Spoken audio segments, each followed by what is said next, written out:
What's going on, everybody? Welcome back to the channel.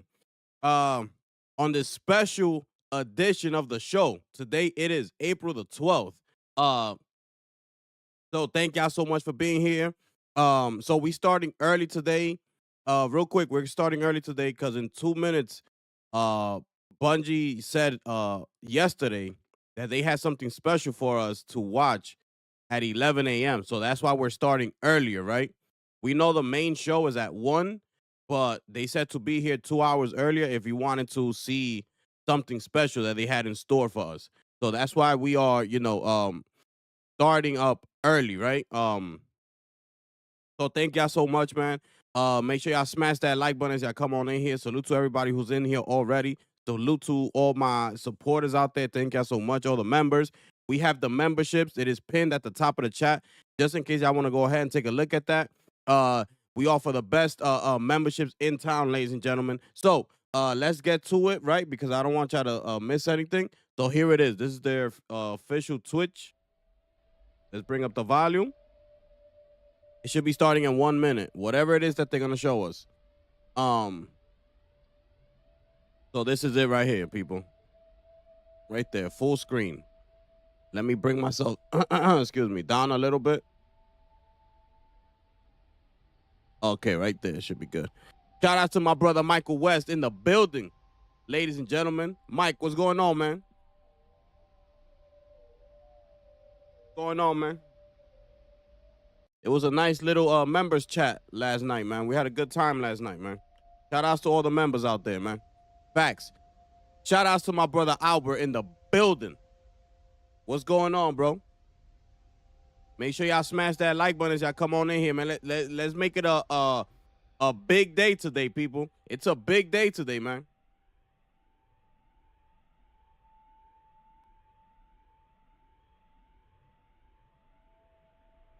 Let's go, Bungie. You said 11 a.m. Let's go. That's why we're here.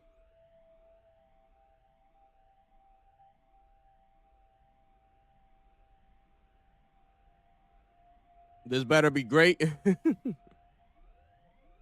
So let me show y'all real quick why we're here, right, at 11. So y'all won't think I'm like, I just want to be here this early. This is what they had put out. This is what they had put out. You see? So starting at 8 a.m. Pacific, so that's 11 my time, which is right now, on April 12th, we wouldn't want to spoil the surprise, but we will say you'll want to tune in into our official Twitch channel for maximum participation. Once it's 8 a.m. Pacific on April 12th, we'll begin broadcasting on YouTube, TikTok, Twitter, and Steam in addition to Twitch. And then it's time for the main event, which is at 1. So this is why we're here right now. For maximum participation, they're going to basically show us something. So here we go. That's what we're waiting for. That's what we're waiting for, people. Oh, they're playing my jam. Oh, they're playing my jam. Yo, Molly, what's going on, man? They're supposed to be showing us something right now at this very moment, 11 a.m. This is my jam right here, bro. Oh, it's so fire.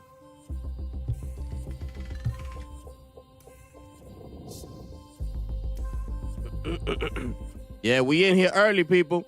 Make sure y'all smash that like button. Y'all rocking with a gifted one today, ladies and gentlemen. Let's make this a huge, successful day, man. Let's get it popping. We in here early. You understand what I'm saying? Coming fresh off of members live stream last night, man. We was in here till like 12:30 midnight last night, man. Just rocking out. Shout outs to all the members out there, man. Facts. This is what we do over here. You understand? Yes, yes. Yo, this soundtrack is fire.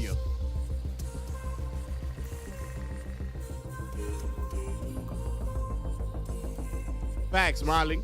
We here for that PlayStation greatness. You dig? Oh, there it is. They setting up. They setting up.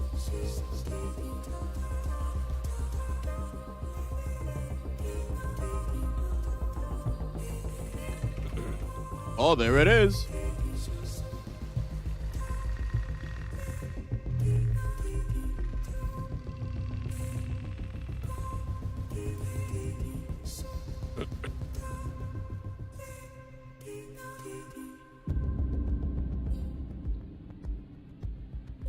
This is a huge day, people. This is a big deal. PlayStation is king. Facts. Bro, this is a big deal, bro. Everybody, that's why everybody's going live today. You understand? Everybody is going live. Those people that are not used to being live on the weekend, you know, that just do Monday through Fridays, all those YouTubers will be live today. This is how big this event is. So don't take it lightly. Don't take it lightly. This is huge. There's a lot on the shoulders of Bungie today. A lot on the shoulders of PlayStation today. Due to the fact that everybody, everybody been telling them to get away from live service games and things like that. There's a lot on their shoulders, man.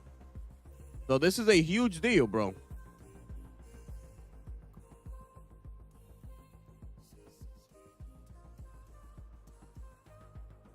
Y'all make sure y'all smash that like button, man.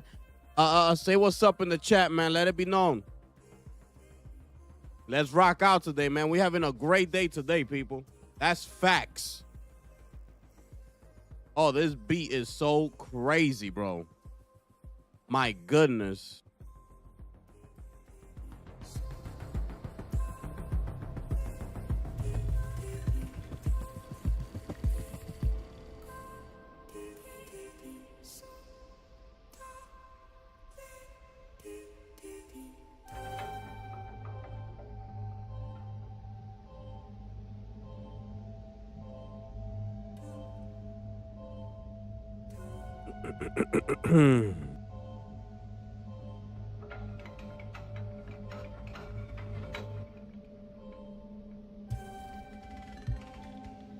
Oh, they're giving us like behind the scene footage.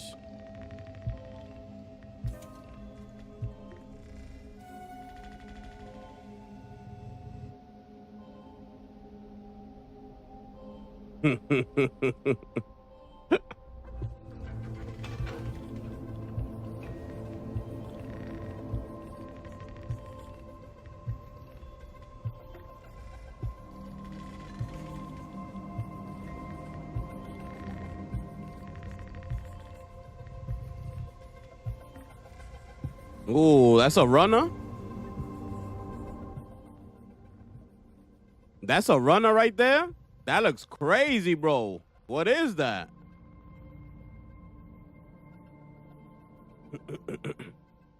Go ahead, you can move up a little bit. Push forward.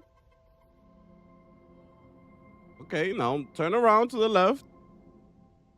Let us see that runner. Turn to the left. There you go. One more time. That's crazy, bro. Woo! We dropping a bomb for that, people. What's up? What's up? We in here today, people. We in here today, people. Yo, Sotin is my brother. We in here. Yo, that's crazy, bro. That's fire. That's fire, bro.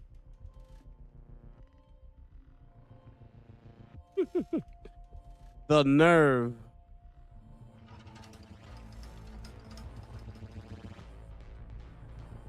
I'm hyped, bro. I'm hyped. We getting that PS5 Halo announcement?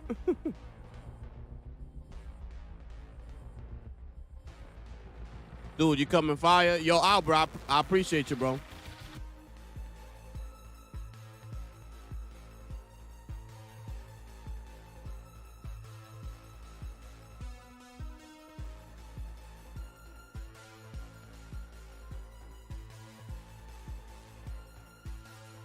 I'm hyped, bro.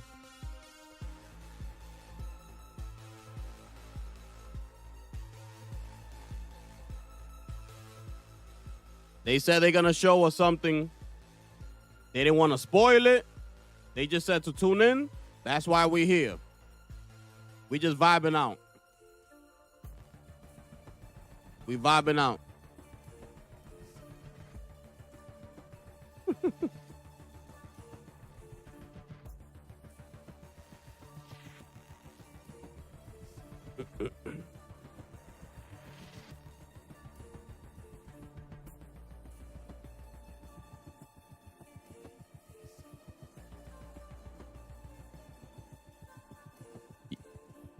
You imagine that's the little the cat, that's the cat that's going through the whole office like a robot.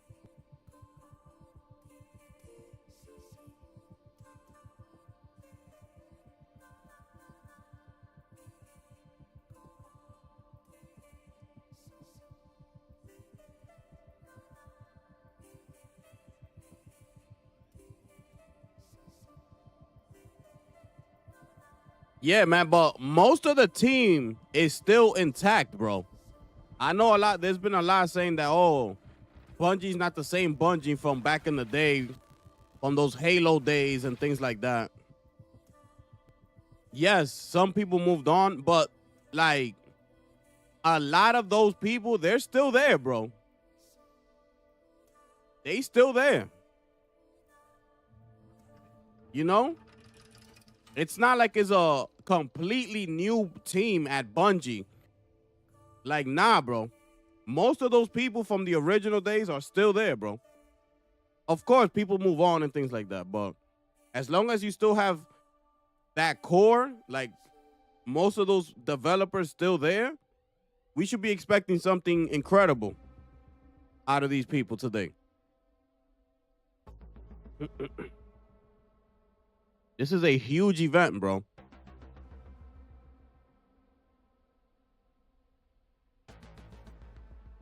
My brother Lunchi's in the building. Good, my brother. You need more soundtracks? Facts.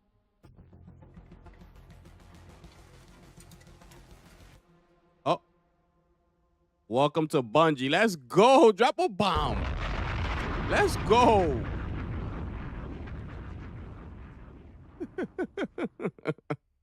That's fire. Yo, that's fire. Let's get it, bro. Let's get it. My brother Muhammad's in the building. What's good, my brother? We live, baby. We live in full effect. This is what we do up in here. You heard? Y'all make sure y'all smash that like button as y'all come on in here. Subscribe if it is your first time. We rocking out. Share out the stream. Let everybody know where we at. Let everybody know what we do. We offer memberships. It is pinned at the top of the chat. Y'all make sure y'all go ahead and take a look at that right there. We just finished having a member stream last night. It went on for damn near almost 5 hours. My goodness. We was out here rocking out. You understand what I'm saying? We right back at it once again. Y'all rocking with the gifted one, ladies and gentlemen. My goodness. Yes, yes, people. We live, baby.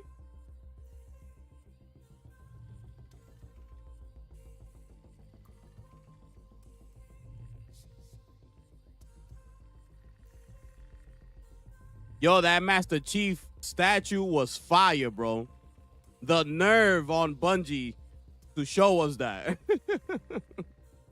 The Master Chief statue at the Bungie offices, bro. That was fire.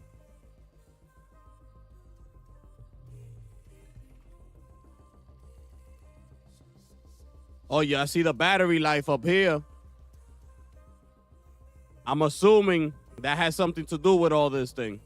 I guess when the battery's getting lower and lower, it should get closer, like, to the main event, like the main show.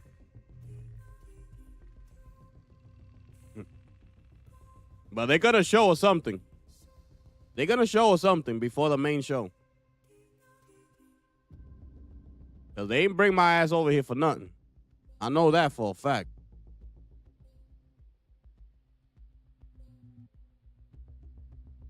So maybe that cat can function as like a camera scout drone. Yeah, let's see, bro. Yeah, because the cat has to do something with the game. I don't think they're going to bring in the cat in that trailer for no reason.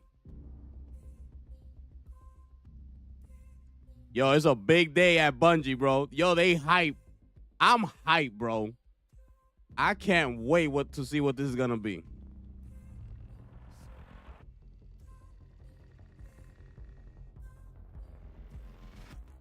I hope certain people from PlayStation is there, man. That'll be fire, bro. If they's like, you know, like if Herman Host like pulls up or something like that, that'll be fire, bro. It'll show like camaraderie. It'll show like, yo, SIE, like we here too. We here with Bungie. You know what I'm saying? Like,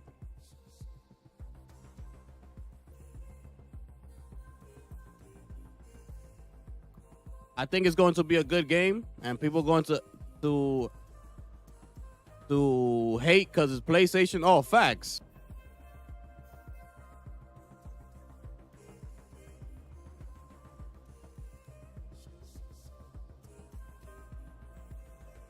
Oh yeah, Bungie will kill it if it did Halo again. Facts. Yeah, so my thing right now. Oh, the new Mind's Eye trailer just dropped? We'll take a look at that later on. I don't want to deviate away from this and potentially like miss anything. But we'll look at it later. But is it gameplay, Lunchi, or is it just the same as another cinematic trailer? Cause what we haven't seen from that game is gameplay, bro. That's why nobody really is talking about it. But yeah, this game Marathon, it has to be free to play, bro. I see that being the only way that it will be a huge success. Even if the game is great, but they price it at like $40, I don't think it's gonna gain that momentum that it needs. For for a live service type of game and things like that. Oh, there it is right there. You see?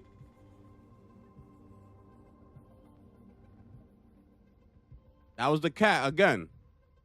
But yeah, if they knock it out the park with the gameplay, everything that's in the game, and then also say that it's a free to play, then this game will take off, bro.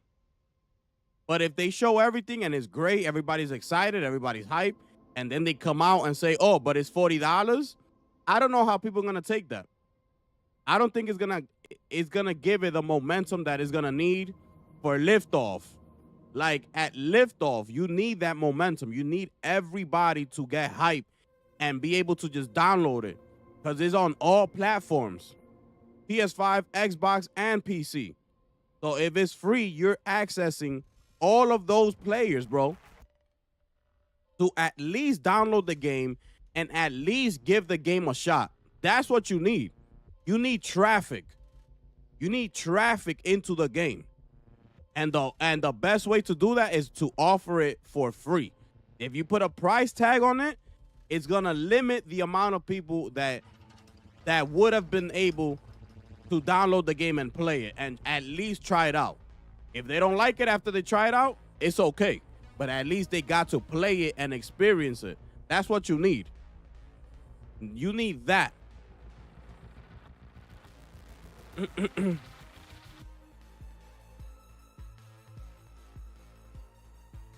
Yes, ladies and gentlemen. Y'all rocking with the gift of one today, people. It's 11 a.m. in the morning, people. We up in here early on a Saturday. Y'all heard what I'm saying? Make sure y'all smash that like button as y'all come on in here, man. Y'all rocking with the gift of one, people. My goodness. It's 30 seconds of the city. It's beautiful graphics. Oh, I seen that. They dropped that trailer yesterday, I believe. Lunchi.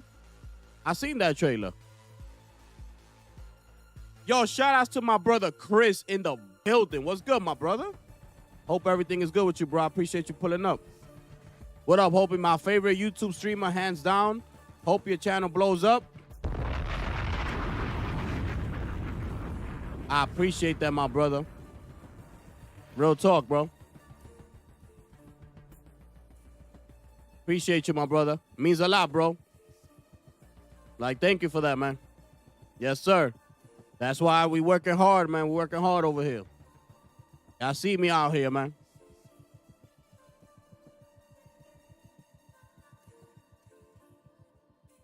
I hope Mind's Eye is not like the day before.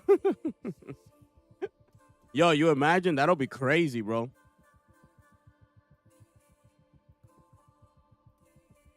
They can't lose money. They under fire. Mind's Eye is like GTA / Watch Dogs. I'm in it, bro. I'm down for Mind's Eye. I just want to see gameplay. That's all, bro. They haven't shown us no gameplay. Yo, my brother C Fresh in the building, people. Salute to you, my brother. Appreciate y'all pulling up, man.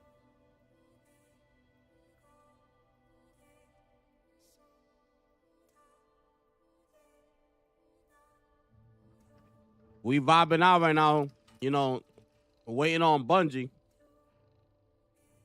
They supposed to be showing us something before the official stream begins. That's why we're here. Y'all see the battery life up top. It's draining. It's now at 70%. So let's see what happens. That I think that has something to do with it. I'm assuming, you know, but it's going down, people.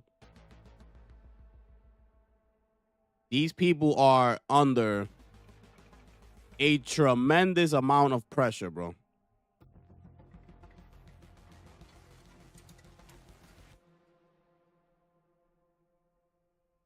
A tremendous amount of pressure, bro.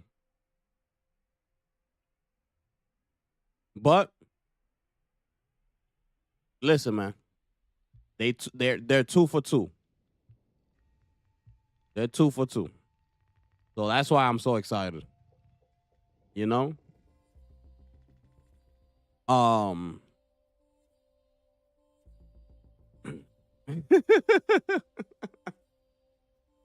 Yo, Sotness is crazy, bro.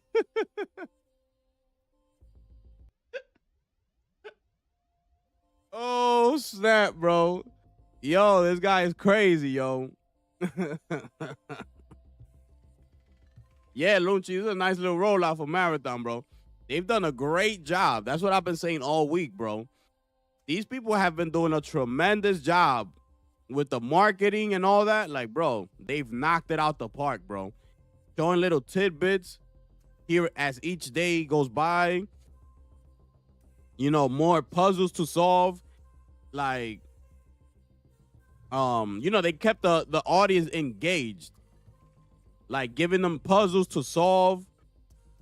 And, you know, it got the people talking, bro. Inviting all those content creators to go play test it. You know, they came back. They're like, oh, we can't speak on it right now.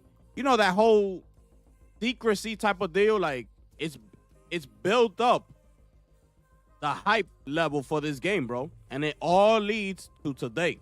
That's what I'm saying. They've done everything that they were supposed to do up until this point. It's all there now. It's now up to Bungie. We got it served for you on a platter. That's it. It's on you right now. That's it. You know? They just got to knock it out the park. That's all that's left right now, bro. That's all that's left. Everything is good money right now. Everything is good money. Just knock it out the park, bro. Have great game, but I don't doubt it, bro. It's just I want to see the game modes. Like, what? That's my biggest concern coming into today. What game modes are you gonna give us, and are you gonna show us? You know, I want to come out of here today with clarity as to what type of game modes we'll be able to play. you know, what type of extraction shooter is it? Everything that has to do with the game. And after that, we will know. Does it have like team deathmatch and things like that, you know? Is it strictly team based only? You know, kind of like what those hero shooter games are. That you gotta be with a team in order for you to enjoy the game. That's a big question for me, you know? Because let's say you're just trying to rock out and play the game, but your friends aren't able to join you at the moment. You got to go up in there with a bunch of randoms, like Marvel Rivals, you know? Like Overwatch. It's no fun like that. So that's my biggest concern.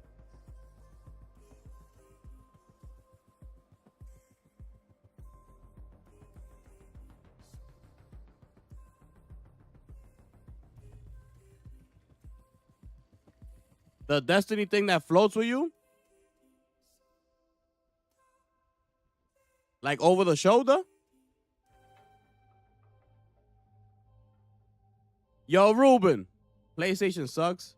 Being stuck at 230, 60 frames in 2025 is just sad. Get a PC instead of a PS5 Pro. No, Pro doesn't do things. A 4090 and 5090 can't do. Well, you know, if you didn't hear yet, Ruben,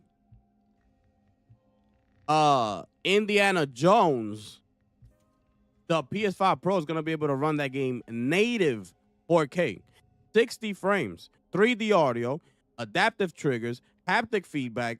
I mean, what we talking about? What we talking about?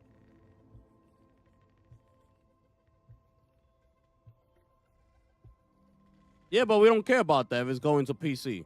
This is not a fanboy situation that's happening here, my brother. You got it all wrong, my brother. I just speak facts. That's all I do. This is not no fanboy whatever. I speak facts. That's all it is. I speak facts. And ain't nothing wrong to switching to PC. You want to switch to PC? There's nothing wrong with it. I got a PC myself. What we talking about here?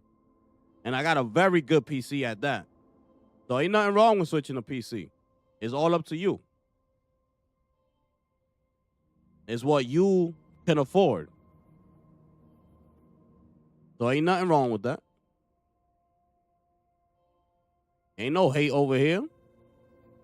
I just try to give the people, you know, the information that you're gonna need in case you're trying to make a decision on what to buy. And if you don't have the type of funds in order to go into PC, you know, with a high-end PC, which is like a 4080 and above, that's what I try to do. And the best option besides that is a PS5 Pro.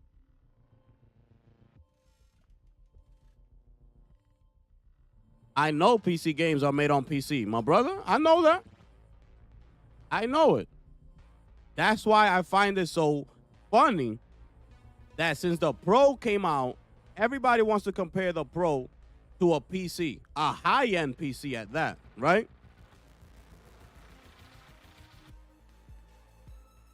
That's how good the PS5 Pro is.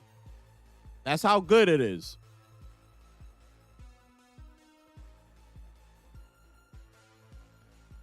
Gifted, why do PC players play with a console controller? Because mouse and keyboard sucks. That's why. And playing a video game should be played with a controller.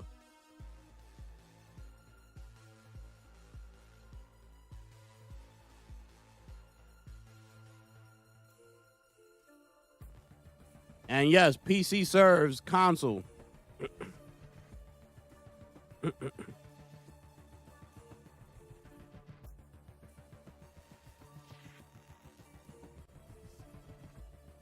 um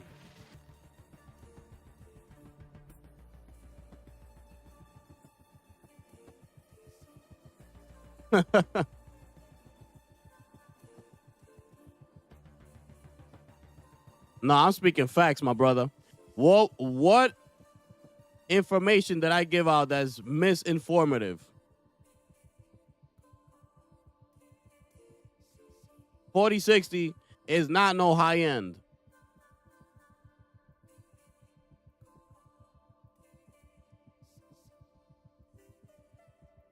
Oh damn, Michael, I missed it. I didn't see.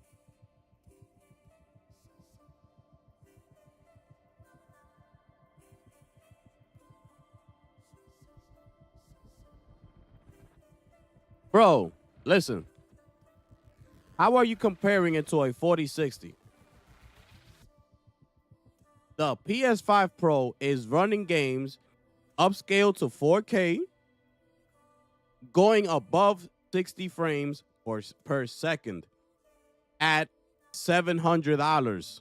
Okay? 4K 60 at $700.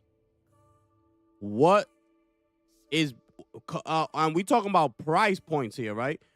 What can you compare to that at a $700 price point that's gonna be able to do what a PS5 Pro does at $700?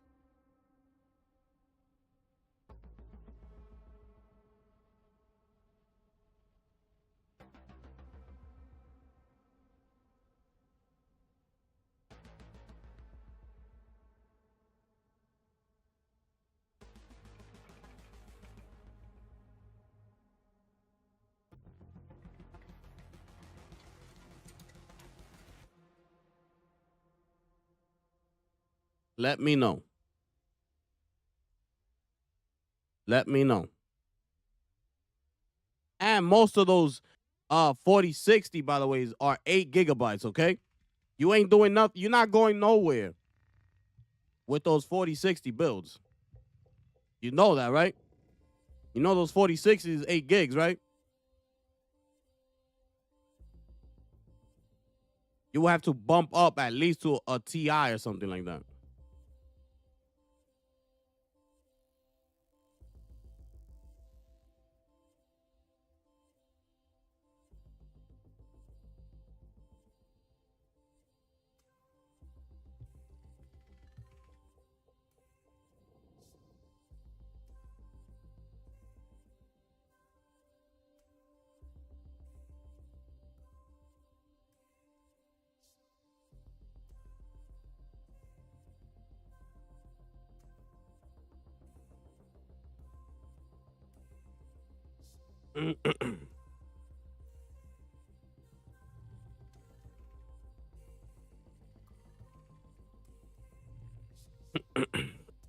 With ray tracing.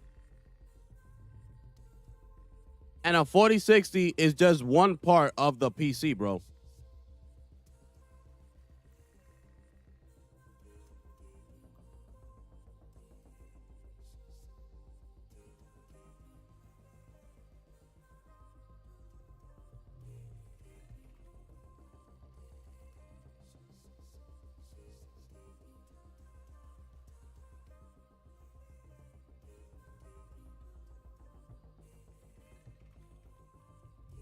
Forty sixty does ultra ray tracing in Cyberpunk at over 100 frames.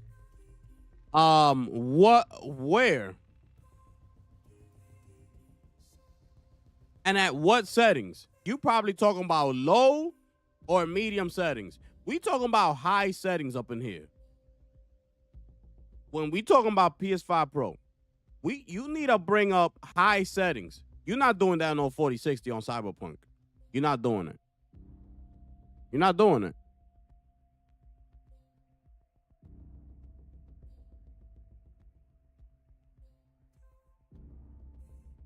You're not doing it, bro. We just saw the specs for Spider-Man 2 that went over to PC. You need a 4090 to get ultra ray tracing.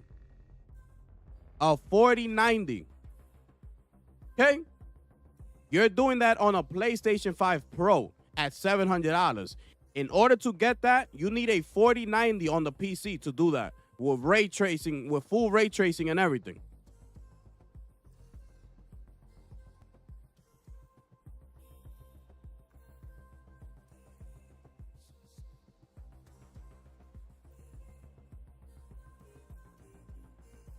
Yeah, you're playing those games on a 4060 with lower settings. Guaranteed. Looking ugly and dusty. 1080p. I know you are. But you see, we don't rock like that over here. I need 4K. We in 2025. I need high settings. You understand? I need full ray tracing. You understand what that PS5 Pro is doing? That's what we need up in here. Or if you go to PC, you need a 4080 or better. We talking about high ray tracing, high settings, epic settings, ultra settings. That's the direction I need to be in. Not in medium settings. I don't lower my needs when I'm playing a game just because I need to be, going out there and get a 4060 to say I'm a PC gamer. No, I'm not doing that. I need to play my video games at the best way I possibly can.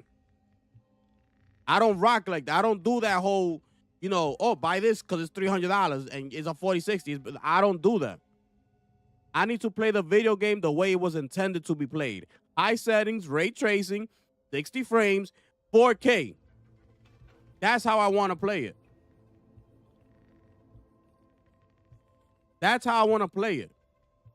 I don't want to limit myself doing something that I love to do, which is my favorite hobby, which is playing video games. I don't want to limit myself with that. I want to enjoy it to the fullest. I ain't no 1080p gamer. I'm sorry.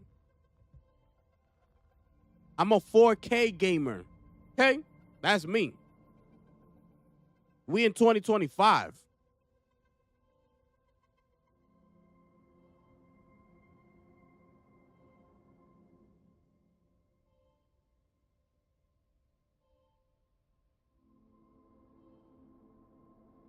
Medium settings, 1080p.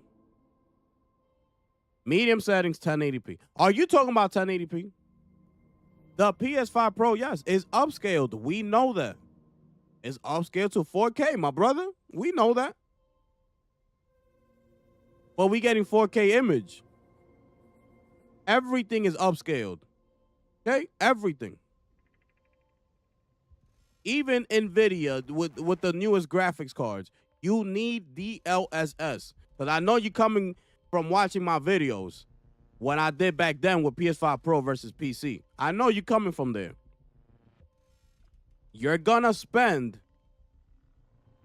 okay, you need a 4090 to play the latest Spider-Man 2 to get full ray tracing over 60 frames. 4K. You need a 4090. We get that on the PS5 Pro for $700. A 4090 pre-built cost you $4,000. You see, you're lying. The Spider-Man 2 does not run like shit on PS5. Sorry. Sorry.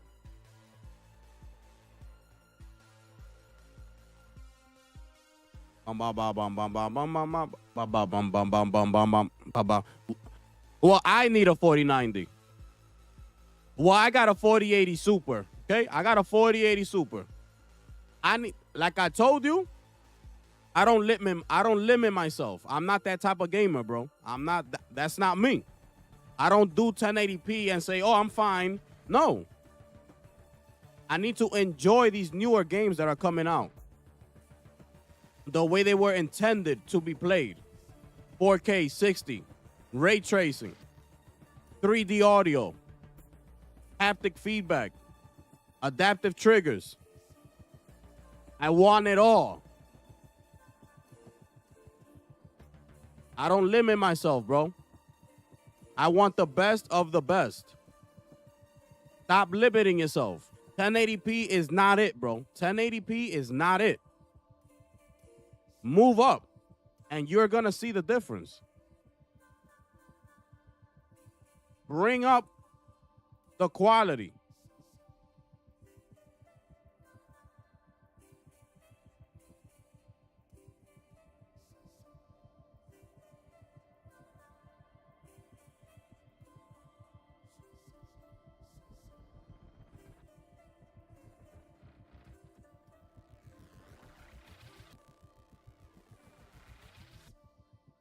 Yeah, that's why I got a PS5 Pro. I don't got a PS5. I got a PS5 Pro. So no, I'm not playing at no 1080p. If you haven't played Assassin's Creed Shadows on a PS5 Pro, go ahead and take a look at that. And you come back and you let me know. If that looks like 1080p to you, you let me know. Yeah, Spider-Man 2 was fire on PS5. PC with the fake frames.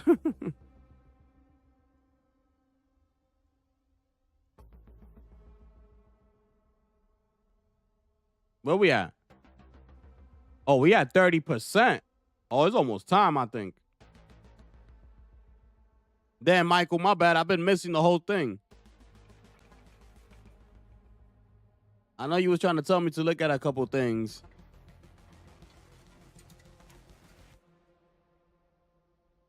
What PC rig you got, Ruben? What rig you got? And don't lie. Just be honest. It's okay, my brother. Don't lie. Be honest. Don't come up in here talking about you got no 5090. I don't want to hear that.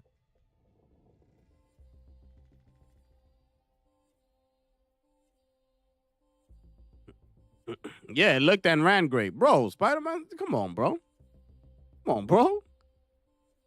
Hey, we talking about Insomniac. We talking about Sony first-party games. They all run great, and they all look great.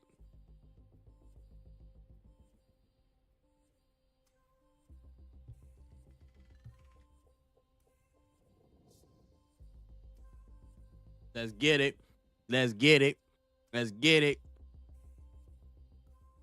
Yo, I can't believe they showed Master Chief, bro. Yo, that was crazy, bro. I can't believe they went on and did that, bro. These people crazy. They're like, yeah, what's up? That was us. Yeah, we did that. Look at this marketing, bro. Yo, this marketing is incredible, bro. This marketing is phenomenal, bro. I love it, bro. I'm telling you, all that's left is for them to knock it out the park, bro. That's all that's left.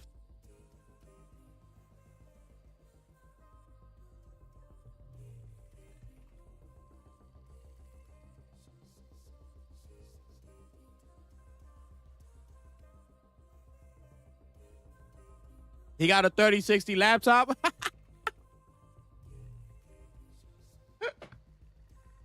Oh, man. That's funny, bro. He got a 3090. Yo, what you got, Ruben? Let us know what PC rig you got, bro. What PC rig you got? Don't talk to me about on 4060, my brother. I already done the research. I already seen it. I know what you talking about. It ain't comparing to the PS5 Pro. Not happening. You can't run Spider-Man 2 on a 4060, my brother. Sorry. Full ray tracing, 60 frames, high settings. You're not doing it. Sorry. Sorry. You need to bump that up. You need to spend more money. You need to go up to a 4090. You heard? You need to bump up. A 4090 pre-built. A 4090 pre-built.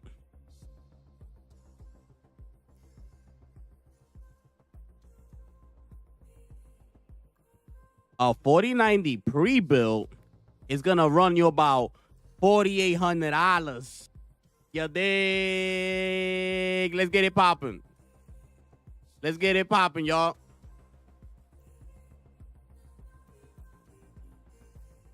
Oh, look, the battery died.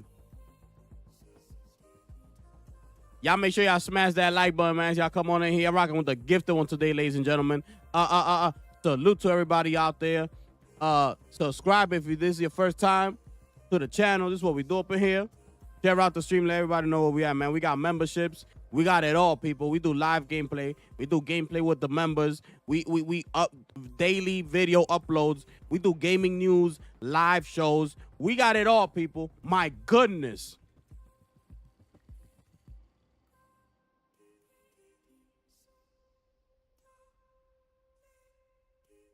He shy?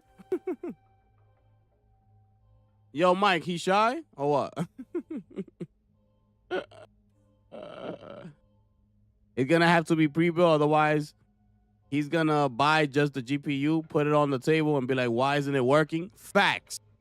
And he gotta take off his socks. Mind you, you can't even buy a pre-built. You gotta build your own PC. If you build your own PC, you gotta take off your socks.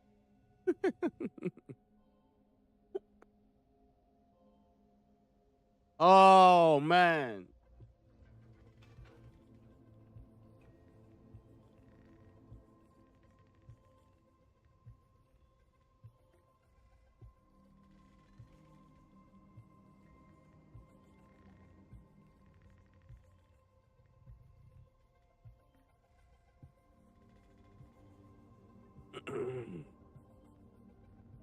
He left. I think he left already. He's not gonna say nothing. He left.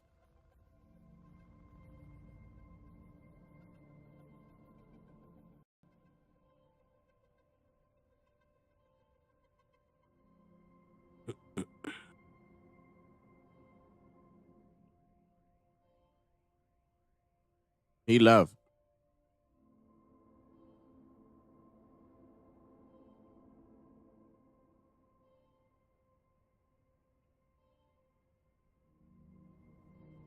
And don't worry, I still have the marathon here locked and loaded. So don't worry, we're not gonna miss nothing. We're not gonna miss nothing. This is where we're gonna watch it out. I think. I'm not sure. Or we might just stay on Twitch. I'm not sure. Let's see what's up.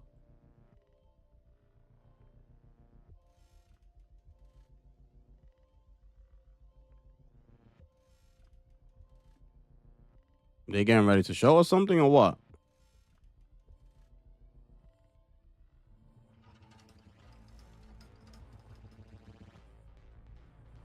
Let's get it. We back on.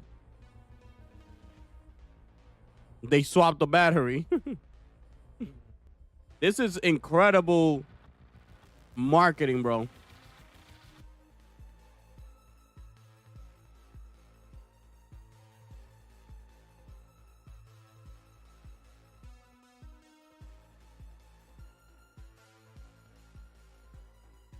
I'm impressed. They going crazy over here.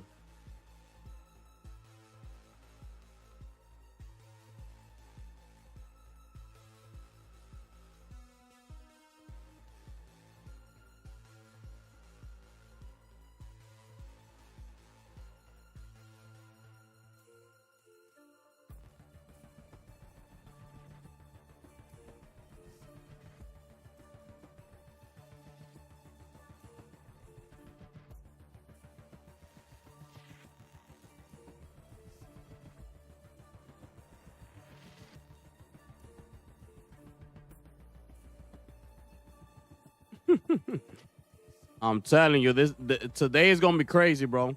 Everybody's going live. Everybody. This is the power of PlayStation. I hope you understand. This is the type of energy that PlayStation brings to this damn gaming industry. I hope y'all understand this. This is what it does. Do you feel the vibe? Do you feel the energy? Everybody getting up on a Saturday morning to go live. Even the biggest YouTubers out there getting ready to go live. This is what it's about. This is what we do. That's the type of vibes. Xbox could never create a vibe like this.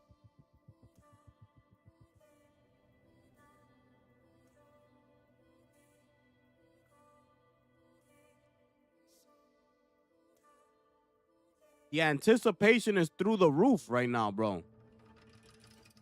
Can I see how many people watching? Let me see.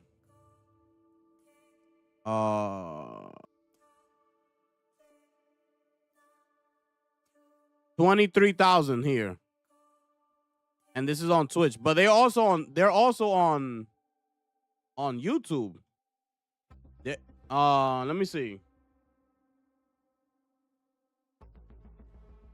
I think they're running it here too. Yeah, you got another 2,000 here, 5,000 here. So you got a lot of people. They're spread out. You got Mr. Ruffle Waffles. He got almost 1,000 watching.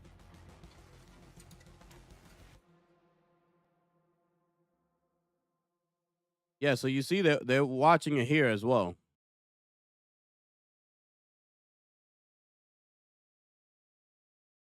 They're watching it here as well.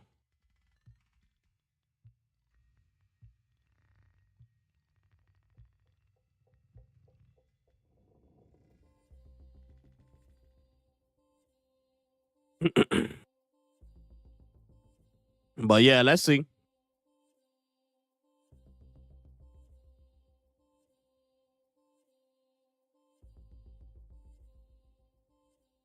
Oh, so I'm guessing this is really like a behind the scene type of situation. But they said they didn't want to spoil nothing. So they're gonna show us a little bit of something before the main show. I know they are, bro. Jay, what's popping, my brother? Who got a 3060 laptop? Ruben. Ruben does. Marathon's gonna be trash? Nah, bro. We gotta wait and see, my brother. We gotta wait and see, bro. Can't just say he's gonna be trash. Look, this is a huge day, bro. This type of anticipation, this type of marketing, the buildup is crazy. Everybody's watching. They can't fumble this. They cannot fumble this, bro. They gotta knock it out the park. It's not gonna be a good look if they fumble. It's not gonna be a good look for Bungie, and it's not gonna be a good look for PlayStation. And it's not gonna be a good look for Fair Games.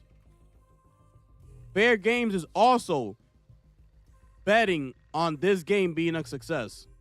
So you got Bungie on the line, you got PlayStation on the line, and you got Haven Studios on the line. All out coming from this game right here. All coming out of this gameplay reveal here today.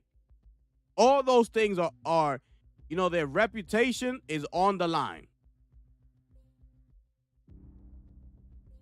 Because if this is a flop, what is PlayStation going to tell us to sell us Fair Games? There's nothing PlayStation's going to be able to do or say to sell us Fair Games. There's nothing they could do at that point. We're going to be looking at them like, excuse me, y'all better give us the game for free. Y'all better show us things ahead of time for us to even give a peek at Fair Games. Because we was all waiting for Bungie's Marathon, and look what that did. It was a flop. Like, it's going to be crazy, bro. It's going to be crazy, bro, if this is a failure. So there's a lot, on the shoulders of these people, bro. That's why you see everybody online, bro. Everybody's excited. Everybody's hyped. Like, you feel the energy, bro. You just feel it, bro. All over the internet. Like, everybody's locked in today. Everybody is locked in. Everything leads to today, bro. So here we are. So we can't just say it's going to be trash. We got to see what they're going to bring us. That's the only thing we could go by.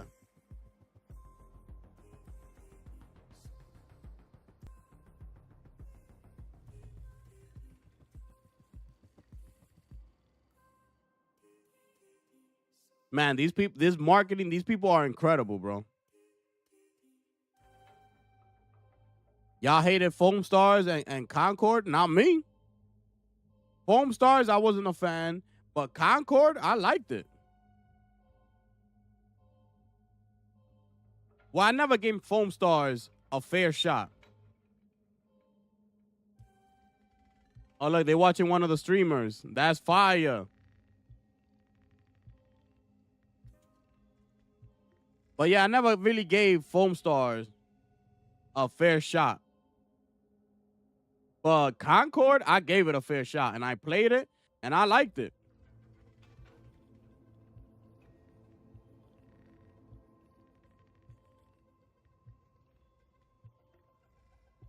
I liked it. So, and yeah, Bungie always has top tier gunplay. Exactly, bro. That's why I'm so excited, bro. Cause I love the way, you know, like you're saying, like their gunplay is so fire, and that's why I liked Concord. Cause Concord's gunplay, it was really good, bro. You could tell they put time and energy into giving us, you know, great gunplay. So we are expecting that from Bungie once again. Is that great gunplay that they always give us. Me and my homies loved Foam Stars. Yeah, you see? I just never gave it a fair shot.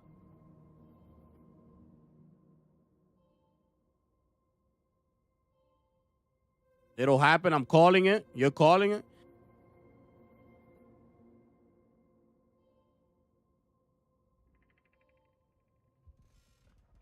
Did you? Oh, so you like Foam Stars, Jay? You liked it. Nah, we haven't seen no gameplay yet.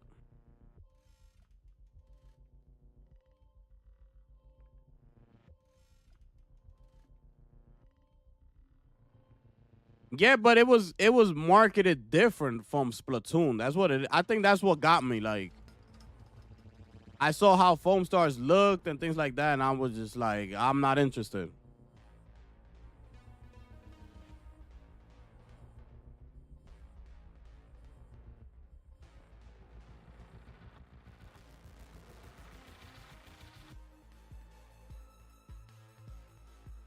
Yeah, Concord's core gameplay was that. Yeah, exactly, bro. The core gameplay of it was fun. Um, that's why I'm hoping that this game, it's not solely on team gameplay, bro. Like that is my one main concern. It's my number one concern. That it doesn't focus like solely on team-based gameplay, bro.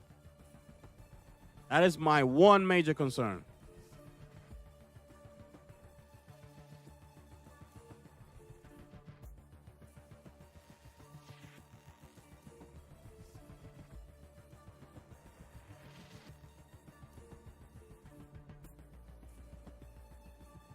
Yeah, the character design was crap, but yeah, I know. Yeah. Compare it to this game, bro. Compare those characters to the characters in Marathon, bro. It's night and day, bro. But the way you form the stacked in 3D, change the terrain of maps. Oh, that's fire. Yeah, man. I just never gave it a shot, bro. I never gave it a fair shot.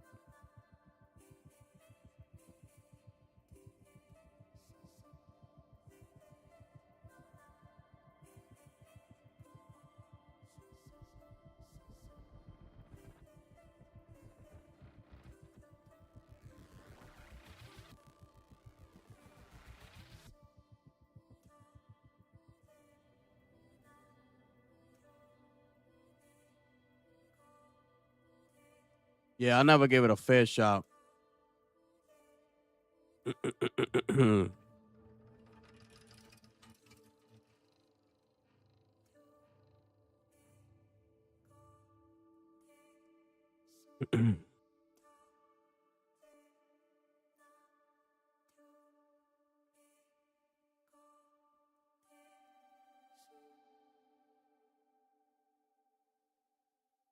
Yeah, that new Mind's Eye trailer is another cinematic trailer.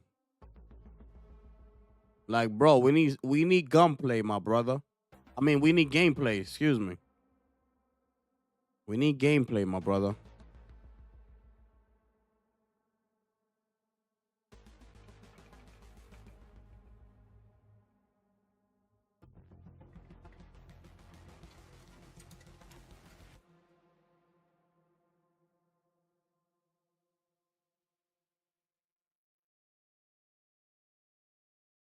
Um, New details on Call of Duty 2025 from an alleged playtester. Campaign set in 2035 with a 4-player co-op. Zombies to have original crew. Largest round-based map. Multiplayer may feature 32 versus 32 mode. Remakes of old multiplayer map in futuristic 2035 setting. Black Ops 6 items to carry over. Damn. That sounds crazy, bro.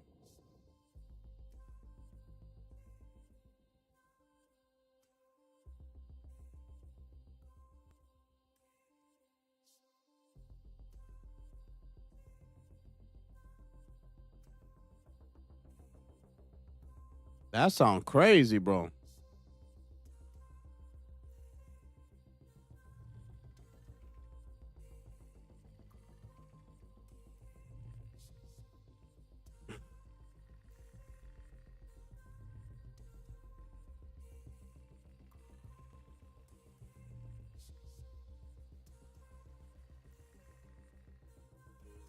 Yeah, you see, something has to do with that cat, bro.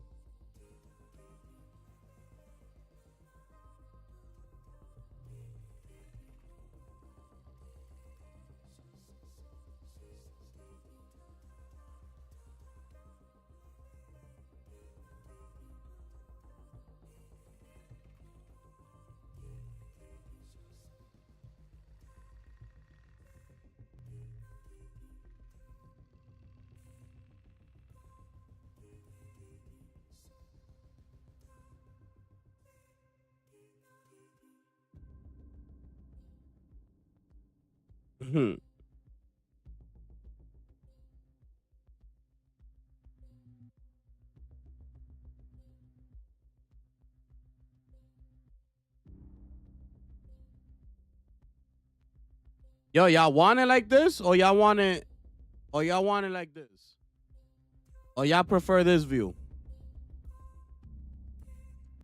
I forgot to ask y'all. Y'all want to watch it like this, or we could watch it the way we had it? Let me know which one y'all feel will better with.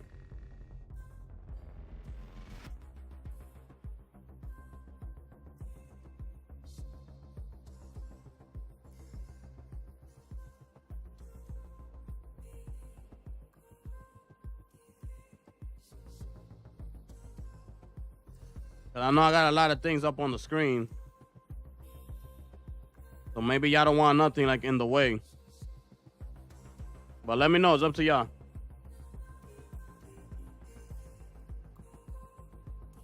The other way? All right.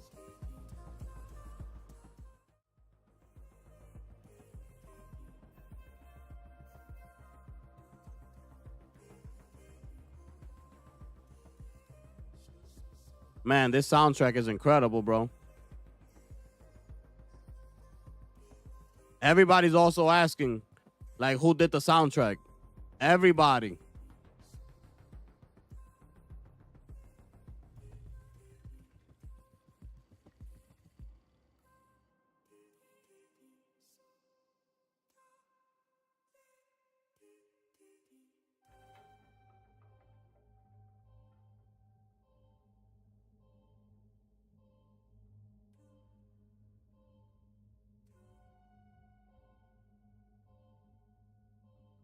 Oh, this is new. Trump has excluded smartphones, computers, and chips from tariffs.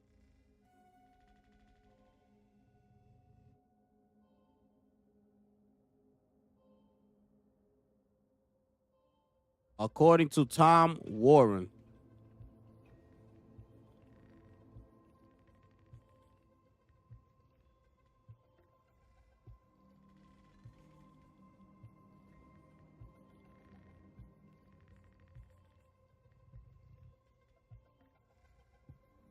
So look real quick, right here.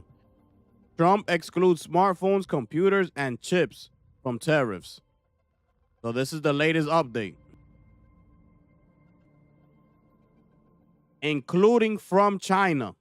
Including from China. So that's the latest right there, people. We getting breaking news, ladies and gentlemen. Y'all rocking with the gifted one, people. Ain't gonna leave y'all out there. Y'all know how we do. I ain't gonna leave y'all out there. Y'all know how we do.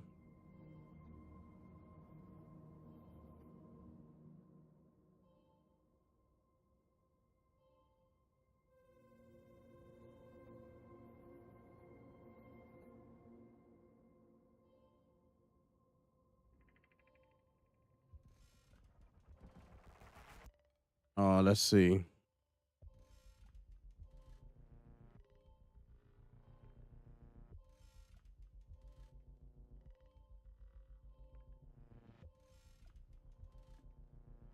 Okay. Yeah, and that Black Ops news that I just told you. Those are the two latest news that came out.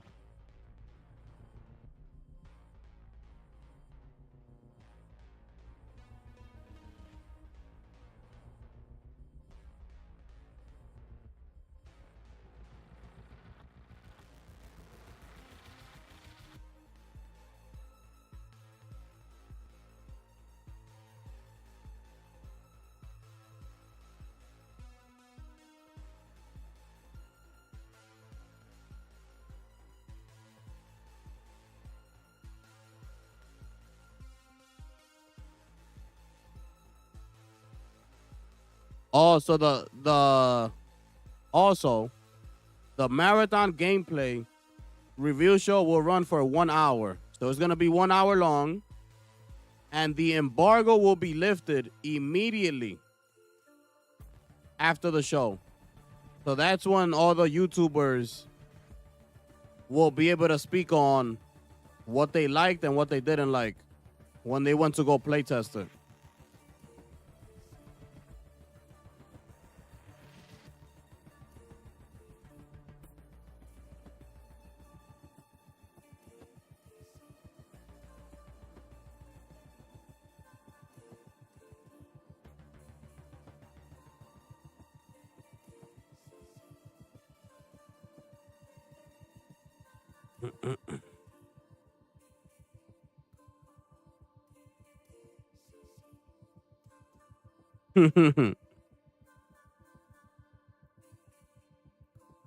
So yeah, it's gonna run for an hour, people. So whatever they're gonna tell us, they better use that hour wisely.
They really haven't shown us anything like to catch our like attention. That they said they didn't want to spoil anything. I'm guessing they're waiting like towards the end. They probably will.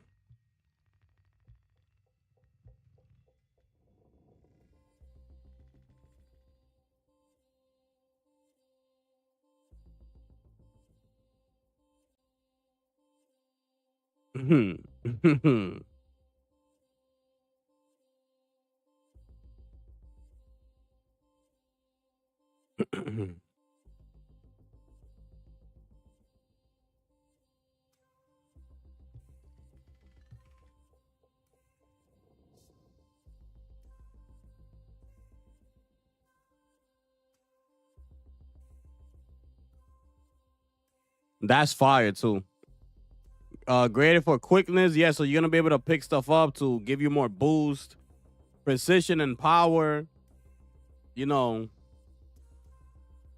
these are all things we're gonna be able to use in the game. That might give you more health. That's gonna give you more quickness. I'm assuming precision and power, care streamlined.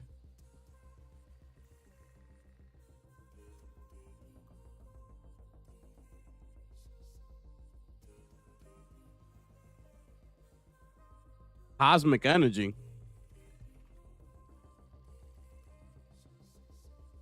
Elevate performance. Yeah, so the shells offer essential endurance and strength. Yeah, everything we're watching is basically items we're gonna be able to pick up during the game.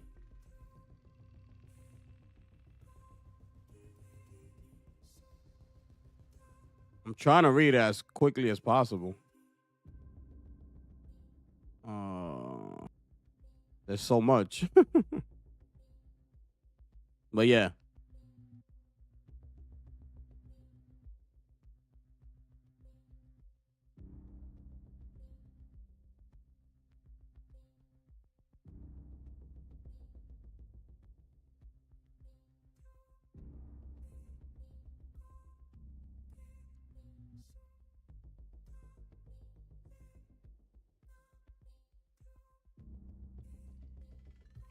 We almost there, people.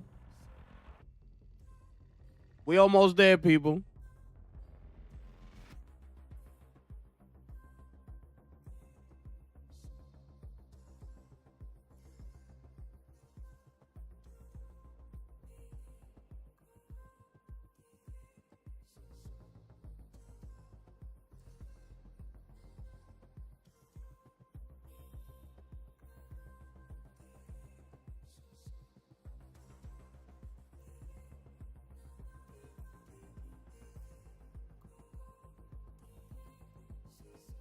And I don't know if what was that guy's name? Ruben. I don't know if Ruben saw this. Okay. Okay. I don't know if you saw this, Mr. Ruben. This is Ubisoft Technology Director Pierre Fortin. Okay.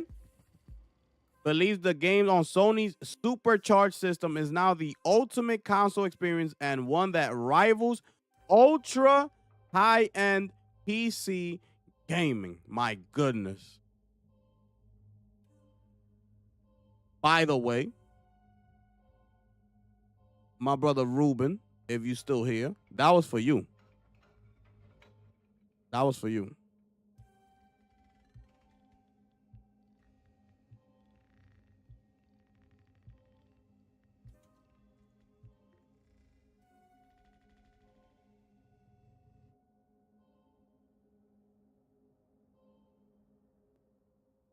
A new prototype title is in the works. I know people are gonna be excited about that.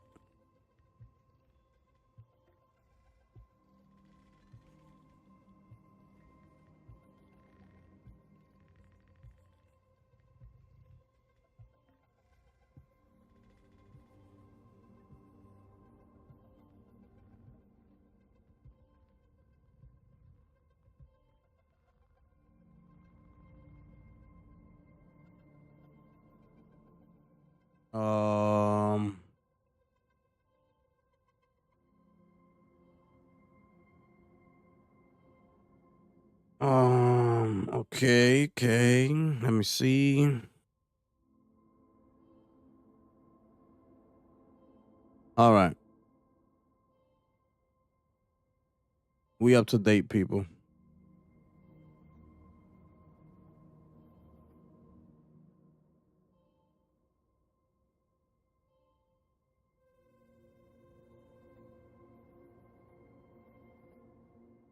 Yo, my brother Guru in the building. Good, bro.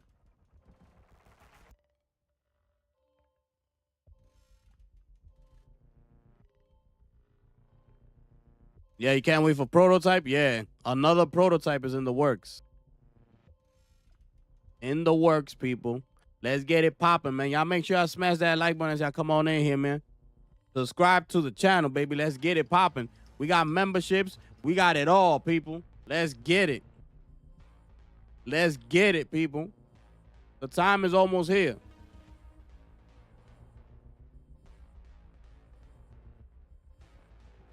I didn't catch the stream. How did you like Blueprints? Yo, Blueprints is fire, bro.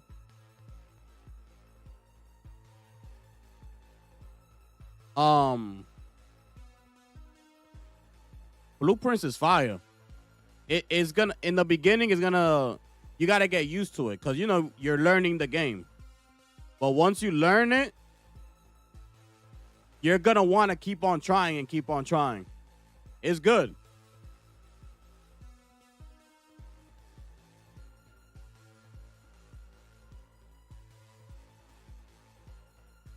Blueprints. It's good, bro. You should try it.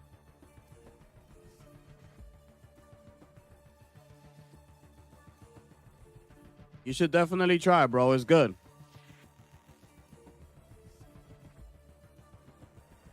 Once you get the hang of it, I'm telling you, bro, you're not going to want to stop playing it.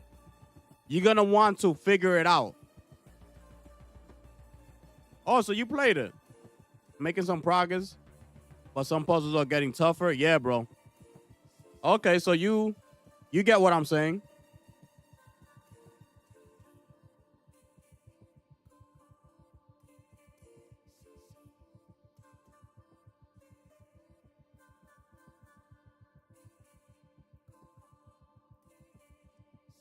So you get what I'm saying. So you like it, right? The game is I don't know if it's a 92 fire. You know it's sitting on a 92 right now. Beating all the games that came out this year. So I don't know if it's a 92 fire, but the game is fire. You know?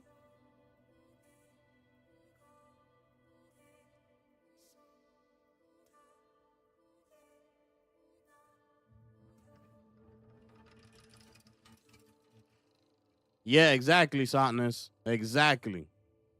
They gave the game a 92. That is way too high, bro. Over Shadows, Kingdom Come, Monster Hunter Wilds, Split Fiction. Like, come on, bro. What we doing here? Like, over those games, a 92? That's too much, bro. That's too much. Like, relax, bro. It's fire.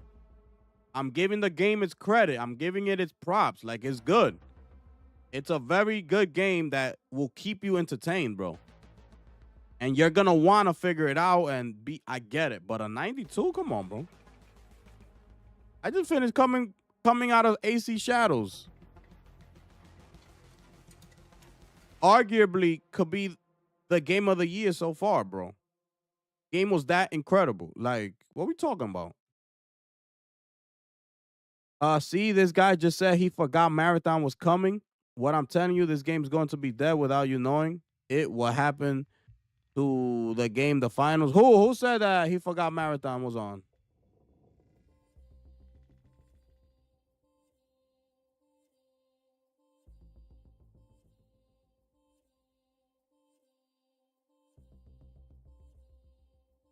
Who you talking about, Jay? Yeah, it's like a roguelite, so you get the itch just to do a run. Exactly. Exactly. That's the same type of thing I used to deal with Returnal.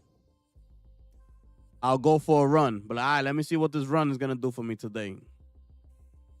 That's fire, bro. Um, the game, the finals is dead. Rogue Company dead. Apex is dead. Ain't nobody talking about Apex, and now Overwatch is dead. Hey man, it's time for a new game to rise and fill that void. You know, they need something different in that genre, bro. I can't hate though, because if someone I knew made a game like this in dreams, I will tell them it's amazing. The game is fire, bro. I'm telling you, it's fire. But to put it at a 92, that's the problem that I have.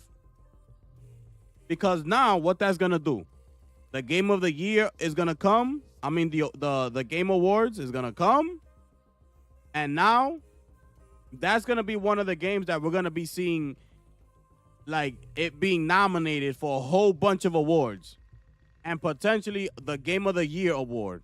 So that game is gonna take a spot over all these other games that are coming out this year that deserve the spot. But now, since this game was a 92, they're gonna look at that. They're gonna be like, yeah, but this game was a 92. We gotta put it for game of the year consideration, and it's gonna take up a spot, bro. I know it. Yeah, it's gonna exactly. It's gonna be this year's Balatro. Exactly, that's what it's gonna be. It's gonna take up a spot. But the only thing is that this year, people are gonna have an issue with it because a lot of games are coming out this year, bro. That's gonna be deserving to at least be nominated for Game of the Year. But one of those games is gonna miss the spot due to the fact that Blueprints was scored at a 92. So now we got to give Blueprints one of those spots. I don't like that. Yeah, ain't no 90, but that's facts. That's PCMR. That's what it is. Someone you know? Well, is that person living under a rock? Well, what is that person playing? Like, how do you not know if you're in the gaming space? How do you not know that Marathon, the big reveal is today?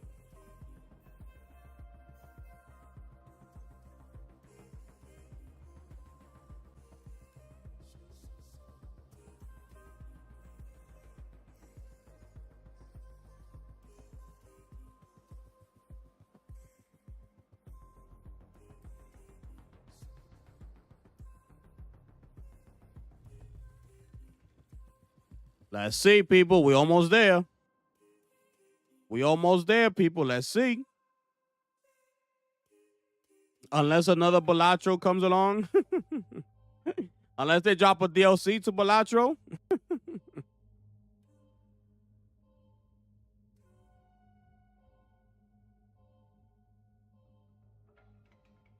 Yeah, that's what I'm saying. They've been doing incredible with the marketing and all that. They just gotta knock it out the park at this moment, bro. Let's see, bro. Let's just see, my brother. Yeah, just like Stellar Blade and Space Marine last year, could exactly.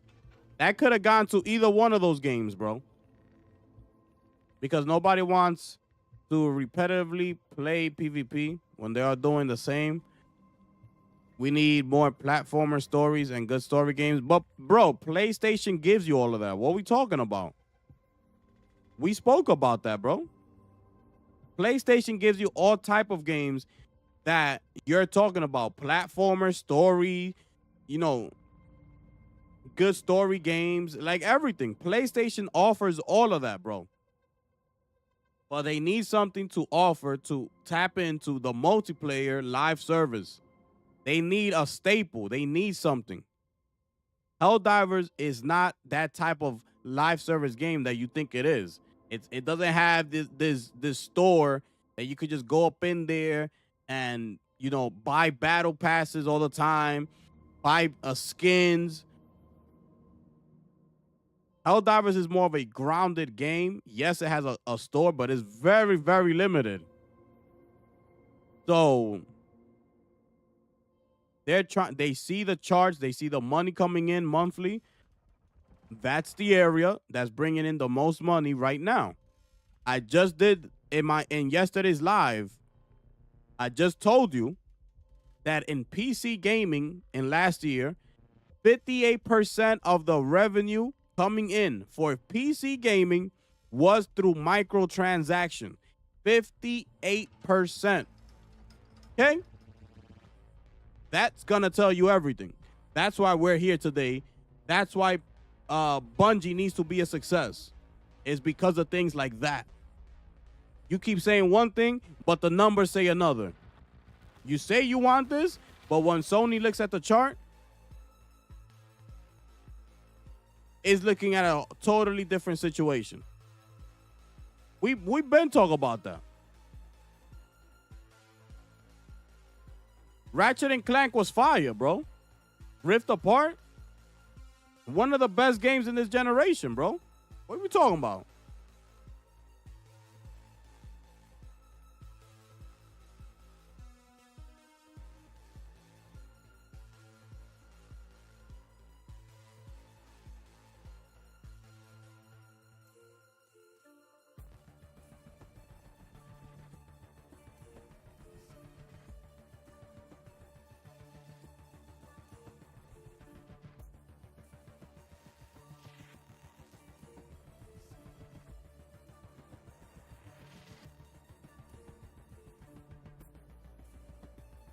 Hold on, y'all. Hold on. Give me a second.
Check. Check. All right, we back. All right. Um,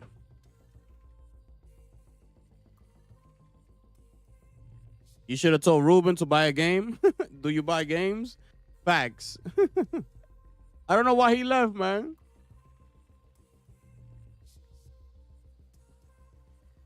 A new Ratchet and Clank after Rift Apart. I mean, they working on a lot of projects, bro. You know? They working on other things, bro. Like, there's only so much you could do. You know? That's why when these games come out, we gotta enjoy them, bro. You gotta enjoy them. Yo, shout outs to my brother Mask, ladies and gentlemen. Coming in here right away, dropping a 10 bomb up in here. Salute to you, my brother. Appreciate that, bro. That's an official sponsor of the show, by the way, ladies and gentlemen. My brother Mask is in the building. What up, Gifted, and all my brothers and sisters in the chat? Facts. Y'all throw some fire emojis for my brother Mask, man. What's good, my brother? You locked and loaded? You ready to roll? We got 29 minutes. You ready to roll, my brother? Hope you and the family is good, bro. Appreciate that, my brother. Facts. You heard? Facts.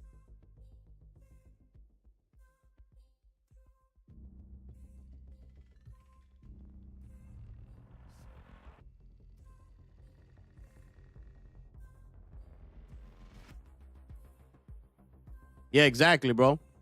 I would love a new Ratchet, too. They got a lot going on, though, bro. I don't think we're going to see a new Ratchet and Clank until the PlayStation 6, to be honest. We're not going to see another Ratchet until PS6. Woo! That's fire right there, bro. Let's get it. Man. Need more consistent exclusives. Bro, the time is coming, bro. The time is coming. I'm telling you, the second half of the PS5 generation is gonna be something spectacular, bro.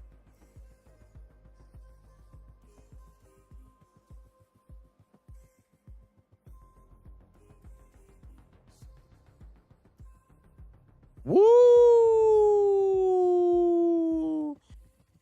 Yeah, Muhammad. Yeah, Muhammad. Hold up. Yeah, Muhammad. Yup. Let me bring that over here. Let me bring it over here. Hold up. I'm bringing it over.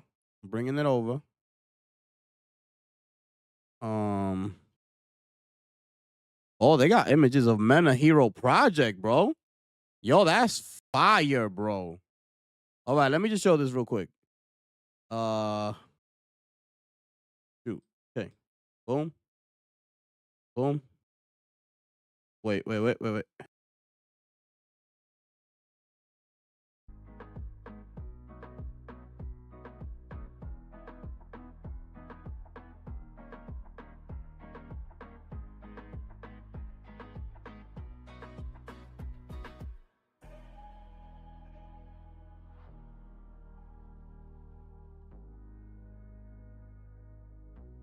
Woo!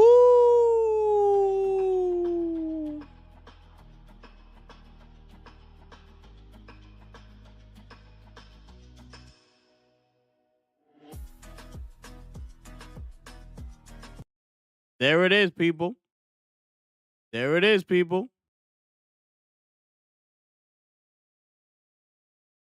It will be at this year's Summer Game Fest.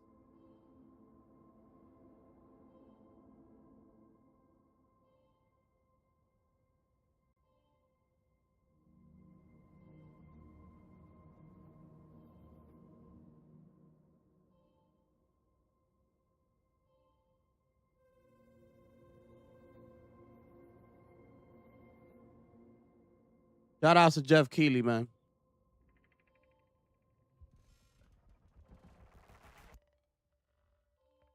Nah, no spoilers.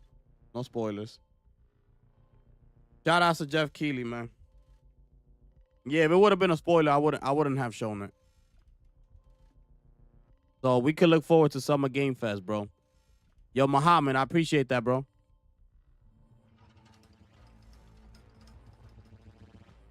I managed to unlock a permanent upgrade in blueprints. A room I can go over to near the start. Oh, okay. I forget that you could unlock permanent upgrades as well.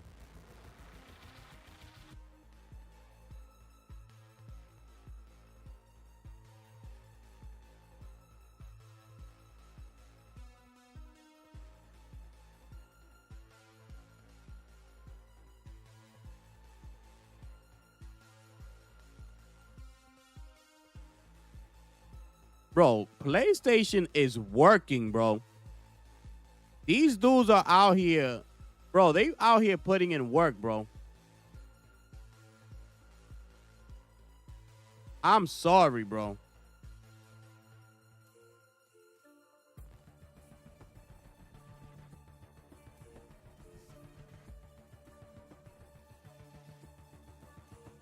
They over at Mena Project Hero right now, bro.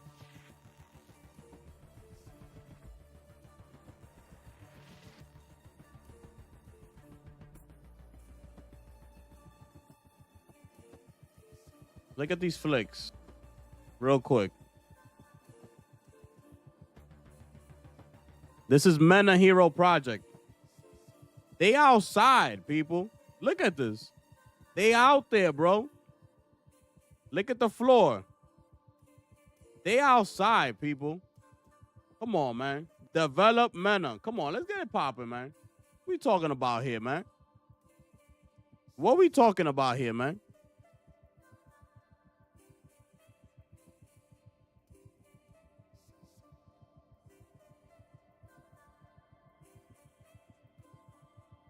Yeah, GTA 6 is gonna be in Summer Game Fest, bro.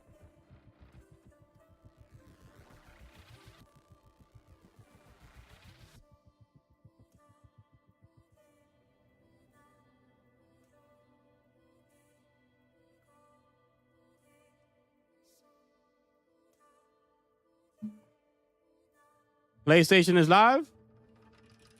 Y'all want to watch it here?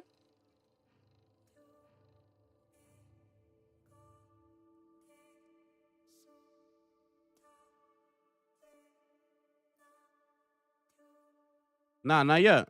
I got it.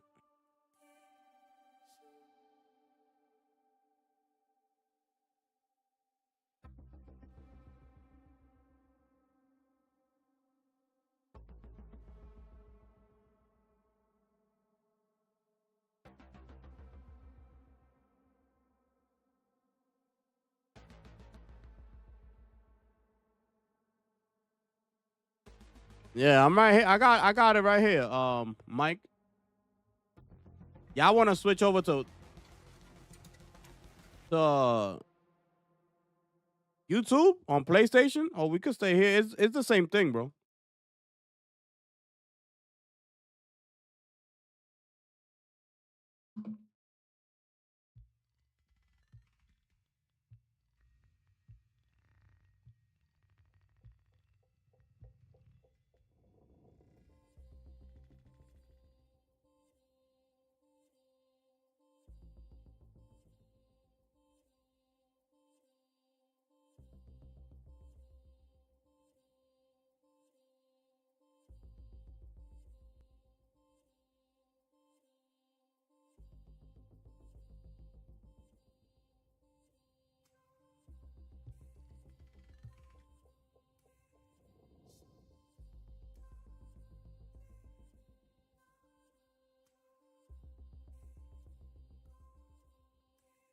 But yeah,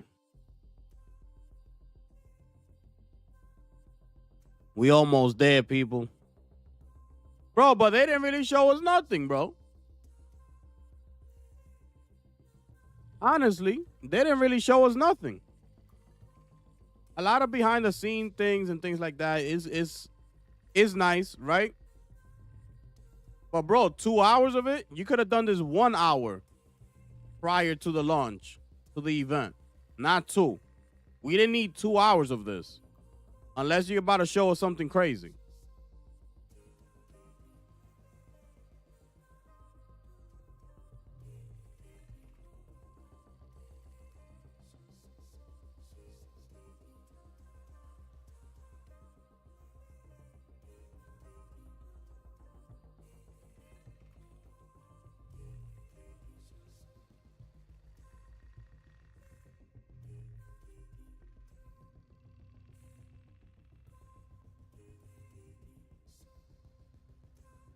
Dang, look at them. They all there. They all ready.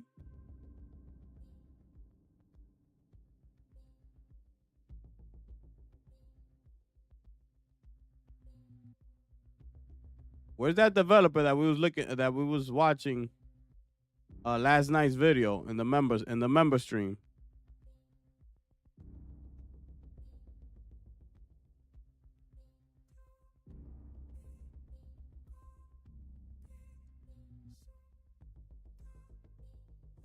That's fire, bro.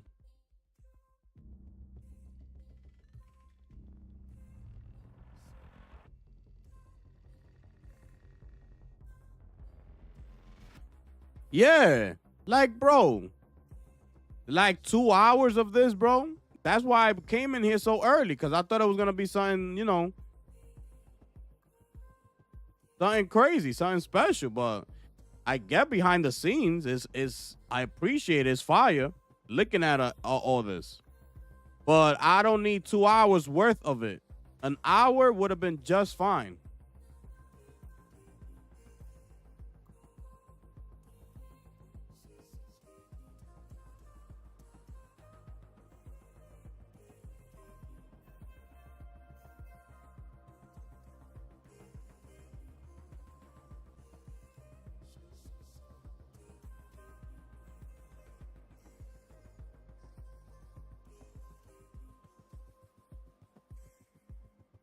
Oh, what's over there?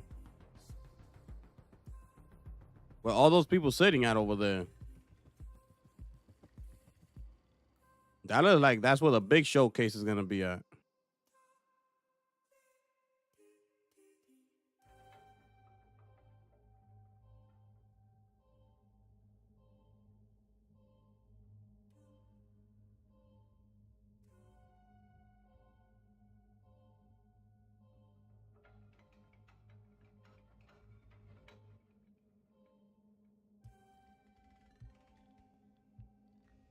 Yup, look, it's over there. Let's see. Let's see.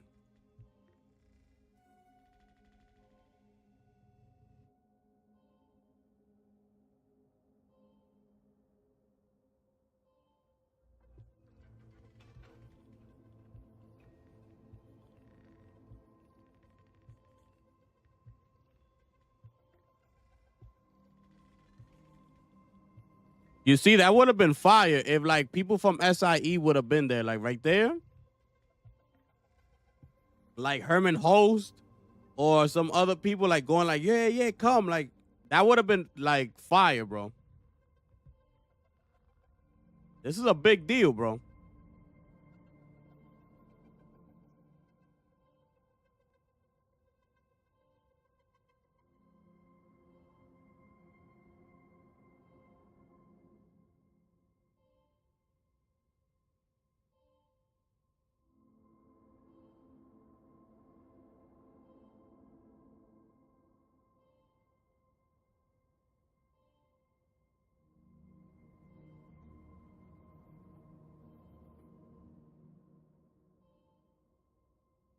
Wow, 10% battery.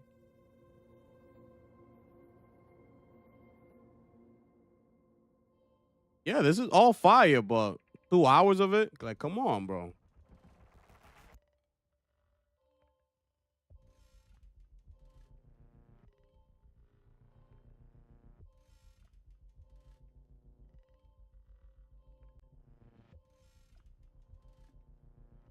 Stream is warming up. Let's see. Nothing yet. Nothing yet, people. We almost there, people.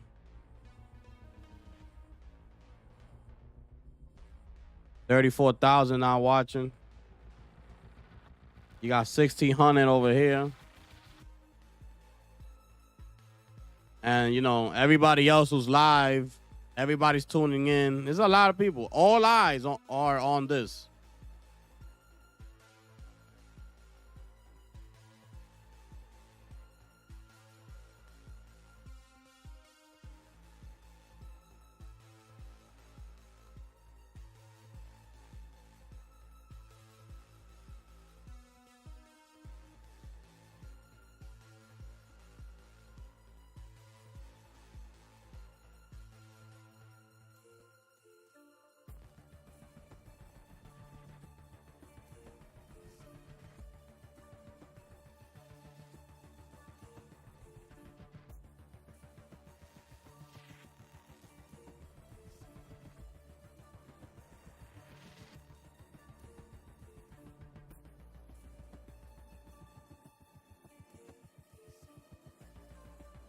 Your boy Ali Mack from Digital Foundry is basically saying, with the whole tariffs, that unfortunately consoles are not included within those guidelines, because video game consoles are typically listed under HTSUS 9504.50.00, which is not included in the guidance. So he's looking into that right now. It excludes smartphones, computers, and chips, but not consoles. So let's see. He's looking into all that.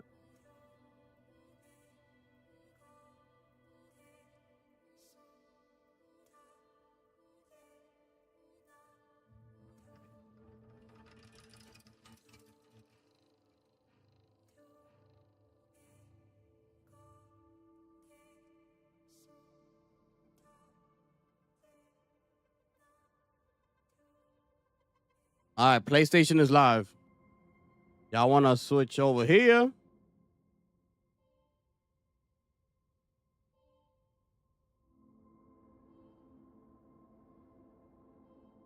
Y'all want to switch over to the YouTube?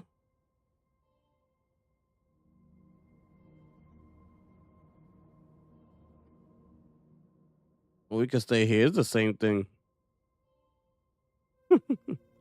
It's really the same thing.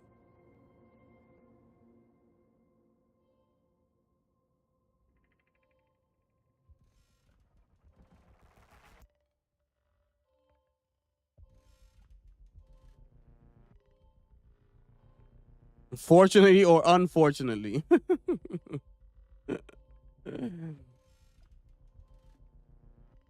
Unfortunately. All three companies could probably talk directly to Trump and see what can be worked out. Yeah, I agree. Yeah, they want to use it as an excuse. Yup.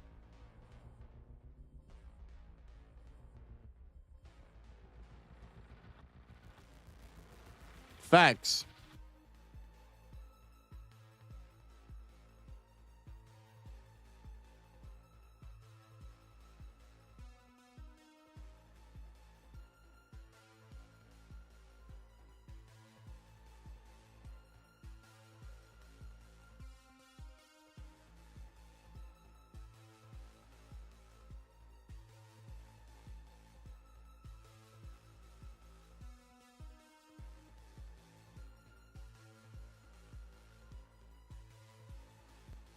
Yeah, we could watch it here. We could watch it on Twitch. It's the same thing.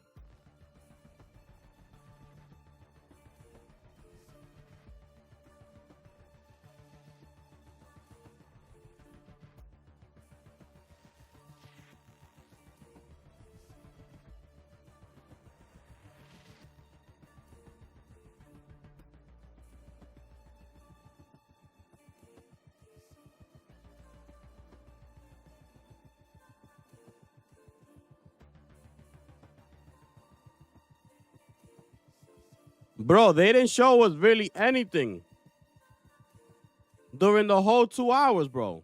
They didn't drop no code. They didn't do nothing. That's why we started so early, bro. Yo, these people are out of control. That's crazy work.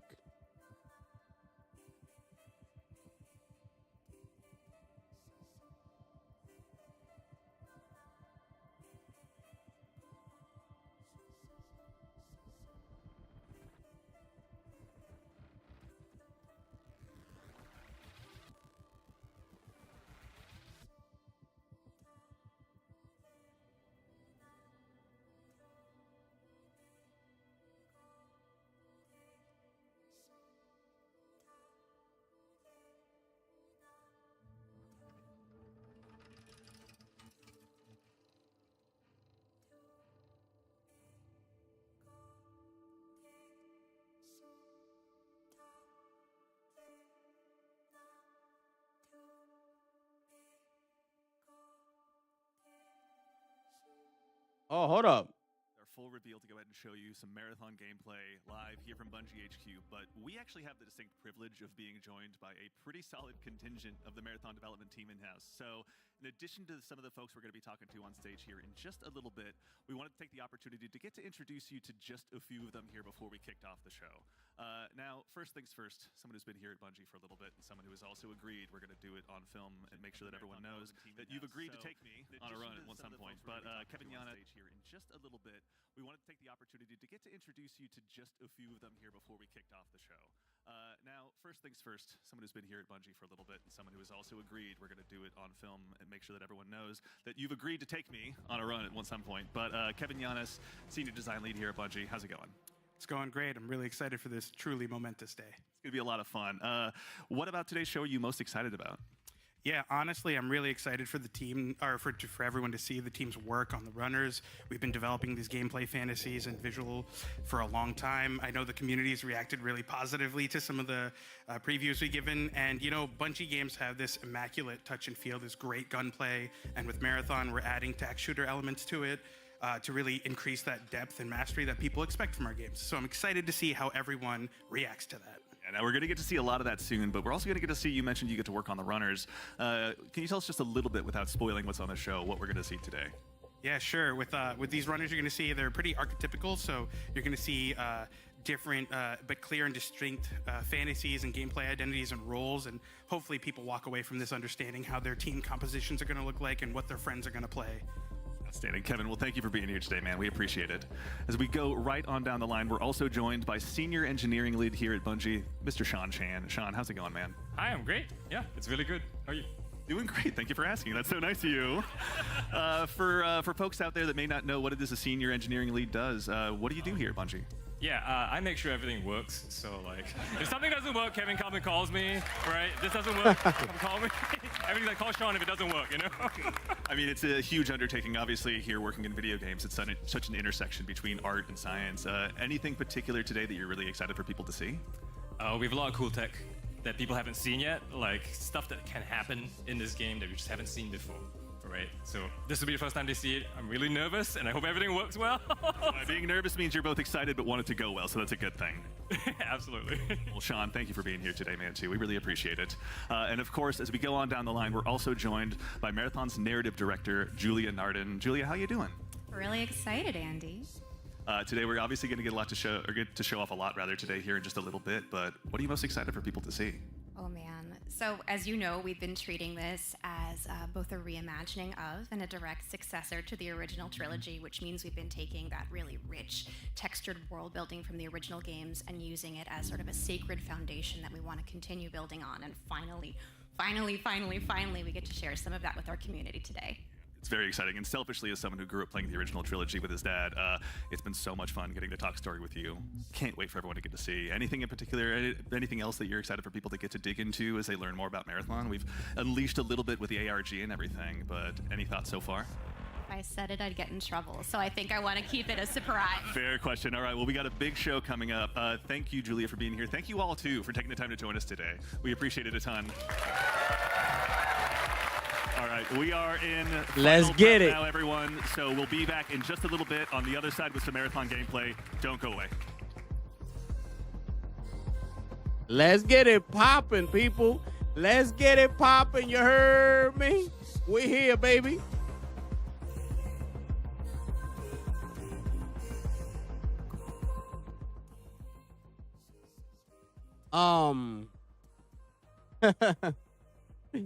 Was that sound were the levels good right there? Y'all wanted it lower? Y'all wanted it higher than that? Let me know. I'm gonna bring it back up once it starts. Let me know if that was good enough for y'all right there. Yeah, let's see what's up, man. The time has come, bro. Bro, y'all feel the hype level around this is crazy, bro. The hype around this game is crazy, bro. You feel it, bro. Louder? Okay, I got you. I got you, bro.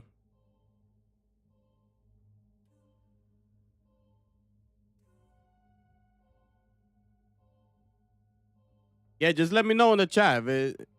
if you need it louder or lower, whatever. But yeah, man, the hype levels around this game is incredible, bro. I feel it. I feel the energy, bro.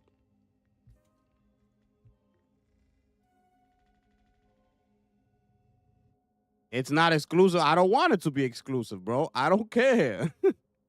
I don't care, but like, bro, I'm good. It's been established already. Like, since Bungie was acquired, it was already established. So there's nothing new to us. And I'm still excited. That's what I'm trying to let you know. There's no fanboy stuff. Like, it's not that I'm going to be less excited because Marathon is not exclusive to PlayStation. That would have been some fanboys, you know, stuff to do. Like, oh, I'm not as excited, whatever. But I don't care about that.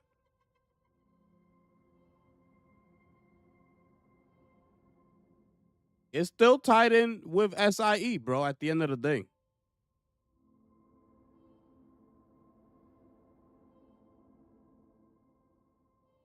Nah, bro, it's nothing like that, bro. It's a multiplayer game, bro. We're not talking about we're waiting 3 minutes to see the next God of War game coming out and they talking about multiplat. We would have had a totally different conversation. This ain't God of War. It's Marathon. Well, we're hoping that it will be the next, you know, big thing as far as multiplayer FPS go. It's all good.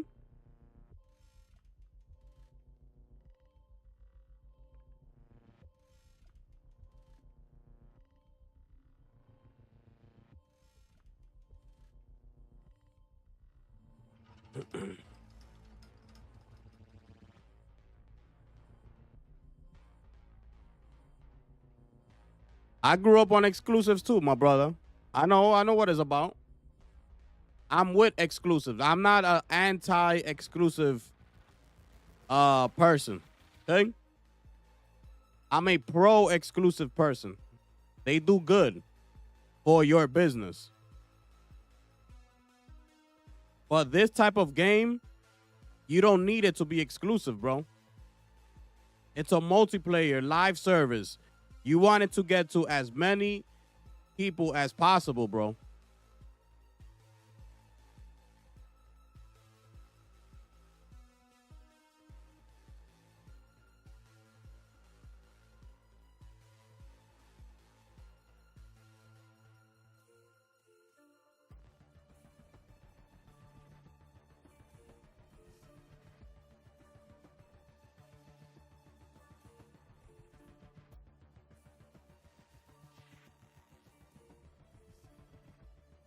Yeah, we seen that, Lunchi.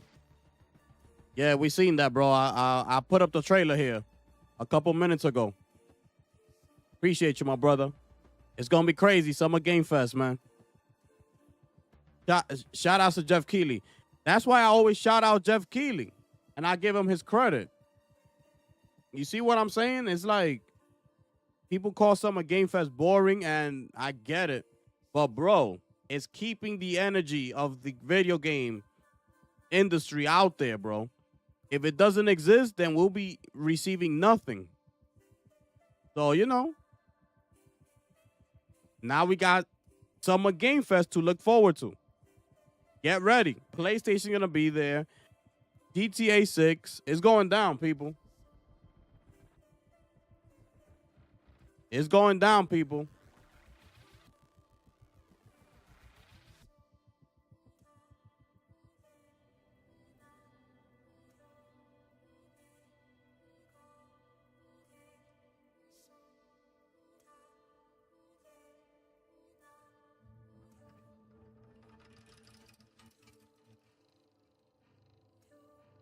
Let's get it.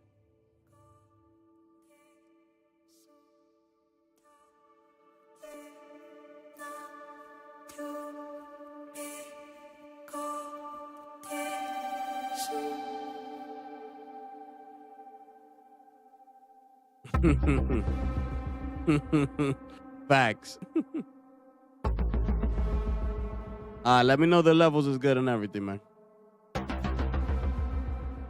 Let me know if we good to go or y'all want it higher. Y'all rocking with the gifted one, ladies and gentlemen.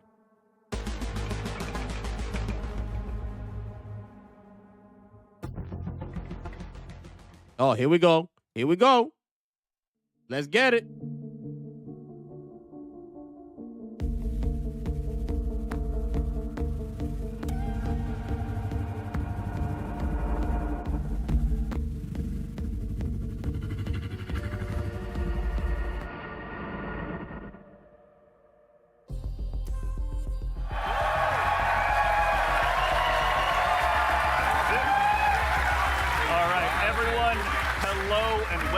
Back to Bungie HQ here in beautiful Washington, where we're coming to you live with the opportunity to share a little bit of Marathon gameplay with you for the very first time. A My name's little Andy. bit. I work on the social media team here, and we've got an awesome show lined up for you with a little surprise at the end that you're going to want to stick around to. So make sure to go ahead and not tune out early.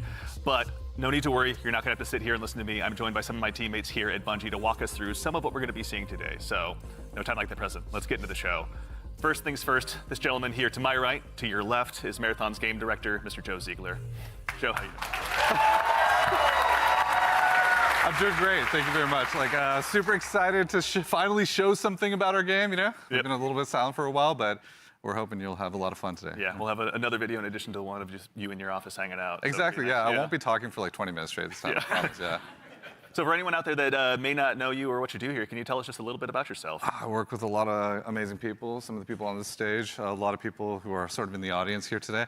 My goal is ultimately to take sort of all the ideas that we have, bring them together into a singular experience and help to deliver that experience as a single thread, so just love that. Thank you very much for being here today, man. Thank you. Yeah, absolutely. Thank you. As we go on down the line, we're also joined by a man who's been instrumental in bringing the worlds of both games and film to life, our franchise art director, Mr. Joe Cross. Joe, how's it going?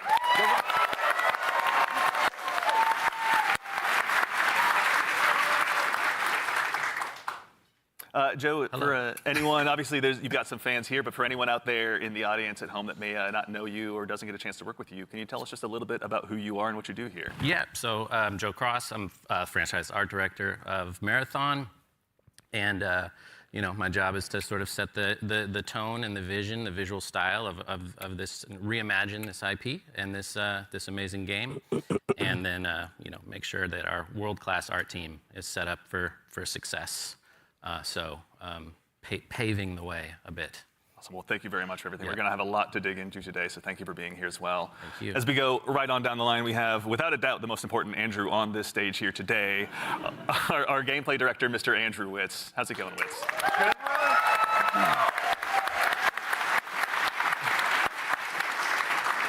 Witz, for anyone out there that may be just meeting you for the first time, can you tell us just a little bit about yourself? Yeah, Andrew Witz. I'm the gameplay director. What basically means is I had to work with a bunch of awesome people to set up what the survival sandbox of Marathon is going to be. So that's runners, weapons and equipment, and the combatants, the UESC. They're going to be hunting players on Tau Ceti. So yeah, what up to the gameplay team? Thank you all for all your work. And of course, last but exceptionally not least, someone who you've probably seen in Bungie Vidocs in the past and someone who's been able to help guide design here at Bungie since Halo 3. The one, the only senior design lead here, rather, the one, the only Mr. Lars Bakken.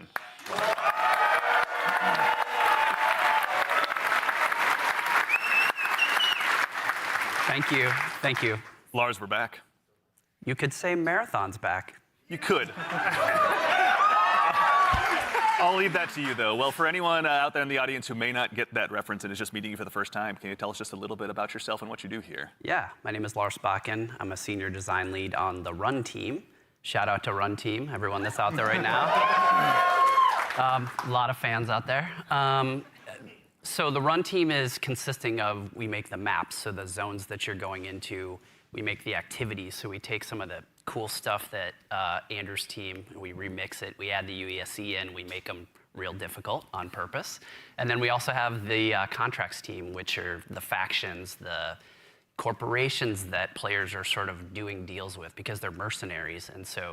And that gets a little bit down into sort of the missions and everything. And so that's the stuff I hopefully make everyone proud with. Yeah. Well, we'll get into that here very shortly, but awesome. No, thank you all for starters all for being here. Before we get started as well, a quick reminder, do yourself a favor, make sure you've got your Bungie and your Twitch account linked to make sure you don't miss out on the Twitch drop that's going on right now. And if you also go ahead and subscribe to any channel in the Marathon directory, you can get a special little cat badge next to your name to go ahead and show everyone that you were here today. So go out there, find a streamer you haven't found before, and make sure and drop a sub out there and share the love. And also, if you have dropped your sub here on Marathon the Game, worry not, that money all goes to the Bungie Foundation, so thank you for helping us help them do some good out there. And now we have a big show again lined up. We've got some gameplay on the way coming up very shortly. We had a chance to go ahead and work with some creators and press very recently, and we're gonna show you what they thought of the game. And of course, again, I'll repeat myself, but we've got something really great for you at the end of the show, so make sure and stick around. But again, the purpose of today is to show off some gameplay. Mr. Joe Ziegler, I'd love to hand the mic to you for this next part. Yeah, so before we get started, obviously there's a lot to talk about today. We have a little bit of a taste to show you about what our game is about, just to kick us off, so we can put some images to what we've been talking about here. So let's take a look. Here we go. Let's get it.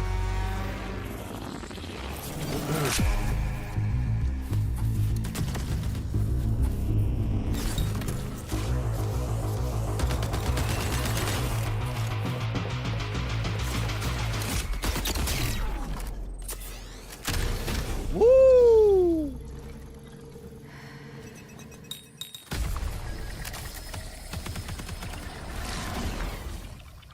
Oh, that's fire.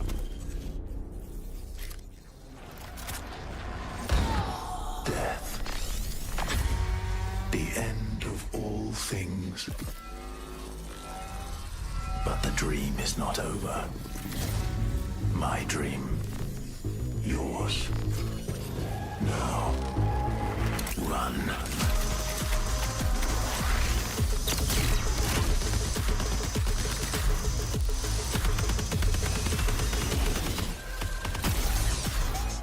Oh, that's fire.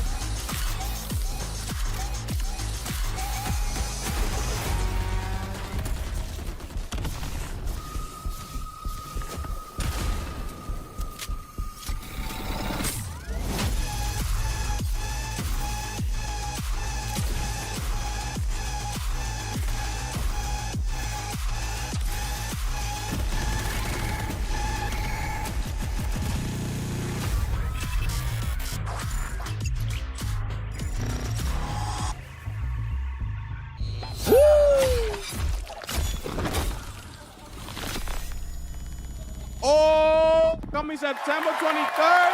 Let's get it popping. All right. Everyone, first things first, you saw that correctly. Marathon will be releasing just later this year on September 23rd. So you'll be able to check out the City very shortly. And in addition to that, coming just later this month on April 23rd, we're going to be running a closed alpha test that you can be a part of. Now, as a quick heads up, this is going to be focused on North America, 18 plus only. So there's going to be a big chance to play up front, but don't worry, there's going to be other opportunities to play later. So to make sure you're caught up with all the details and you're ready to go, do yourself a favor, head over to our Discord at discord.gg/marathonthegame. And of course, if you're here in Twitch chat with us today, then you've already done yourself a big favor. Members of our community and moderation teams are going to be going out and looking for folks to drop codes to as well to make sure that you can get priority access when the alpha kicks off. So go ahead and keep an eye out on your inbox. There's no exclamation point drops or anything you need to do, though I'm sure folks will do it anyway. But worry not, you've gone ahead and done yourself a favor by being here today. But let's get into it. What did we just see? A lot of death, you know, is first what we all saw. But honestly, you saw a first glimpse of some of what's going on in Marathon, you know, our extraction shooter that we're creating over here. And it's got a little bit of everything. It's got some runners in there. It's got some weapons in there. It's got some crazy stuff happening, but yeah. Yeah, a little taste of the weapons in there. You saw some alternate weapon actions. The flip scope is in there, so weapons are going to do more than just shoot, obviously. It's a Bungie game. We got to like really push things.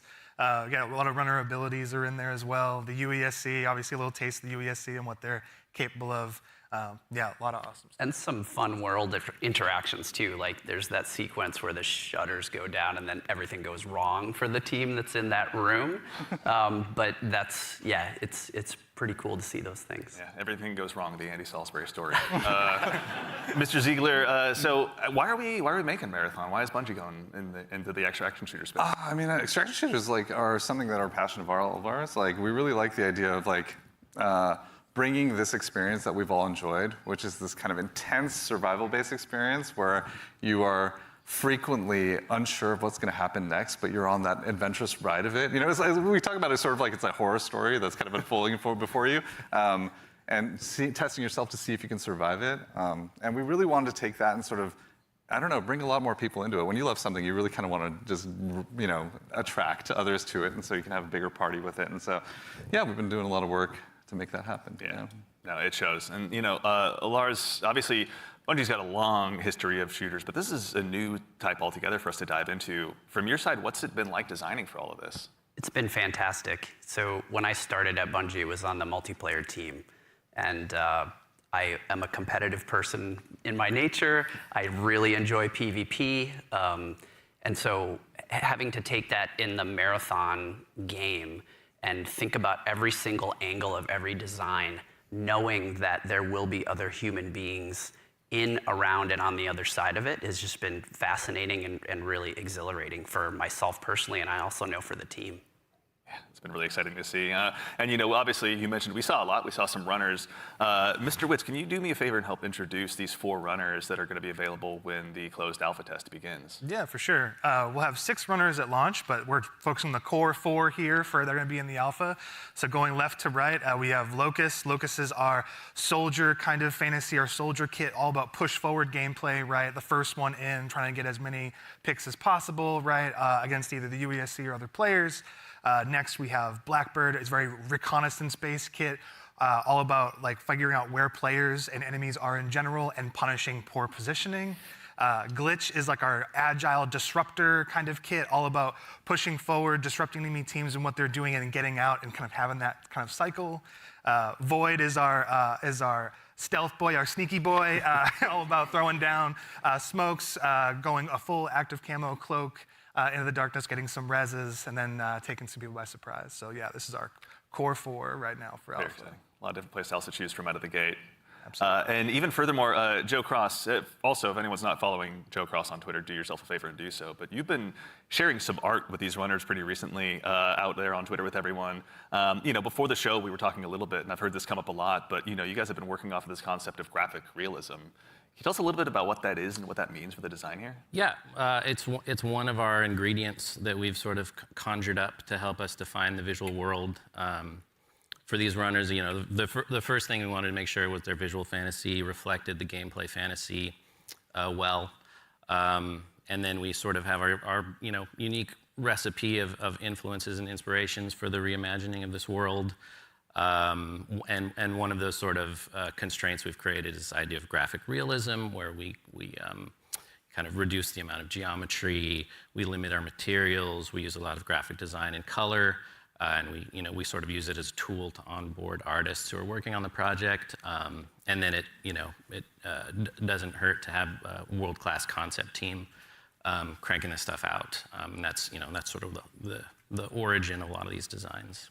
And, you know, obviously the world of Marathon has so much legacy to it as well. You know, as a kid who grew up playing it, I know it well myself. But, like, what's it been like stepping into this world?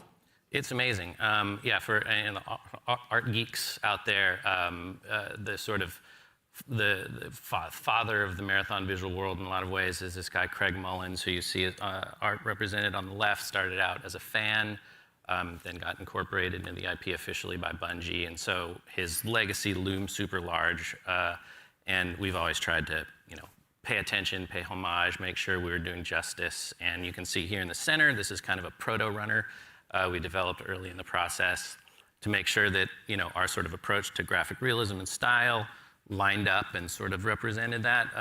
And then on the right here, sort of an evolution into one of our actual runners here, Blackbird, with a similar fantasy and composition. So I think it's working out well, and I think we're, you know, doing something new, but also sort of looking back. It's like a 3-panel study on how to hold the spine, right? Is what you're looking at. Right, yeah. Yeah, that's really awesome. Yeah. Is it a spine? I don't know. It could be. Okay. Yeah. Excellent. Well, that said, if anyone out there in Twitch chat as well has any questions, go ahead and drop them in. We're going to try and answer as many as we can. We're going to be showing, again, a lot of stuff today. So if you've got anything that comes to mind, please feel free to throw it in there. Folks on the community team are going to be keeping an eye out. But we've obviously got a chance to go ahead and dive a little deeper. We've done some telling. Let's go ahead and do some more showing by taking a bit of a deeper dive into some more Marathon gameplay. Oh, here we go. Here we go.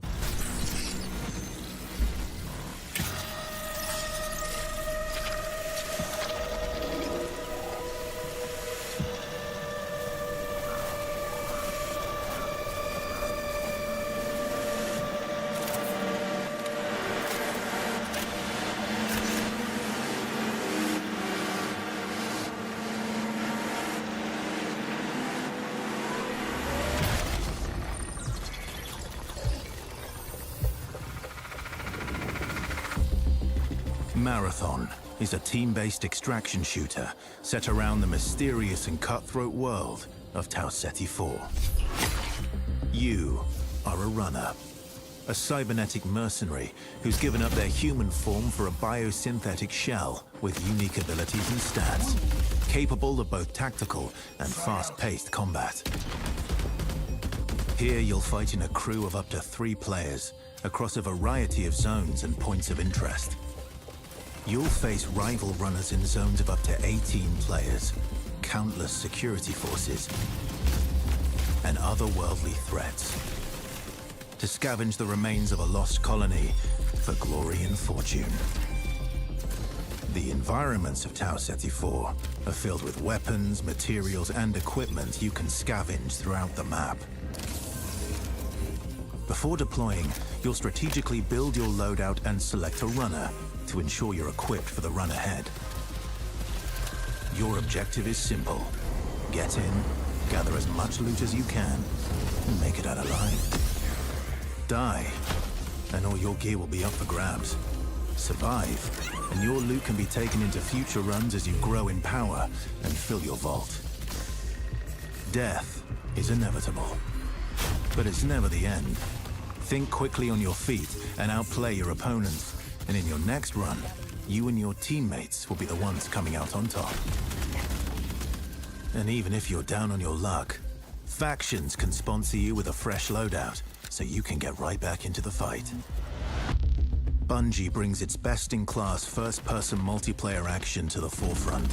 Dynamic and tactile gunplay, runners with unique playstyles, and customizable builds create highly dynamic and strategic team fights. Whether you're on a zero-to-hero run or high-rolling with powerful gear, you'll need to use your best judgment when you decide which fights to pick and how.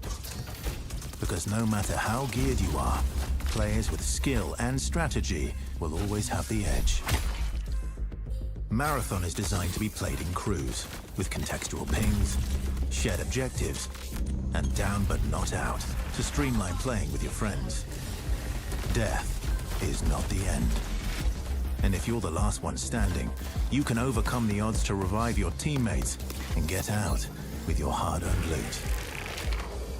And if you believe your skills alone are enough to conquer any challenge, we give you the freedom to opt out of crew fill to take all the glory for yourself as a solo runner. No 2 runs in Marathon ever play out the same. With dynamic events, variable weather, and unpredictable players, you'll have to adapt on the fly if you want to survive. Each run has a time limit, and anything can happen while you're chasing your objective. Looking to unlock upgrades or increase your faction reputation? Slip into the shadows as Void and ghost past your enemies.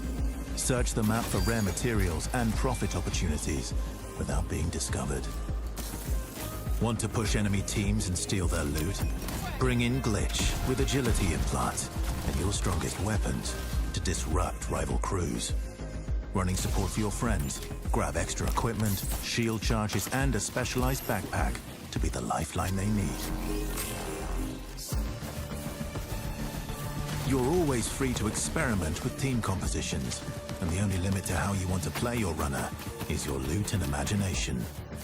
Endgame challenges, ranked play, discovering secrets, seasonal storytelling, community events, and more all await you in Season 1, where you and your friends will start to unravel the mysteries of Tau Ceti 4. Remember, you're only ever one run away from your next big score.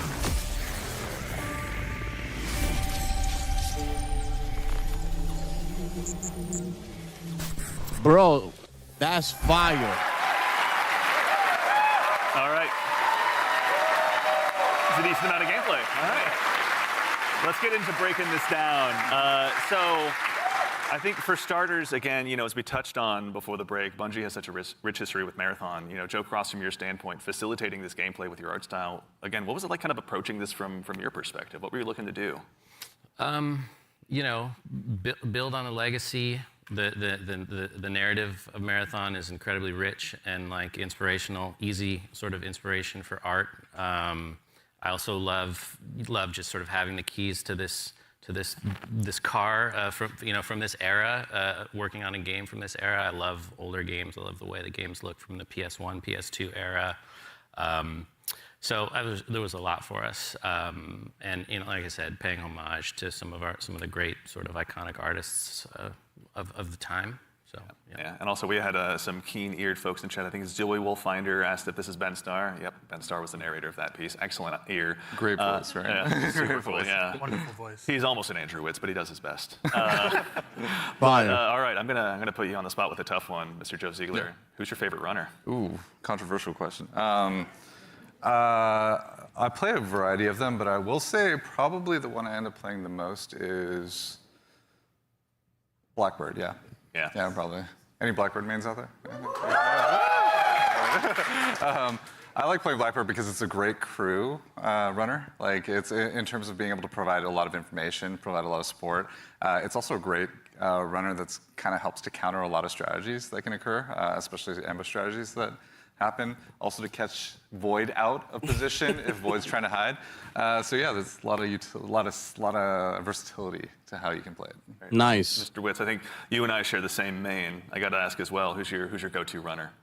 Oh, I split my time between Locust. I'm a very push-forward kind of player, as Joe reminds me all the time, because I'm pushing too much too often. You don't even have a W key. It just goes. I just love to go fast forward. That's right. Yeah. And so, like, yeah, that push forward gameplay that Locust kind of has, right? Being like the first to try and get a pick, seeing somebody out of position, going for that pick. Also, I like to play glitch a lot too. Again, like, I really love that disruption play style. I love just finding an enemy crew trying to exfil, trying to extract, and then like taking like the arm cannon and just knocking them out of like the zone, and now they're trapped with me and hopefully my teammates. Joe. I'm scanning. I'm looking for enemies. It's good, yeah. To that same end, actually, as you guys kind of discuss the runners, Destas in chat asks, what's the pacing targets to the gameplay? Are there any movement or traversal mechanics?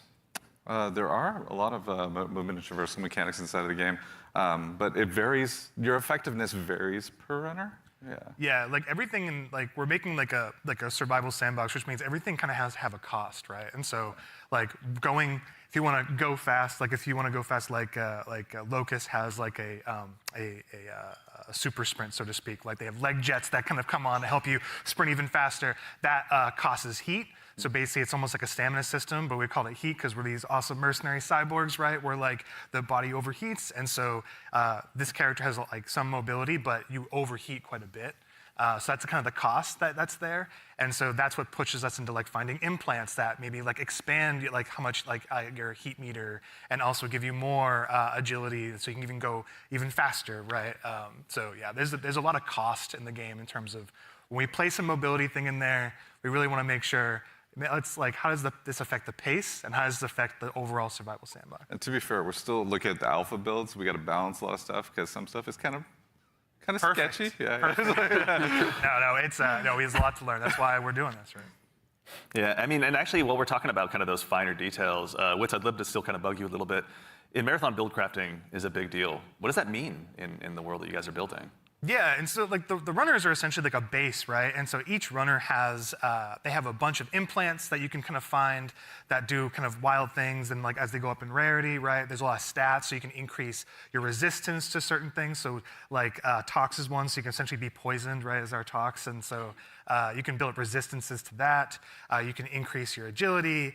There's shields, obviously, to make you a bit more durable. We have cores. Cores are really cool. They basically give you like extra passives.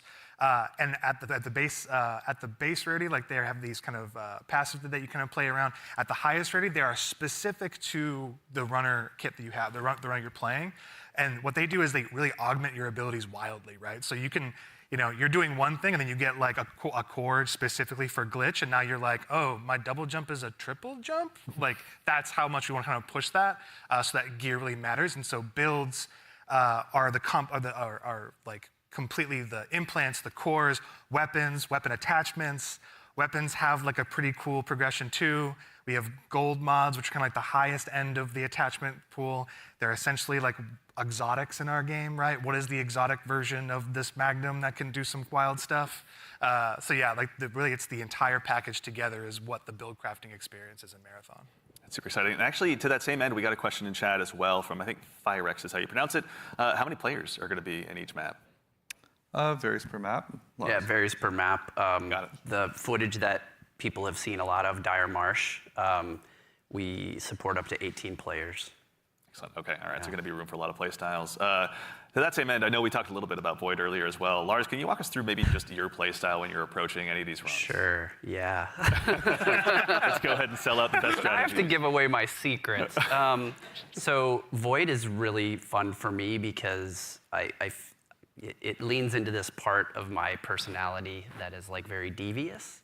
And so, if you go on a run with me, I'll be like, hey, any claymores you see, let me know. And I'm putting those in my backpack, and I'm doing crazy things like, okay, so Void has a prime ability that sends out, I think you saw it in the video, it sends like a wall of smoke that sort of like your home base when you do that, it's a portable. Because when you go in that, you become invisible, you get automatic active camo. So I'll do things like set that up to make people believe I'm doing one thing and then do another. So a lot of subversive things. I'll go in there and I'll claymore the inside, right? Someone comes in after me, they're gonna have a very bad time. But I also do things like I'll go to a place in the zone where there's high tier loot and I'll claymore it up and then close all the doors and leave and be like, I wonder if anyone's gonna show up. And then sure enough, maybe 5 minutes later I see the shield crack in the HUD and I'm like, yes, I can go back and see what's going on. So yeah, that's how I like to play. Yeah. How about you, Joe Cross? What's your go-to? Well, if you know me, I'd rather look good and lose. So I generally pick the runner with the coolest helmet, and in this lineup, I think that's clearly Blackbird. As far as my play style, I'm typically just a decoy. So that's it. It's like, Joe, go over there. Yeah, exactly. I am look the really worst. great. Yeah, exactly. Just stand in the open for a little bit. Yeah. So that's the end of my run story. Fair. Well, we want to thank you all for your collective sacrifice. We appreciate it. So actually, to that same end, obviously we do a lot of play testing here internally. Wits, I know you mentioned you've got a folder of some of your best plays, but what are some of your most memorable runs so far? Some of my memorable runs are really when I think I'm going to be doing one thing, right? Like, okay, I'm going to do a contract. I'm going to be going here. I got to go into this room. I got to interact with this device. And I think it's like, I'm safe. Like, I'm kind of doing like a routine thing. I can get in and get out if I'm like smart about it and really kind of listen for what's going on. Like, there's no UESC around. There's no players around. And oftentimes there's another player. Like, the best moments is there's another crew that are going for the exact same thing. And there's this moment of like, you're about to turn the key to get into a locked room, and then the other team is right there, and you're like, oh crap. Like, and then you're like, this is all out war in like a hallway that seems to be like a regular hallway, but now it's just like it just gets crazy. And so I think those are the peaks that happen where there's these tense moments where you're trying to do something that lead to these very quick crescendos where, these mercenaries kind of going crazy. Like all these players are jumping in. You make it sound like you're playing so carefully, but you're not. Listen, the tactics are happening fast. Okay. They're just processing power. The math is going. Like, it's happening. It's improvisational, right? Yeah. It sounds like, runs can obviously entail a lot, but we also have a question from Sharky218. Is loot going to be just weapons, or is there going to be more for people to go after while they're out there in Tau Ceti? There's a ton of them. There's a ton of them. Yeah, there's implants, there's cores, there's equipment, Consumables. there's Grenades. Let's Consumables. talk about grenades. Yeah, there's grenades. We have a bunch of different types of grenades in the game as well that you can loot in the world. We have valuables. We have backpacks. Yeah, attachments, weapons. materials, keys. And there's a bunch of stuff too that we're just, we call valuables, but like there's times when you're running low on money and you're like, I just need to do a valuables run right now and I need to pick up these things and get my money, into my space bank. So.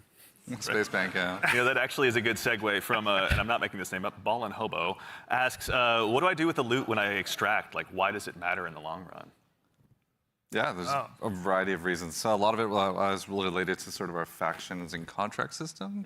But if you want to talk a little bit about that, Lars. Yeah, I mean, we've got this entire system we call factions. You're doing contracts, they're like missions, and you are being greeted originally by AI representative because you are a mercenary. You don't really have allegiance to anyone. They are going to pay you to do these jobs, and so they'll give you these missions to do. And as you're doing these missions, like Andrew said, sometimes you'll run into danger. But the cool thing about, I think, a lot of the faction and the contract system is like you could complete the, download the agricultural survey from this one area on one of the zones, and you're doing the thing, and you've sort of done it. So even if you die, you've still made progress there, which I think is a really cool aspect of that feature. But then there's also this other meta layer where as you're working with the different factions, they allow you to upgrade yourself over time. And so you can increase your heat meter, you can increase your loot speed, things like that. I was gonna say, you're trying to get as much loot as possible to meet the challenge of the world, right? Yeah.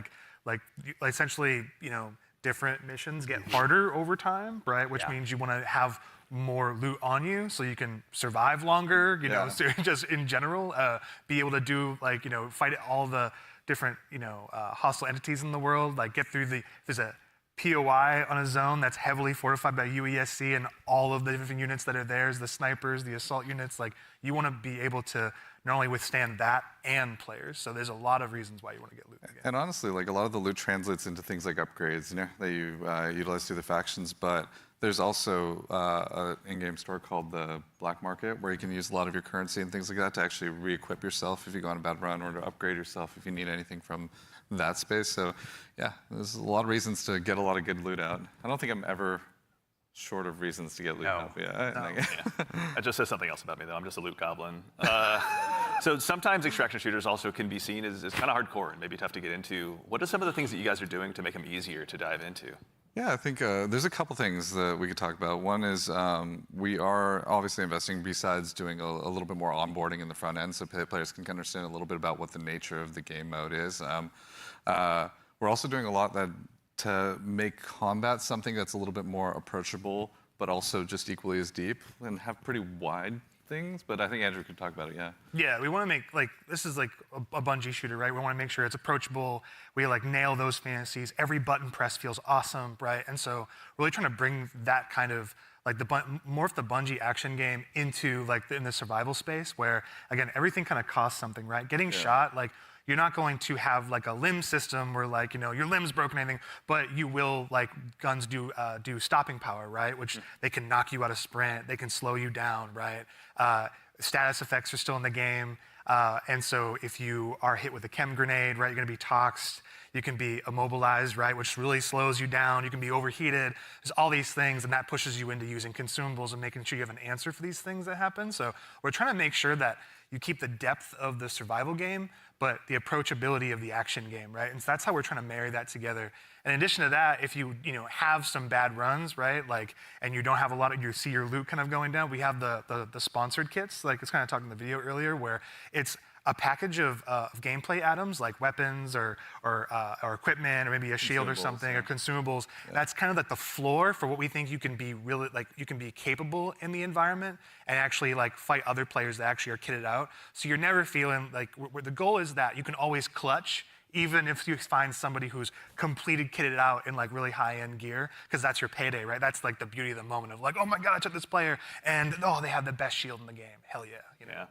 Hurts. I mean, obviously, going to be a lot of good pointers for folks at home taking notes for when they get a chance to get into the alpha. But we'd be remiss if we also didn't mention how a big part of what we do here at Bungie is working alongside our community, which is why we've also had the chance since about 2022 to work with hundreds of different creators in our community as well, to go ahead and get some of their feedback. So to those of you out there that have joined us, thank you very much for your time and your opinions. They mean a lot. But no need to listen to me talk about it. We actually just last week had a bunch of folks in here to go ahead and play test the very same alpha build that some of you will have a chance to join in on as well. So I vote I go ahead and let you tell them about it in their own words.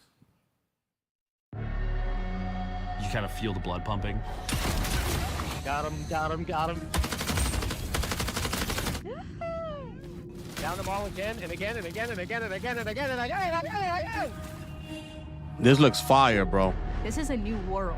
This is a different take on an extraction shooter. No! No, they got out! It's game changing. It is literally game changing.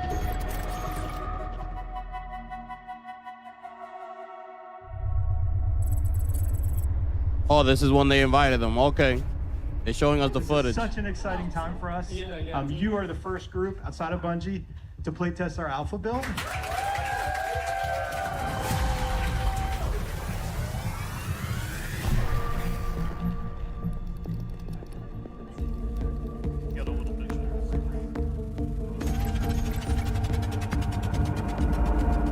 Look daddy up, let's go.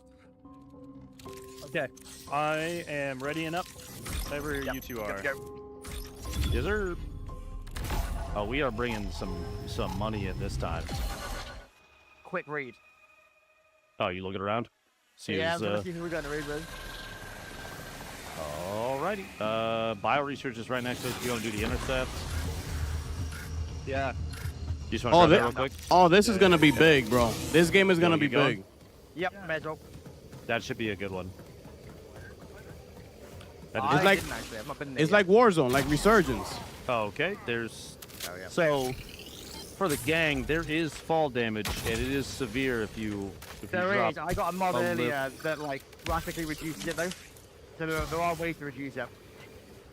I may have just exploded my kneecaps. If you dash right before you hit the ground, you don't take it saves it. damage. It'll break the fall, yeah.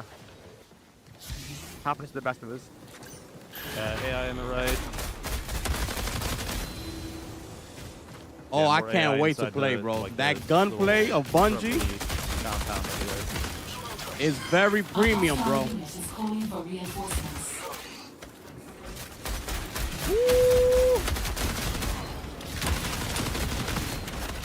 Sorry. Excuse me, sorry. You're good, you're good.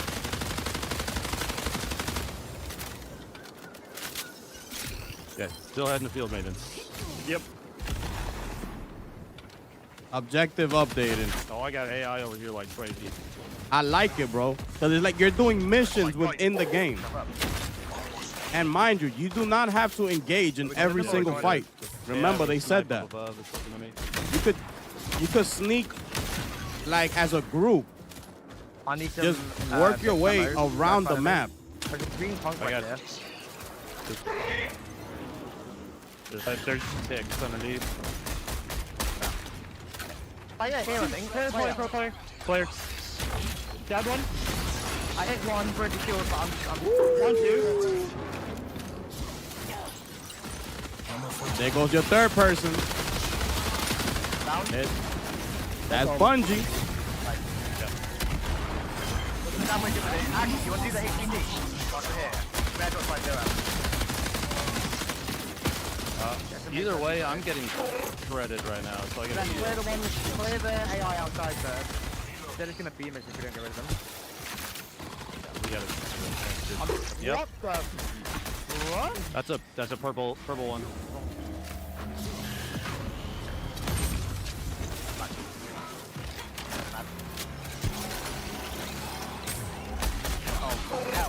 Bro, the one that's at fire like 5 knees. Oh, The Grenadiers, yeah. They're Yeah, pretty yeah. great. What do you have on your little guy? oh, one of the guys you killed had just been weapons on him. Poor guy. Oh, mechanics kit. That's what we need, right? We just Yeah, have yeah. this mechanical Mechanics kit, static effect. I'm using it. Yeah, I'm inside with them. When you have the mechanics kit, it doesn't take anything. You're just good. Yeah. I'm unlocking the box. Yeah, dropping in. Big ones too. Nice.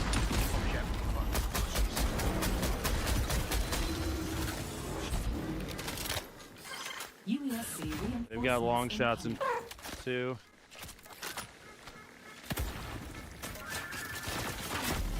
Oh. Yeah. That's gotta be. It's gotta be. I played one shield. There's a loot up there who's absolute. Oh my god, I'm almost dead. I just realised. Where are they? They're on the balcony, like south 200. I got one knocked. I got one knocked. Nice.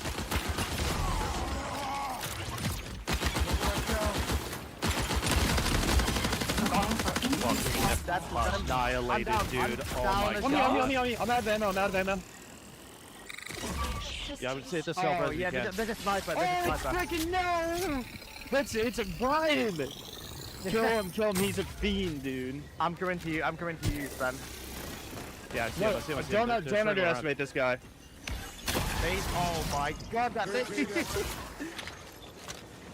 He killed 2, I think it's 1v1. Ben, you knocked 1, I knocked another. Good stuff. I literally only have a sniper. A unit is signaling for reinforcements. Okay, the knock I had was way over here. I don't see anybody over there yet. He's been quiet for an awful long time. I reckon he's gone to res. I see him. He's right there. He's right there. Yep. Yeah. Tell me if they res. That's okay. Yeah, he's holding the angle at a distance. Sniped a sniper. Yeah, right on me. This player. I mean, very weak up there.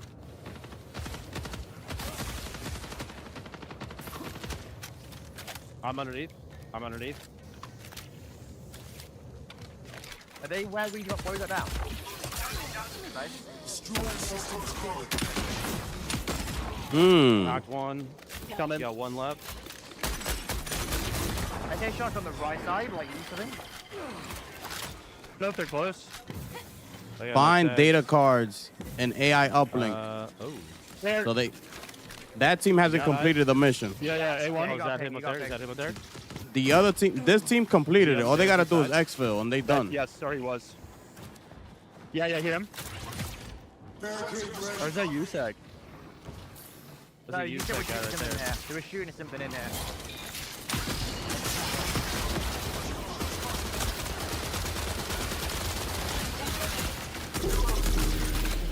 I think they kind of built a ringer group, I'm not going to lie. Yeah. I'm feeling pretty confident. They built God Squad, you could say. I feel like we might be the God Squad. That was good. That was a good run. Yeah. That was fire, bro.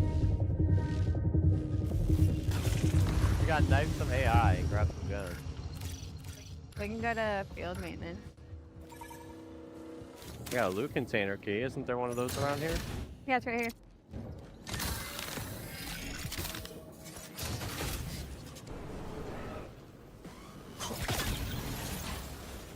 Where did I just hear that thought?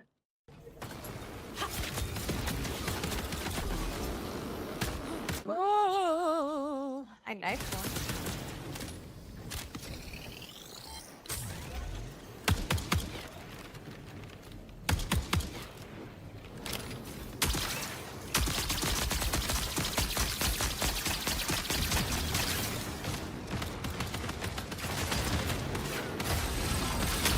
Oh my god, I'm dead. Yeah. Yeah. Something's sucking me. Stop sucking him! That's crazy. It's a purple shield. UESC reinforcement signal detected. I found a purple enemy. I heavy knifed it 4 times and had to dump a full mag into it. Really? Yeah.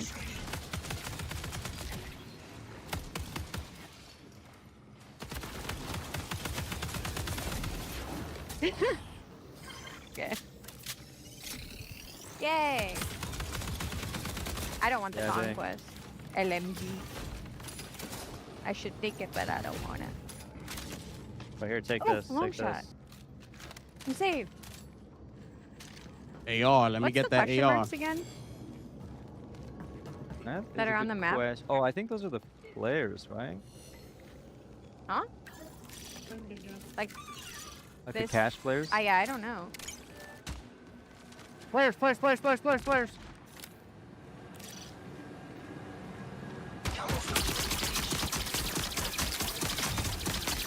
One is broken.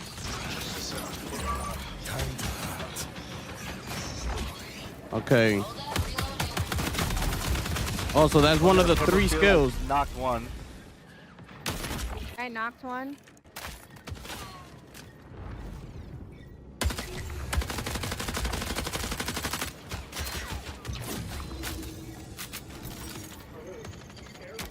Found him. Prepare for increased hostile action. Glitch is moving. Behind, yeah, Glitch is behind you at the moment. White shield. Oh, she's scared. She's scared. Down. Very good. Very, very nice. I called the purple.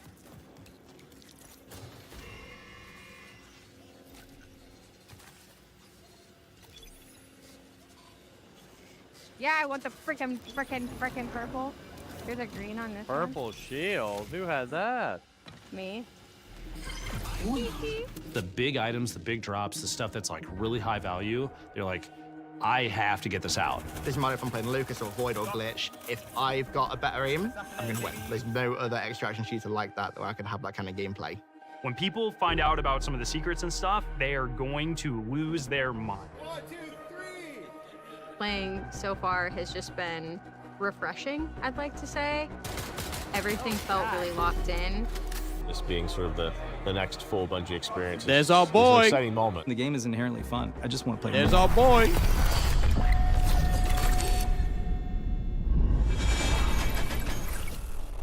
Let's get it, people.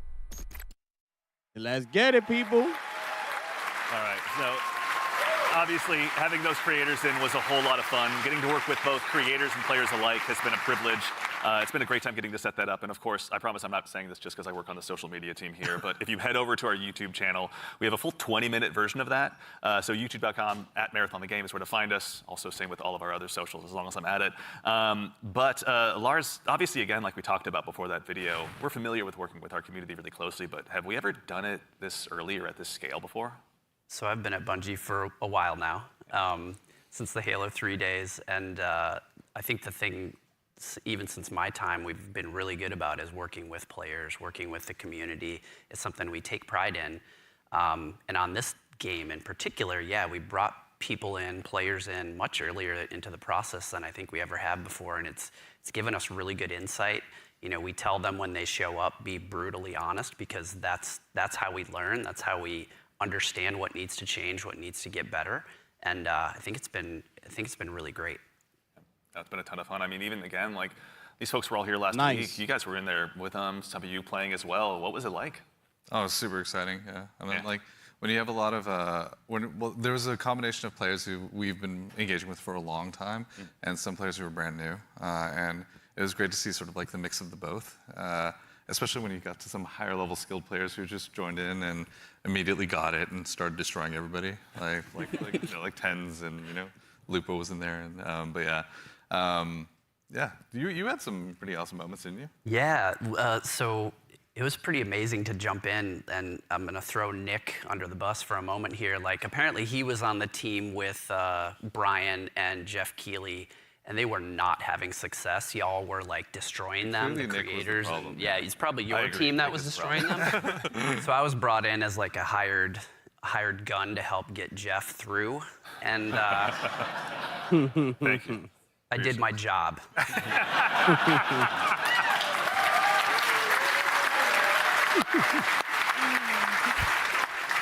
Mission accomplished, Lars. Yeah. Something that he's used to, obviously. Also, though, you were saying you were observing a little bit as well, maybe not playing quite as much. What was it like, from your perspective, getting to see all these folks jump in and play the game for the first time, some of them? I mean, it was awesome. It's awesome, like, playing the game for so long, right, and seeing other people play the game is just a great feeling, right, for, like, the whole team.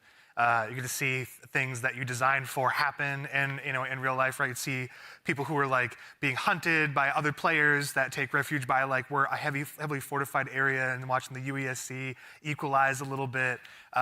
Moments like that was great. There was another fight that was like it looked so fun, but also hilarious, but also like really like it was like a great time, but also really tense. There was two crews that were fighting under the dire marsh map. There's a bunch of tunnels and stuff like that, and they were fighting in the tunnels. And the fight was literally like almost 1-by-1s, like 3 and 3, like constantly moving towards each other and fighting in the hallway. The person in the front dropping meds for people in the back and changing positions. And that fight went into like little vents as well. So it was like this it was this hilarious chase that was like it was super tense because you didn't know exactly whether you were going to get third party, and they were just the volume in the room kept on going up from those two crews because they were just like, when are they going to get flanked? There's another vent right there that could pop up from there. And they were shooting vents just out of just pure paranoia. It was awesome to watch. It's a good balance to strike, obviously, yeah. And you, again, we were mentioning you got to play. Were there any other creators you got to dive in with? Oh, yeah. I was on a team with Valkyrie and Katamina, and we had a lot of fun. There was like a couple moments where we bunkered down underneath a greenhouse in the tunnels underneath. Tunnels are dangerous, and they were fun. But we basically created like a little claymore nest down there, and so we were baiting them down into it. And yeah, it was pretty successful. I'm telling you, the claymore strats are good. Yeah. Don't sleep on claymores. They're pretty solid. Yeah. Lars is like, I know. Yeah. So, even in addition to these creators, the legacy of Marathon's community goes so far rather. As someone who's played a lot of Aleph 1 in the past as well myself, back on my Titanium G4 PowerBook so long ago, bringing in the Aleph 1 team was really, really exciting. You guys got a chance to work with them as well, isn't that right? Yeah, I mean, it's super exciting to sort of connect to the heritage of Marathon, right? Like to keep that alive as we're sort of building this new world. And so working with the Aleph 1 team has been really awesome with the Marathon Classic on Steam. Is the release that they had, as well as the Marathon Classic 2, I think, is on Steam as well. Yeah. But yeah, both of those, it's like sort of connecting the threads, if that makes sense, Sort of remembering the past as we're sort of building this new, re-envisioning in a lot of ways of what Marathon is. Yeah. Actually, kind of on this topic as well, about the dangers of the world, we do have a question from Twitch chat. Are there dangerous PvE encounters? Obviously, you've mentioned that the UESC is out there, and you should underestimate them at your own peril. But can you tell us a little bit more about maybe some of those emergent threats that await players? Yeah, absolutely. There's the UESC security units that are out there. There's a bunch of different types that do different things, so watch out for them. We also have ticks, which are these wonderful, surprising, explodey fauna. Yeah, they run at you. They run at you, explode on you, and you have to shoot the nests actually to get rid of them essentially. Otherwise, they'll keep coming. And there's a bunch of hazards and stuff that are be on the map as well. Like we have a bunch of like tox rooms and all kinds of surprises that await players. And in the alpha there's a few, but what's the scariest UESC unit to you? The scariest unit? The Ghost Commander for me, for sure. The Ghost Commander, their ability is like they go into active camo and they actually have clone. They have a bunch of like clones that go out there, so you think you're not sure which one to shoot. And then by the time you recognize which one is actually the real one, right, it's like it may be over for you. But that's one. The sniper, also love the sniper as well. We really want to have these prolonged sniper fights that are really great against the UESC. And if you manage to really push them and they notice you're pushing, they'll punish you for that too. So definitely be careful of these units. Tread carefully. Not to be trifled with, right? And the recruits, honestly, they have this rush down that they do. If you're not too careful in knowing where they're going to be flanking you and rushing you down from, we're purposely making them these formidable foes that you can't get treasure out of the world easily, and they're guarding it, and they're doing a pretty damn good job. And you can't ignore them either. Once they're on your set, you kind of got to figure out a way. Yes. Exactly. Also, too, we've got another question from, I believe, Shepsky. Can a team be composed of any number of runner types, like 3 Blackbirds, for example? Absolutely, yeah. Yep. There's no restriction on how you assemble your crew. You can all play the same. You can create a meme comp if you want. Or you can diversify a little bit, and sort of try to use each other's utilities. But we've seen them all. It's been really cool to see kind of the different combinations we've seen. Yeah. But you may never know, like those 3 different players that are playing Blackbird, they may have very different builds and what they're gearing towards in Blackbird, right? Like they may be some of them, like one of them may actually have implants that allow them to go in active camo. That's not a specific thing for a runner, so we're purposely trying to make it so that is you can diversify. I did see the shield wall comp, which is like basically 3 locusts in the playtest from last week. But yeah, let's go. So again, obviously it's been so much fun to hear you guys even talking about this game and the experiences you've had. You've been building a world that's really ripe for players to tell their own stories in. Again, with the closed alpha on the way on April 23rd, as players finally get a chance, some of them to jump in. What are some of the stories you're most excited for them to get to dive in and maybe tell themselves? So many. I mean, there's so many different stories that I think that we're looking forward to seeing happen, especially ones that we've never even seen before. But getting onto the planet, like honestly, just trying to survive amongst all of the different threats that exist there. The dying, when our trailer says death, it's death. There's a lot of death in the game. The learning from it, the challenging yourself, the getting back up and trying to do something new.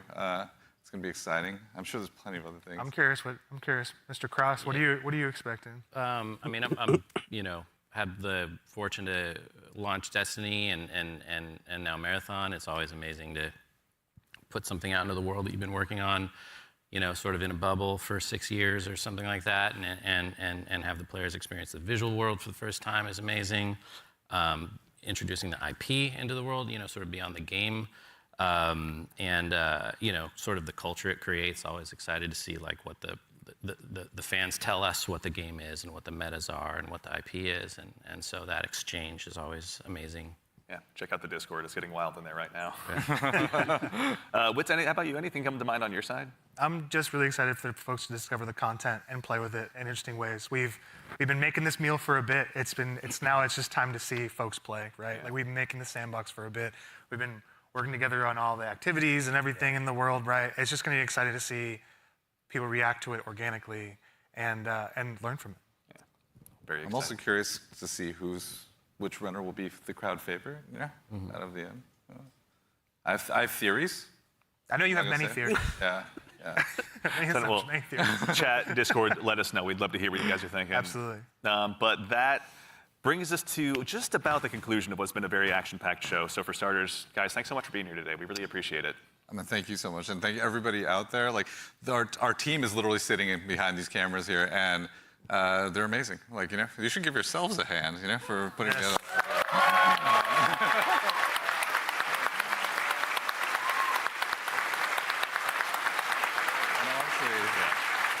Also, there's an immense amount of staff here that has been super gracious and kind to come and help work with us on this. So just want to make sure all of you, let's give you a hand too. You've been doing an amazing job. Thank you.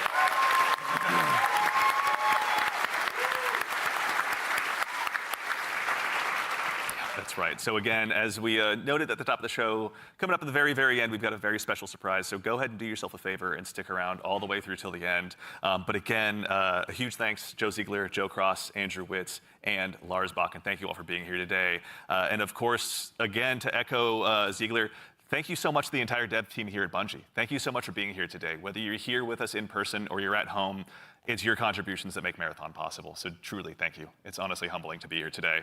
And again, of course, the crew here, thank you all so much for all of your hard work. It's been incredible seeing this stage come up so quickly rather. So thank you so much. It's been a gargantuan effort, and it's all thanks to your efforts. And most importantly, again, to all of you fine folks out there for joining us today. It's such a privilege for us to get the opportunity to share what we've been working on, and it matters most when you show up and join us. We know you have busy days, and we're thankful to be a part of it. So thank you for joining us here on this Saturday morning. And of course, we got something fun at the end. Make sure you stick around for a little bit longer. We're going to be rating Scarrow and Mr. Raffle Waffles, Milo, out there here just after the show ends. So go ahead and tell them we said hello when you get a chance to drop into their chat. But as has become kind of a tradition here at Bungie with our streams, we've saved just one more special thing here for you at the end. Here we go. We've told you a lot about the game so far, but we haven't had a chance to really touch on the narrative just yet. And we're really excited to build a story that's innovative in the extraction shooter space, both in and out of the game. And we'd love to show you a glimpse of that now. So we've had the opportunity to partner with Academy and Emmy Award-winning director Alberto Mielgo to go ahead and show you just a bit of a snapshot of what life is like on Tau Ceti. So we hope you enjoy, but in the meantime, take care of yourselves, take care of each other, and we'll see you all Starside.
Bro, they killed it with that art style, bro.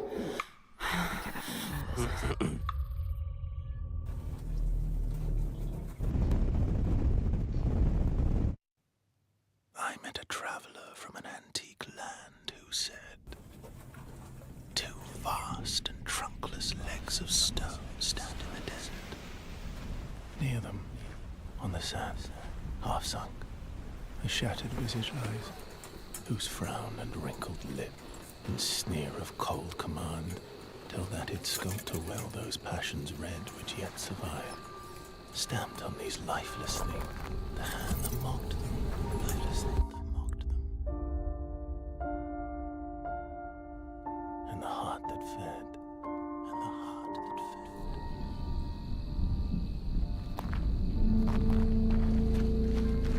fed. Yo, that looks crazy, bro.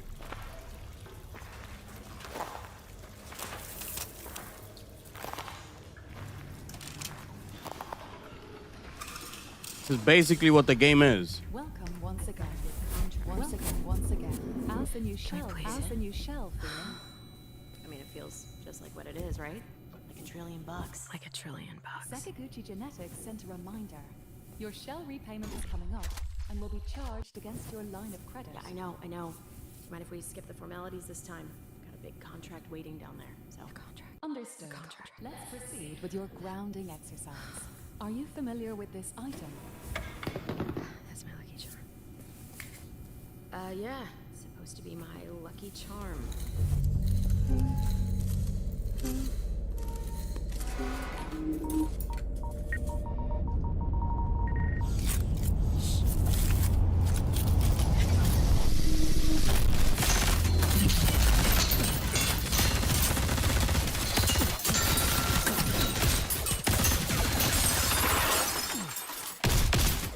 Bro.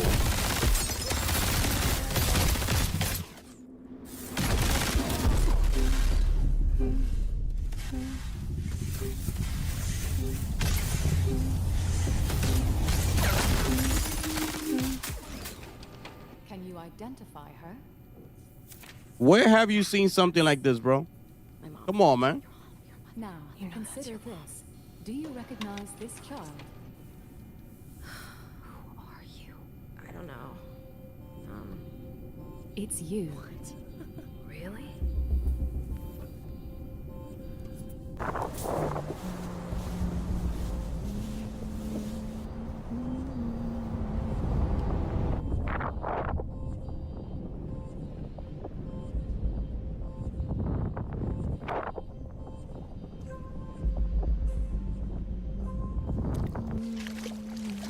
Hey, what's that you always tune into? Worth anything?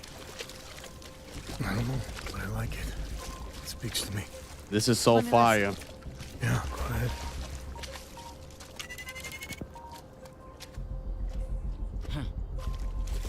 Do you ever wonder what happened to these people? It's not my business. And this music is? You'll have a tough time finding a buyer. Good. It's not for sale. Give it to me.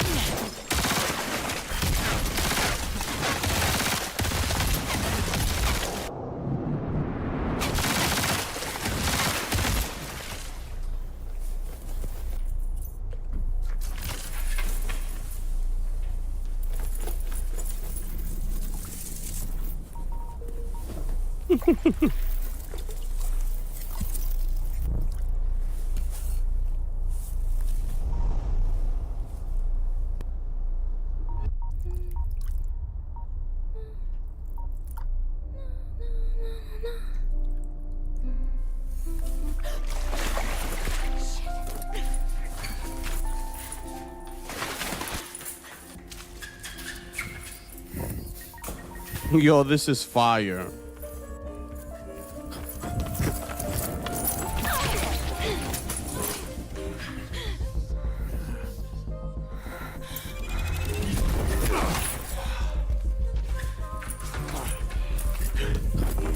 What happened?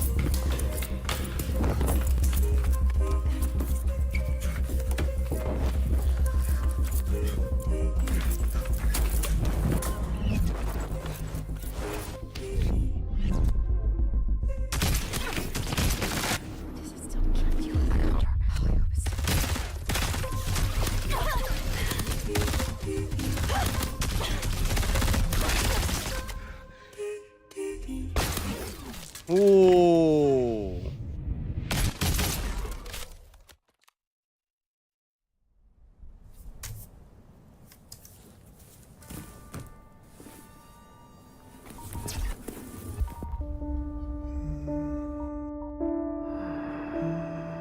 And on the pedestal these words appear.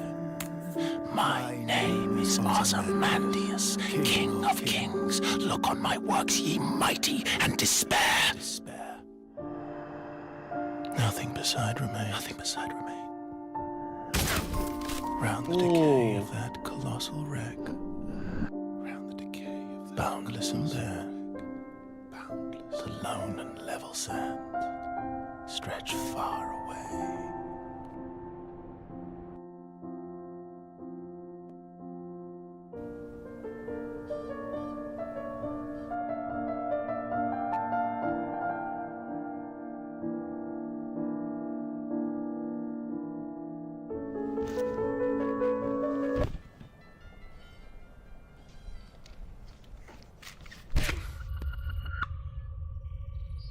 Do you recognize this child?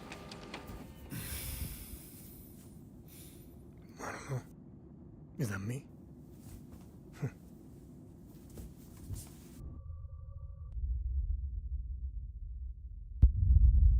Yo.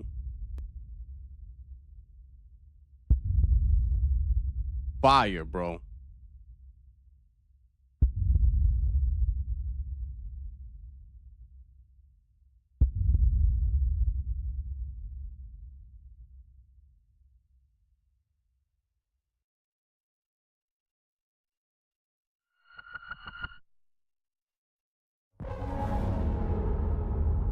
Woo!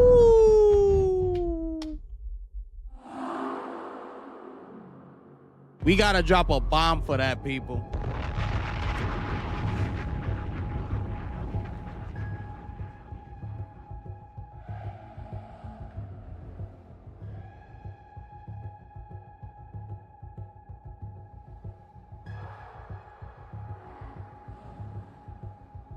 Bro.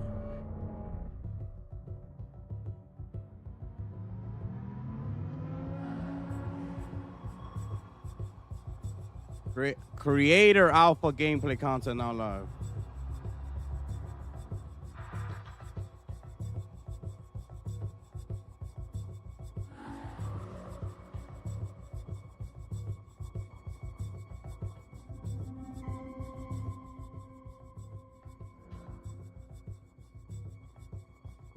So, what we thought, people? What's the word?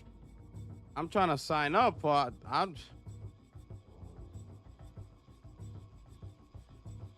My bad.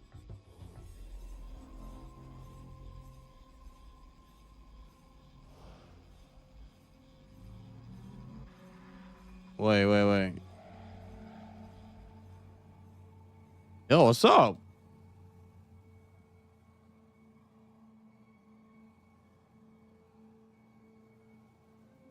Oh, I don't go over here.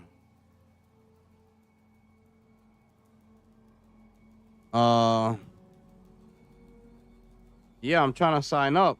Hold up.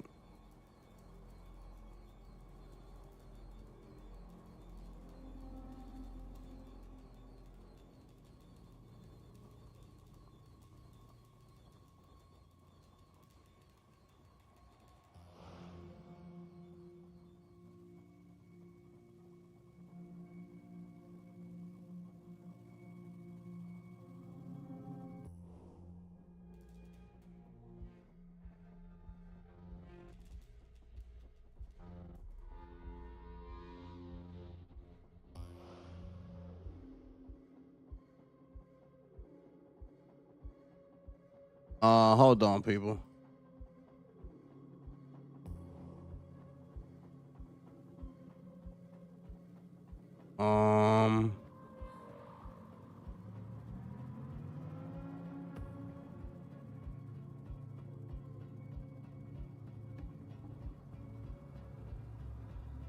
Okay, let me see.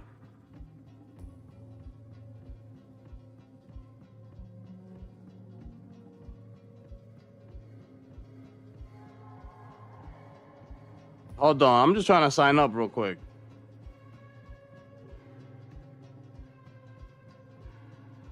What's up with this?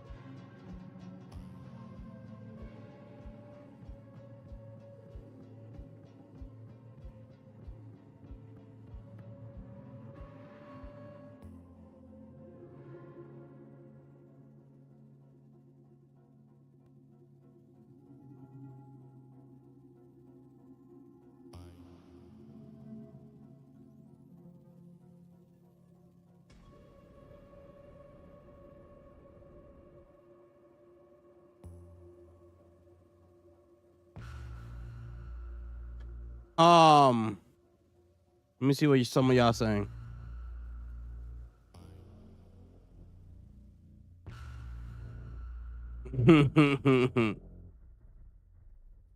Oh, they did say that they have a dedicated security team to look for the cheaters. I do remember mentioning that. Together with our friends at IGN, we're thrilled to invite you to world premiere official gameplay trailer for Chronos New Dawn. Okay, we'll get into that in a little bit. I'll check it out. They're spending bank on marketing. Exactly, bro. Yo, the marketing has been out of this world, bro.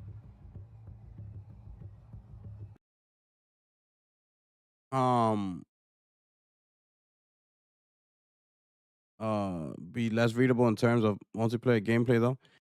Gotta lean towards clean. Yeah, I agree with that.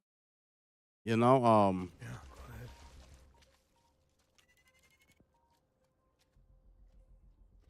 I agree with that.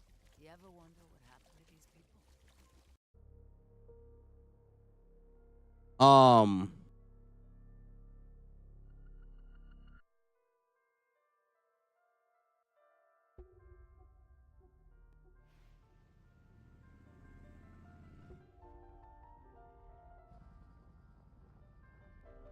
Okay, you're gonna try it. Okay, Steve Fresh is day one. Yeah, I'm in there.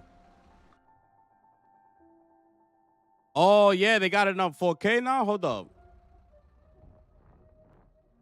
Wait, watch what in 4K, Lunchi?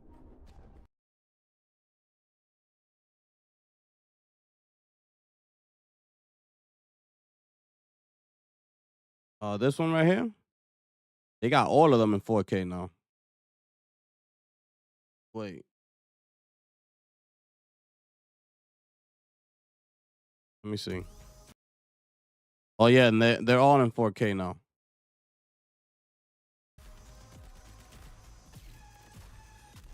Oh yeah. Woo wee. Let's get it.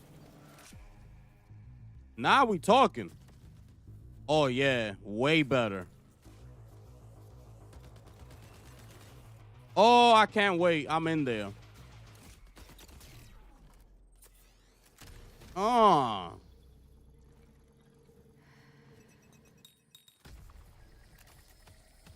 That was fire.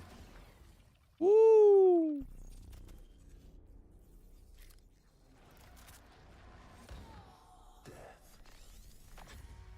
The end of all things. But the dream is not over. My dream. Yours. Now. Run.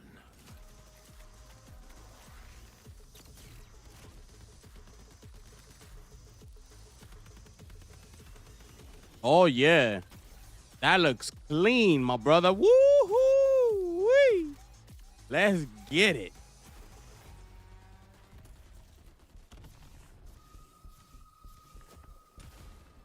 Yup, let me go in through here. Bang.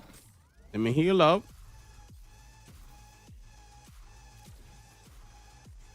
And that's the extraction.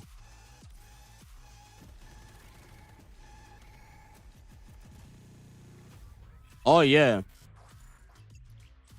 If the game is free, but it's gonna do some damage. Oh yeah. Oh yeah. Bro. Hold on, let me see real quick. So C Fresh is in there day one, okay? Yeah, I'm in, but bro.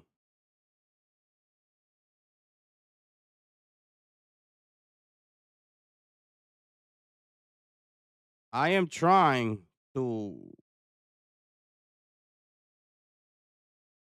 Okay, it's not letting me in my damn account.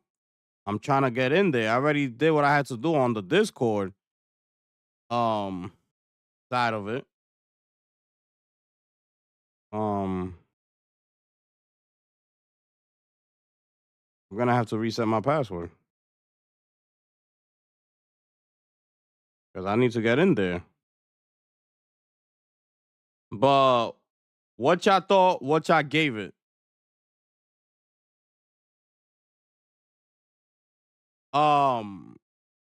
Sorry, man. I'm just trying to get this done.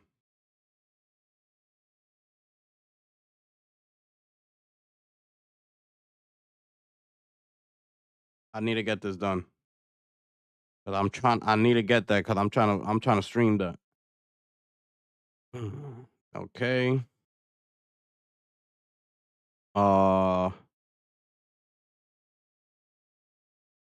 Yes, my password.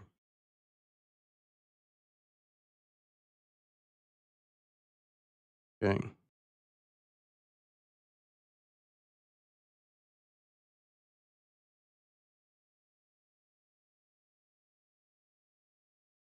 Okay.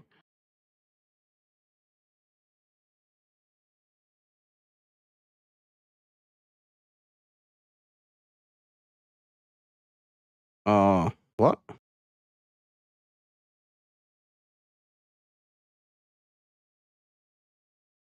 Not right now. Okay. I got that. Now, let me see. What happened here? Okay. Let me see now.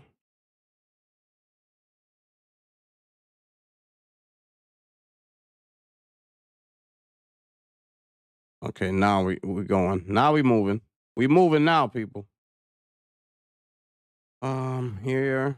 This. I gotta go here. Okay. G6. Okay. So now what? What did they tell me?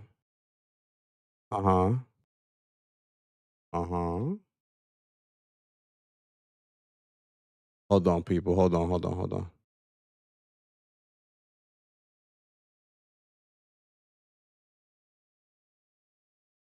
Need to do this again.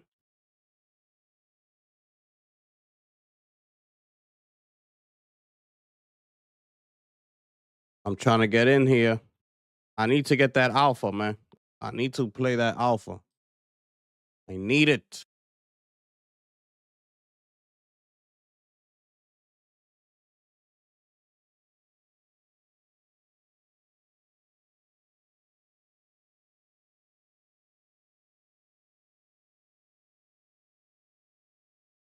Okay. Yes, that's okay. That's me. Yes.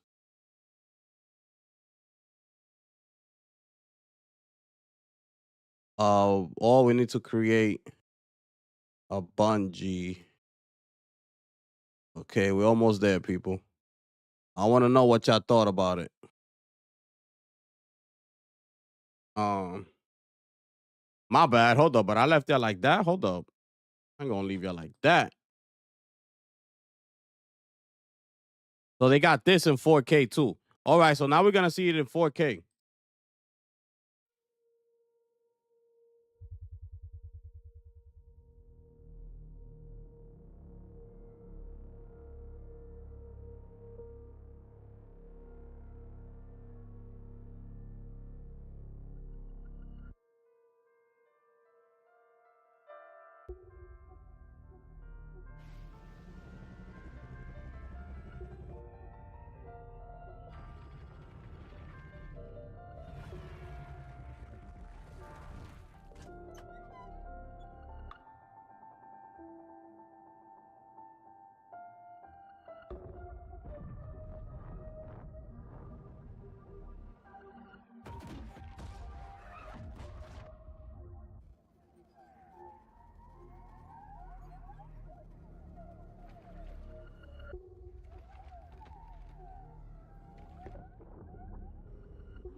Okay, now what?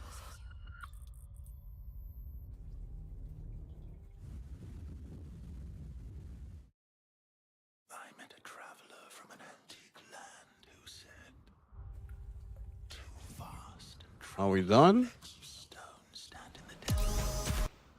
Near them, on the sand, half sunk, a shattered visage lies, whose frown and wrinkled lip and sneer of cold command tell that it sought to well those passions. Okay, so are we done? Stamped on these lifeless things, the hand that mocked them.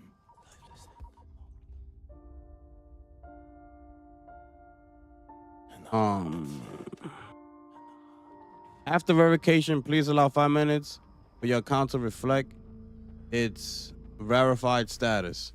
Okay, so I gotta wait 5 minutes. All right. So I gotta wait 5 minutes. Welcome once again. All right. Can we please? I mean, it feels just like what it is, right? Like $1 trillion. Like $1 trillion. Yeah, this looks way better in 4K, yo. Yeah, I know. Do you mind if we skip? Okay, let's see. Got a big contract waiting down there. The Discord, yeah, I just signed up, bro. Dedicated security team will ban the entire PC market. Facts. Well, you see how mad salty bought her ex-bot PC guy was? So that's what Jay was saying. The game still has a fight to the finish line. I get it, bro. Yeah. I get it, bro. Yo, this looks so clean in 4K. Woo, bro. Yo, it looks crazy, bro, in 4K. The Last of Us tomorrow, facts. Phil Spencer play Marathon? Of course he did. Of course he did.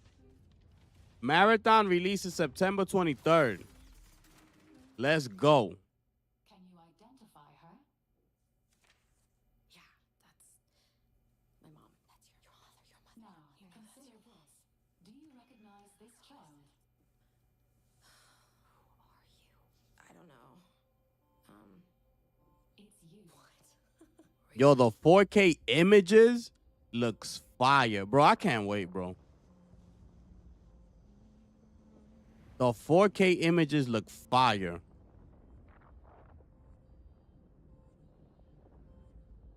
Yeah, people already hating. This art style has no life. It's like Apex meets Legos meets Crayola.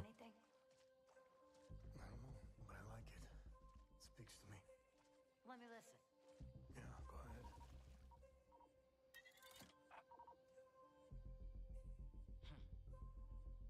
You ever wonder what happened to these people? It's not my business. They're saying it's not free. You'll have a tough time finding a buyer. Good. It's not for sale. Give it to me.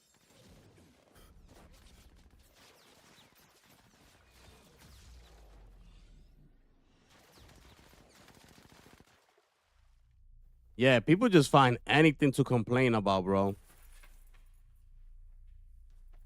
People will find anything to complain about.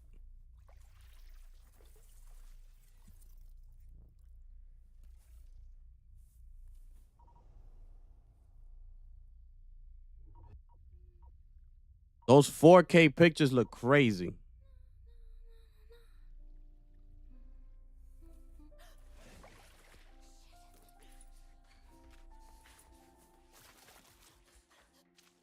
So it's basically, yeah, he loves PlayStation games, bro. So it's basically like Call of Duty Warzone, right? You drop in. There's basically going to be a set of 6 teams because he said it goes up to 18 players, right? So if each team comes in with 3 players, it goes up to a total of 18. So you're going to have basically a total of 6 teams in that map. It's like Warzone. You get to go into rooms and loot and look for stuff for guns and things like that. You also have a mission, right? So the goal is you sign these contracts and they give you a mission to go into the map and execute the mission. But of course, there's gonna be other players and the UESC a security team that you gotta go through as well, right? So you gotta be on the lookout. But remember what they said. You don't have to necessarily get into every single battle. That's what they said. You could pick and choose your battles. Like, just because you see people doesn't mean you gotta take out your gun and start shooting them. Like, you gotta be strategic. Like, if you're not trying to get into a battle, don't get into a battle. Stay out of sight and keep doing the mission at hand. You sign a contract before you dive into the world. So if that's just your main focus, then that's your main focus. Don't get into the battle. Go around, try to do your thing, and stay out of trouble. Go into different rooms, look for loot and things like that, right? To try to upgrade your player. And roll as a team. And also you could go in here solo. Remember, you don't have to be a team. If you just decide one day that you just want to pick up the control and just dive in there by yourself, you could do that too. So that's another option that they're giving you. You don't necessarily have to be in a team. So that's another plus. You definitely got to stay off the radar, right? You kind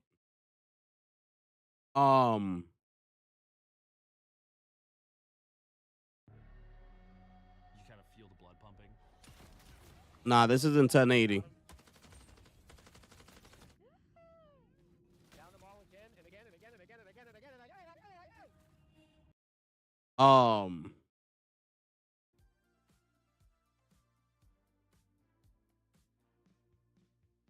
What was I saying? Let me see.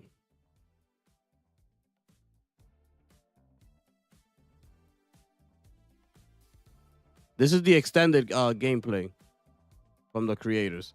But like I was saying, it's like I was saying. Yeah,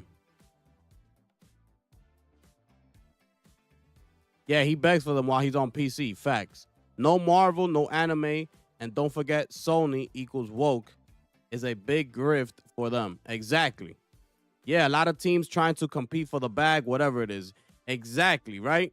So basically, I don't know how it really works, but remember he said before you go in, I believe you sign a contract with these AIs, and that's your mission for that run. So you dip in, but are all the other teams signing different contracts? So people might be in that match for different reasons, right? Not necessarily the contract that you signed. They might have other contracts. They might be looking for something else in that match. So you go in, y'all all go in, y'all go ahead and look for whatever the contract has, right? That you gotta extract. But you have a time limit. Remember, there's a time limit to every match. So look, you see on top right now, at the top left, they got 10 minutes to do what they got to do. So to complete that contract, you're going to have 10 minutes, let's say. Do what you got to do. If you don't got to get in a fight, don't get into it. If you decide to, then go for it. Do your thing. It all depends on you and your team, what y'all going to do. If y'all trying to stay out of trouble or not. You go through, you saw the map, how big it is. There's different ways to get around the map.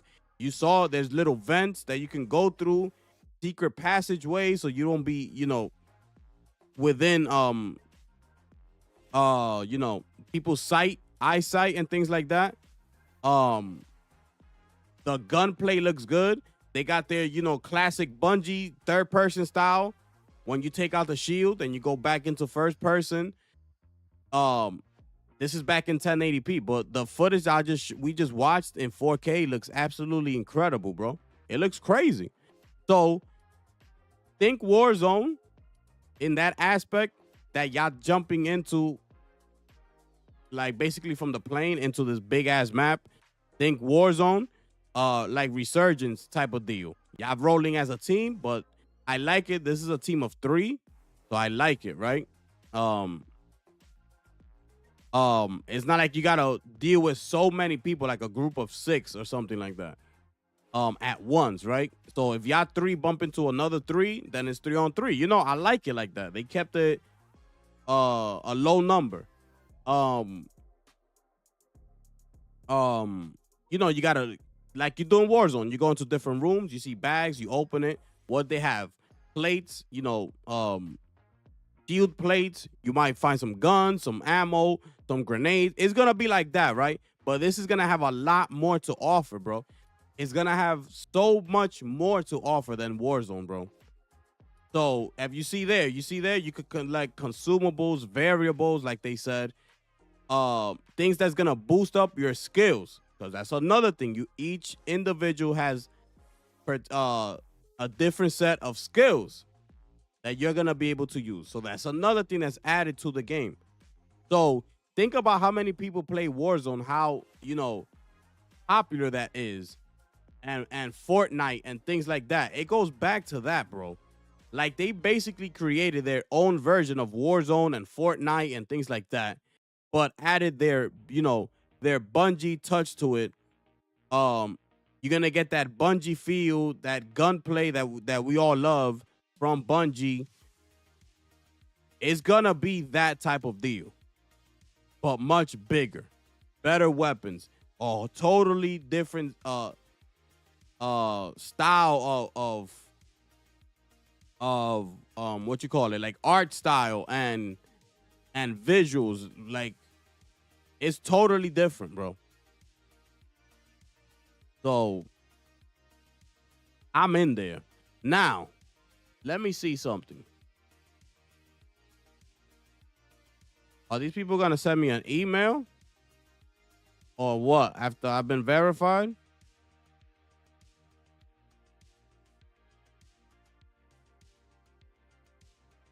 I'm gonna give it a couple minutes. Let me see something real quick. Let's go to their Steam page. Right? Okay. Let's go to the store. You see, why isn't Steam featuring Marathon right now? Marathon should be the front page. But whatever.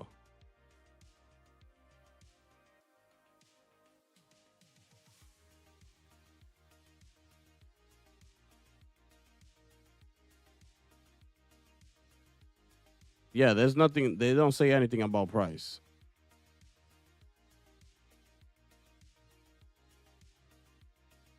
So nothing on price yet, okay?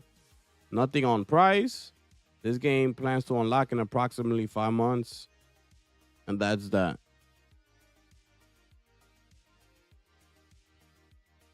And that's that. All right. So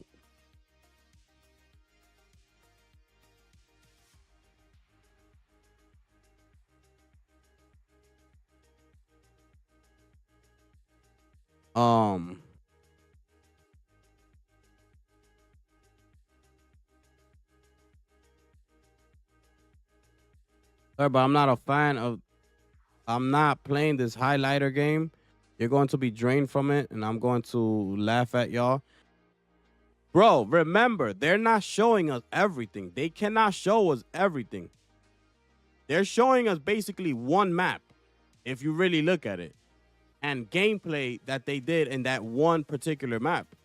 They haven't shown us the rest of the maps. What else we're going to be able to do? What we're going to be able to unlock. Their job was just basically to let us know what the game was about, what you're going to be able to do. You know, speak on it, show us, finally, like the gameplay footage and most importantly, the release date. So we got a release date. So it's coming out this year. So add that to the list of games coming out this year. So that's basically what they were here to do. Everybody's going to have a different style of gameplay. We don't know yet the cosmetics, right? They haven't shown us what different type of cosmetics we're going to be able to unlock, to purchase in the store. Like nothing, bro. Obviously, they're going to show us like the first state, like right here, you see? So this is the map, basically. Warzone. You drop in, boom, you're gonna drop in. Y'all gonna let everybody know, yo, let's go to the field maintenance. Let's drop in there or whatever. You're gonna drop in there with your team. The other team might drop in the greenhouse, just like Warzone, bro. You're gonna start going through places through the maintenance, opening up doors. See if you find loot, this, that, and the third. You're gonna keep it moving. Yo, let's keep it moving to the quarantine. Boom, boom, boom. Y'all go as a team, start looting. Mind you, you have a mission as well, right? You also have a contract that you signed. So that's your main goal to finish up before you extract. And after you do that, you could stay. I'm assuming you could stay within the map if you want to keep on looting and finding more stuff before the time runs out. We see here the crew exfil is this little house thing up here by the bio research. Guarded exfil. Also, when it's like this, that means it's guarded. So when we get there, we're gonna have to fight off the security team that's probably gonna be there. So we won't exfil. Intercept is this little thing right here. That's probably a team that might have some high high quality gear or weapons or something like that we might want to intercept and take with us. So we might take that chance. High value target. Okay. High value target is this one, which I'm not seeing here on the map somewhere. It gotta be somewhere in here probably. UESC incursion. Yeah, it's just like that, bro. Think of it like that. Okay, think of it like that. But Bungie style. That's why I told y'all. This is why I told y'all. Sony is trying to find a way in this space. And what better way to do it? What are the most popular things? Warzone is the most popular game mode in Call of Duty. We see Fortnite is basically this. You know, Marvel Rivals is a hero type of like Overwatch, which was what Concord was trying to do, right? But this is leaning toward, like, think of it like that. Concord was basically trying to be a Marvel Rivals Overwatch type of shooter. Now look at Bungie, look at Marathon, like a Warzone, Fortnite type of situation happening over here. That's the difference. That's how you're gonna be able to separate the two. They're going in two separate, totally different directions. Okay, so think of it like that. Okay, think of it like that. Marathon, Warzone. That's the best way I could put it for you. Marathon, Warzone. You drop in, do what you got to do. You got missions that you got to accomplish while you're in there. You're timed. You basically going to have, like, you see up here, they got 18 minutes, right? So it's basically probably they're going to give you like 20 minutes to do what you got to do in this map to finish your mission, find loot, and extract. You're going to have other people in there doing the same thing while as well the UESC security. That's what it's going to be. That's just the basics. Outside of that, we're going to have to play the game. There's a whole bunch of things that we haven't seen yet, bro. That was a small portion of what's happening, of what's to come. We haven't seen the store, what they're going to offer in the store. And also, each player has a skill base, you know, whether you can disappear and become a sniper, the stealth, the more aggressive one, remember, which was the guide speaking, which leans toward my play style. Like, I'm more of an aggressive. I don't like to stealth. I don't like to look around. I'm not good at that. Like, I don't like to be a sniper. That's not my MO. I'm more of a assault rifle. I want to get in, and whoever I see, I want to shoot. Like, I'm more of an aggressive player. So you could choose that and build on it, right? You're going to have a lot of different customizations to your character. Everybody's not going to be the same type of character, because it don't matter if, like they said, remember, there was a time that 3 people picked the 3, what you call it? The same style of character. They picked the same character, all 3 people in the team. But, of course, they all 3 have the base that comes with that certain character. But that's just the base. Now you build it however you want to build it. You could customize them however. So I might go this way. You might go that way. I might go that way. But our base skill are all the same because we all pick the same player. But that doesn't necessarily mean that we're all going to jump in the map with the same skill tree, or like sort of say, right? Weapons and skill sets and things like that. So that's another plus. It's a lot going on, bro. But remember, Call of Duty Warzone, that's what really it boils down to. That's the core of it. Think of it like that. So, but this is going to be much better than Warzone. Much, much better than. It has so much more to offer that Warzone doesn't. So much more, bro. It's going to have that, you know, that incredible Bungie gunplay that we love. That high quality, you know, feel to it is going to bring that. So it's going to be good. And that's if you like playing those games, which majority says the reports that come in each and every month, when they print out these reports, that's what it says. That's what you spend the majority of your time doing. Playing Warzone, playing Fortnite, playing Madden, playing FIFA, playing CSGO, playing Banana, playing Marvel Rivals, playing NBA 2K, playing WWE 2K. What else is out there? Playing FIFA, FC 25, playing what else is out there? All those free-to-play games that I just mentioned. The report says that's where you spend most of your time at. And you know what? The latest report came that I read to you yesterday in my live stream was that 58% of PC players' revenue came in, at 58% out of the 100% of revenue coming in from PC gaming were from micro transactions. Understand why we're here today? Understand why we had this event and why Marathon is what it is? Are you understanding now? This is why we're here today. If that wasn't the case, chances are that this Marathon game would not be what it is right now. It will be something totally different if that wasn't the case. But month after month, year after year, the results come back, and what?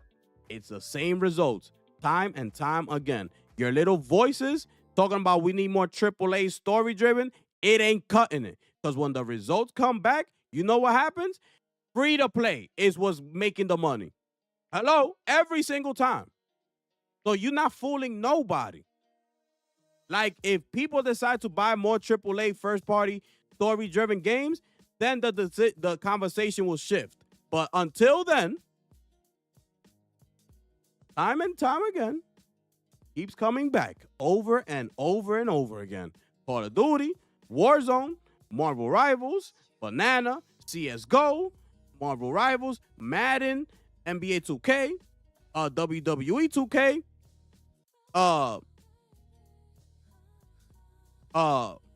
That's it. Time and time again.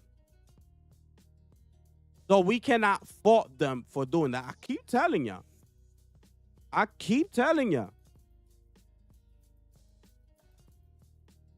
This is what's making up the majority of the gaming industry, is this. So you cannot expect PlayStation to just not do this and continue focusing on first-party titles. We're going to see how much Death Stranding 2 is going to sell. We're going to see. And then after that, we're going to see how much Ghost of Yotei is going to sell. Because people already like, I don't know, Ghost of Yotei. I don't know what is the female. So you already got people that are not on board and are not going to buy Ghost of Yotei already. So you got to deal with that group. I'm telling you, instead of just knowing and noticing that it's Sucker Punch. It's a Sony first-party title. It's the successor to the Ghost of Tsushima, built only for PS5. Instead of focusing on things like that, getting the best out of your console, which is the PS5 and even PS5 Pro. The amazing gameplay that you're going to get. The amazing story that's going to come out of this game. The amazing visuals that's going to come out of this game. Instead of focusing on all those other things, people are going to focus mainly, that's a chick, it's not Jin Sakai, I don't want to play it, DEI, another trash Sony first-party title. That's the reality.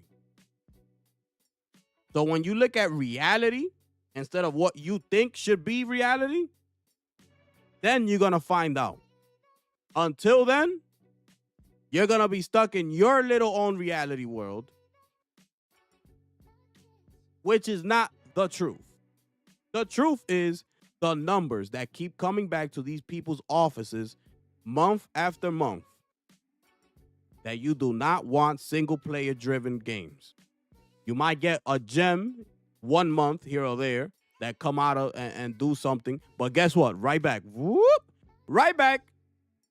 Warzone, Marvel Rivals, CSGO, Madden, NBA, right back. You do a little enjoyment there when that new AAA and you just so happen to, accept it into your world because they don't have no DEI or whatever. You happen to like that character, like the story. Once you're done, you're going right back to what you're used to playing. Madden and the rest of them. That's what it is. That's the reality. You're going to go into that little microtransaction store and see how much better you could build up your player because you want the advantage. You like that skin. So you tired of your old skin. You want to look a different way. So you're going to go and buy it. You saved up a couple bucks throughout the week. You got additional $10 that you could spend in that store. Go ahead, make yourself, get a new skin, get a new weapon skin, whatever it is. That's what's happening. And that's the reality. Okay? That's the reality. So, this is why we are here today. Okay? So I don't fault Sony for doing this, making this move. You already know where I stand. I really don't give a damn. Look at this. Look at that scope.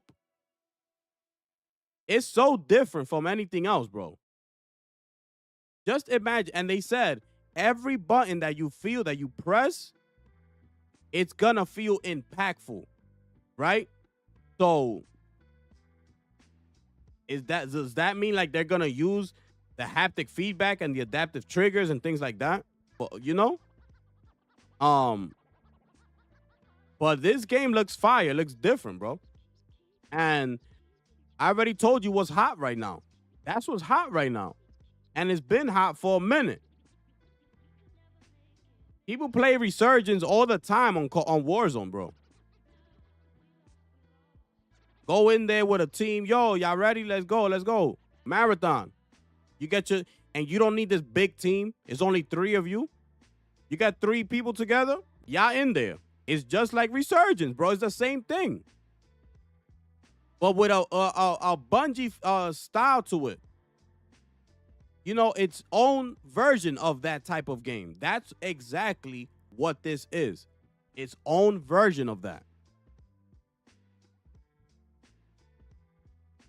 It's not that complicated. That's all it is. Its own version of Warzone. We don't know. They didn't talk about if we're going to see different game modes within the game or things like that. They didn't really speak like that. They didn't tell us much. Look at that, bro. That looks fire. And this is 1080p gameplay right here, people. When you see this in 4K on your 4K display, if those of y'all who play 4K, I'm not talking about these 1080p PC gamers, you're going to see. All these colors are just going to pop out to your face, bro. They're going to speak to you, bro.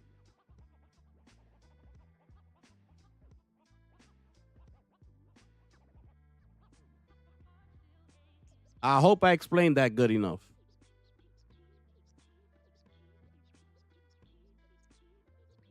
Let's see. But yeah, the Discord it crashed out plenty of times already. That's why it's hard. It was hard to get in there. Let me see though if I waited 5 minutes already.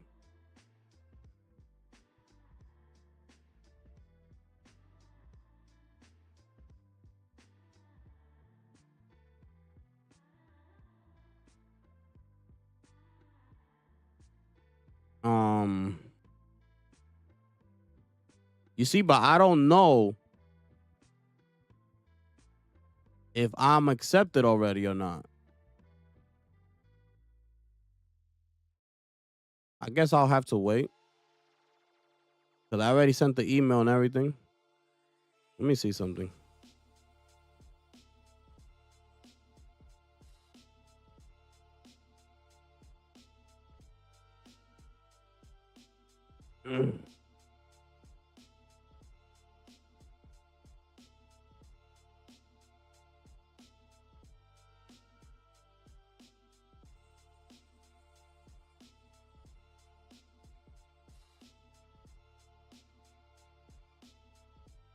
Hopefully I cleared some things up for you guys.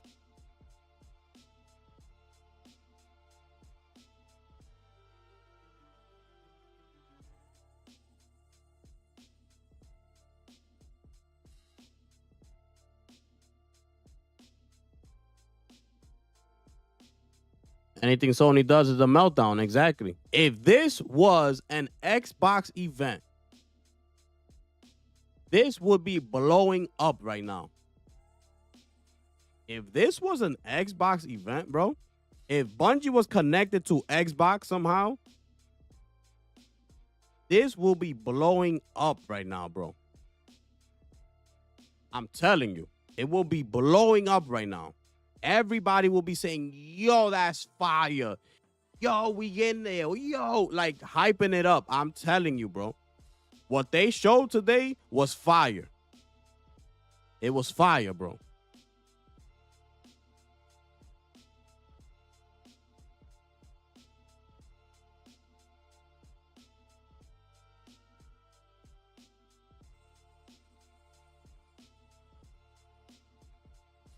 Let's see what else y'all said. My brother Molly, they hating on this game already? Damn.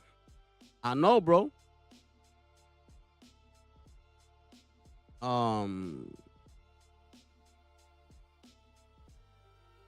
Game looking like Hyperscape.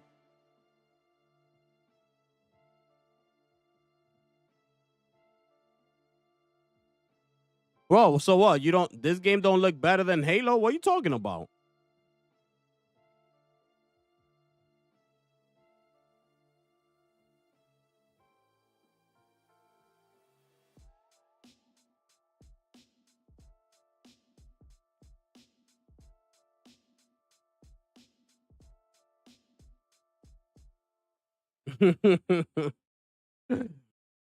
Y'all crazy, bro. I'm trying to get in that alpha. Yeah, Molly. I signed up already. I'm just waiting, I guess. I verified my email. They said give it like 5 minutes. So, oh, hold up. I'm bugging out. Yeah. So they said give it like 5 minutes to see what's up. So let's see, man.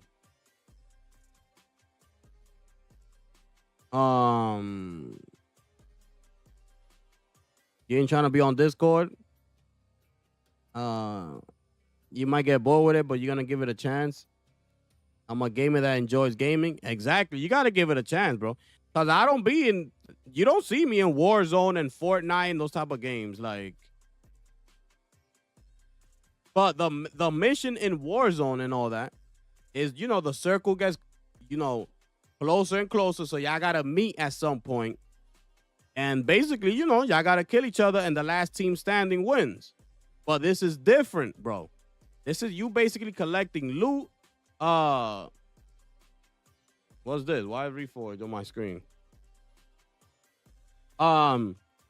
This is basically y'all collecting loot. And doing the fulfilling the contract that y'all signed before coming in, and different things, but we don't know everything, bro.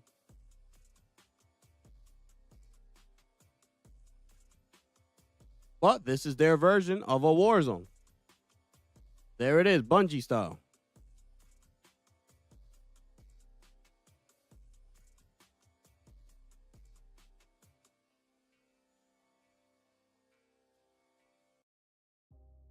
Gamers hate gaming.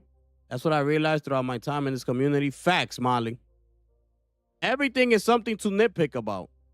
Like, basically nitpicking. Any game that comes out, they gotta find something to nitpick. Oh, I don't like that. That's it right there. That right there, that's it. I don't like it. I'm out. Like, the trailer, whatever they show has to go so perfect for them. Like, bro, that game ain't even out yet, bro. And if you don't like this, y'all gonna have to say y'all don't like Warzone, y'all don't like Fortnite, or none of those games.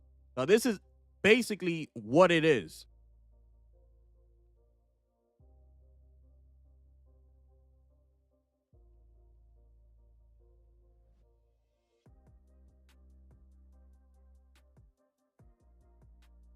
Acting like every random thing they remember will sell 10 million. Exactly.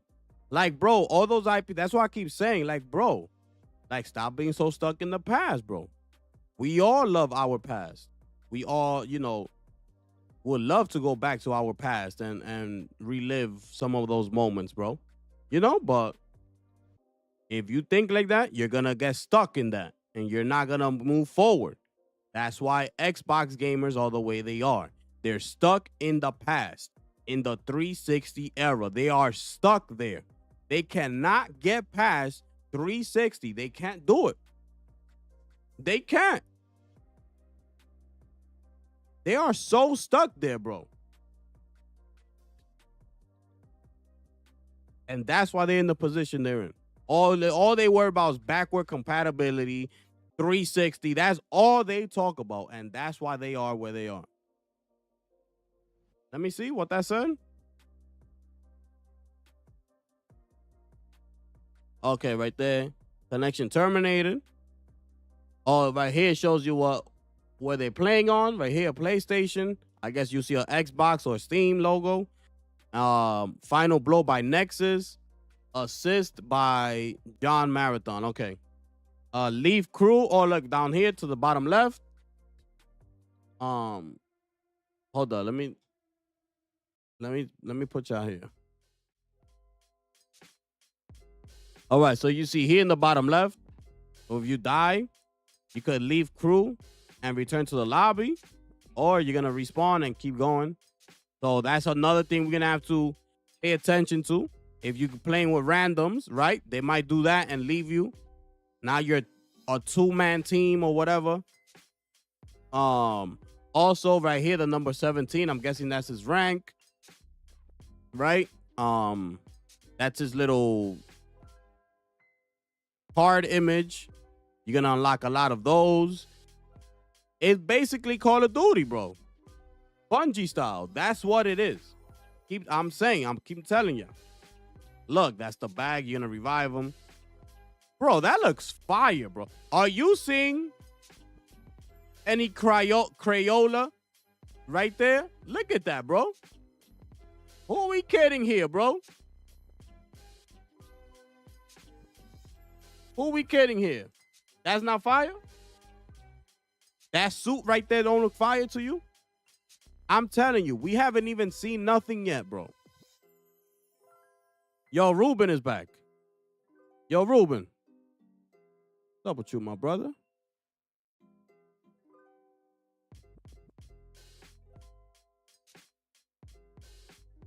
Yeah, Ghost of Yote Mali gotta be July. Yeah. Ghost of Yote is gonna be July. This is coming out September.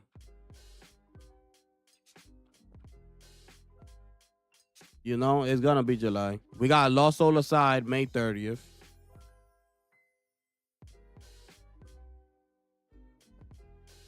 That kill confirm icon? Nah, I didn't see that, Sotness. Damn, I missed it, bro. It looked like a little Space Invaders voxel skull icon. Oh, that's fire.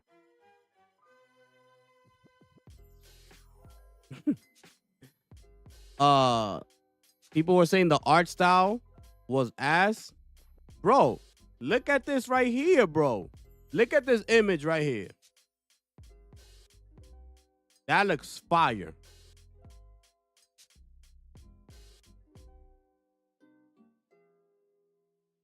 Wait. When he aims. Woo! I got it right on the money, people. I got it right on the money. How that look to y'all? How that look to y'all?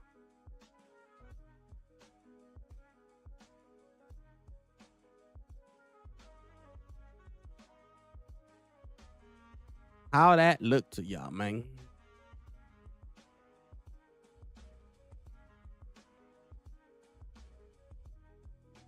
Oh, right here. Wait, what's this? Okay. Yes, I have. Okay. I have read the terms and understand the agreement. I agree to maintain the confidentiality of all program information. Okay. I agree to not stream. Oh, I agree to not stream or share publicly any videos or images from the Marathon closed alpha. Oh, so I'm going to be on the wrap. I agree to not discuss Marathon closed alpha content outside of approved private channels in the official Marathon Discord. Wow. So accept and continue. I accept. Complete registration protocol alpha access.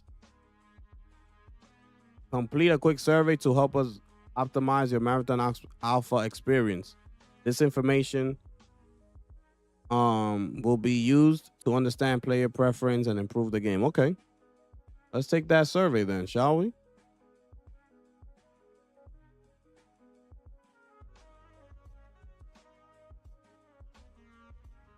Completing this survey does not automatically qualify you for the closed alpha. All right, let's get it. This survey should take about 5 minutes. Okay, let's go. You need to understand information communicated in English. Are you comfortable? Yes. The question that you'll be eligible to participate. Okay.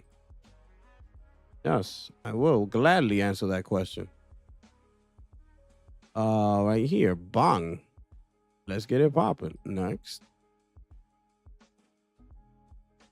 Bang, right here. Next. Current occupation, please say that industry is blah blah blah. Okay, blah blah blah blah blah blah blah blah blah blah blah blah blah blah blah blah blah.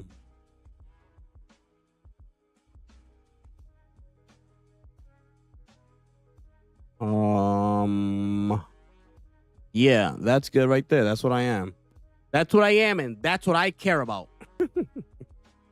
Yo, y'all remember Tommy Boy? Because that's what I am, and that's what I care about. But yeah, man. Let's see what PlayStation got. Yo. That was fire. That was a fire.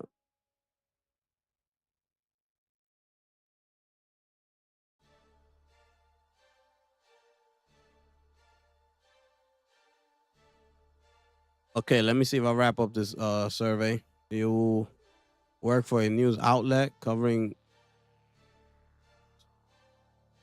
media, games, or a content creator of any kind for games? Yes.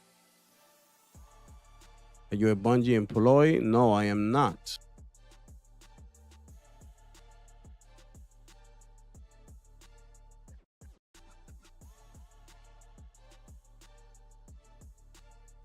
Okay, I got that. I have that.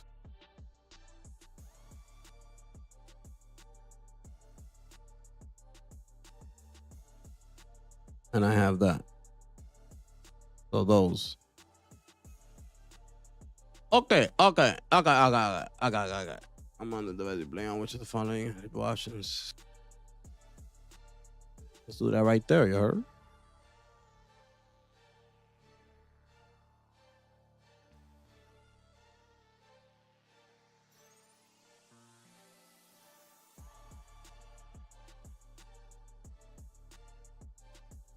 Let's put that right there.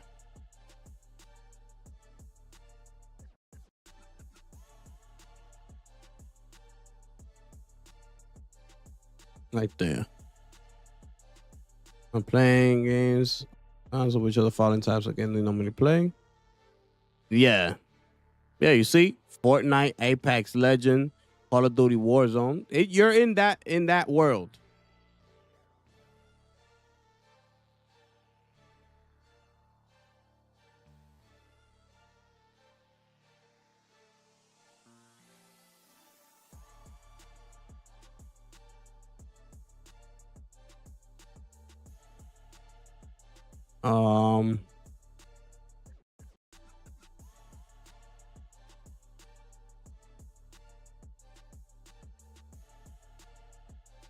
Okay. Following describes your playstyle. Okay.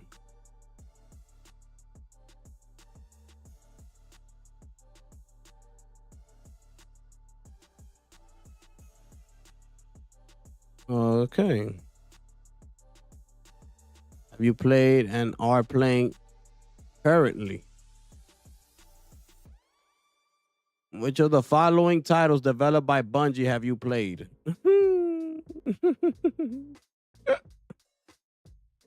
These people crazy, man.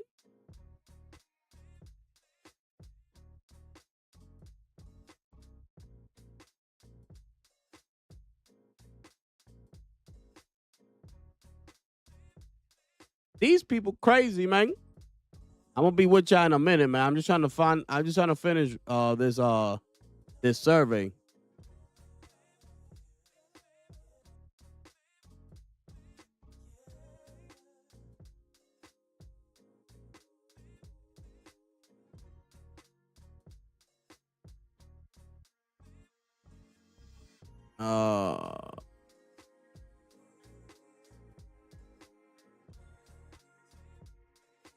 Played a little bit of that.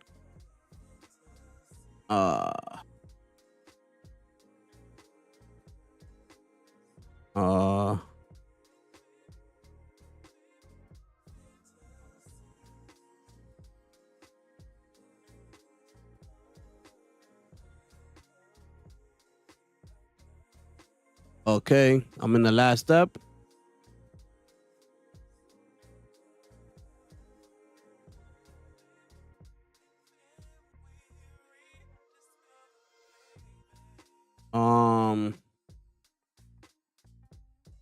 Yeah, I got an i9. The 14,000. 14,000. Wait, I gotta specify? Wait. Yo, where I find that information? Hold up.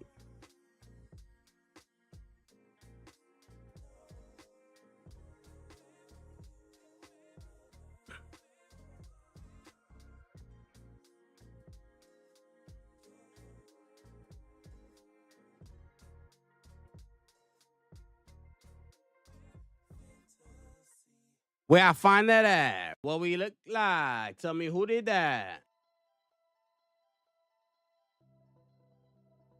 Oh, look, this is a streamer playing.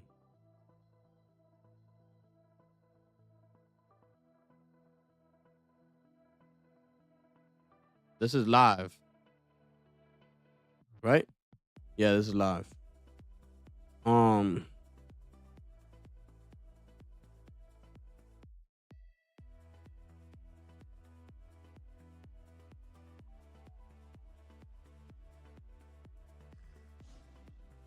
I'm gonna be right with you. I'm just trying to wrap up this damn survey.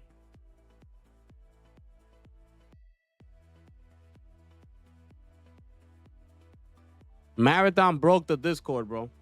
That's how many people trying to get in there.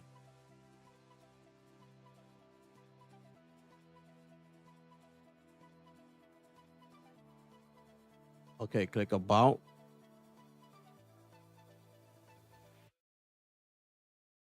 Wait. What I'm bugging? What I'm doing?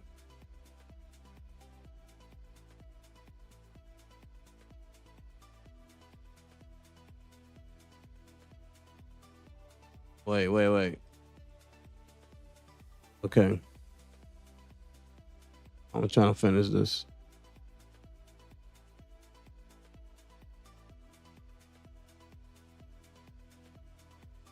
Okay, about. Here we go.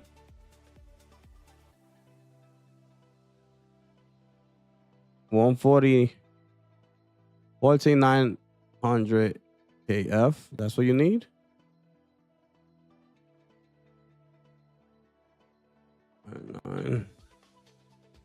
14,900 KF. Guess that's what y'all need.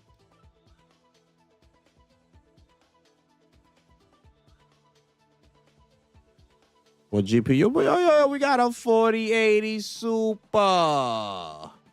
You talking about?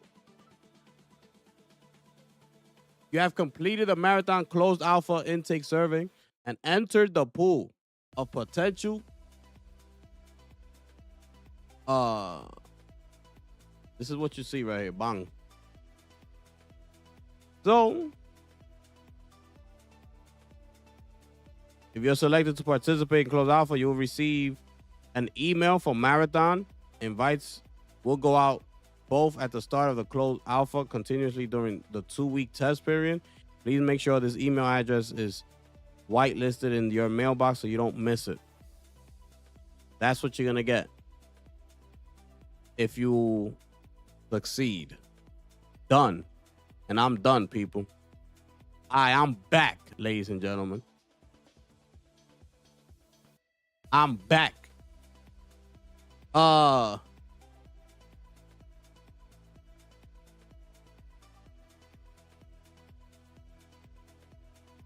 What we doing over here? What we talking about? Damn, I missed out on a lot. Yeah, you don't need a PSN account to play.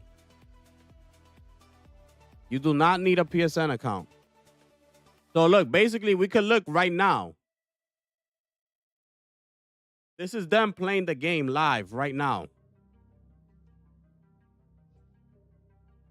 So you see, look, everything has cost money. He has, I believe it's 10,000 up there. You can see he has 10,000.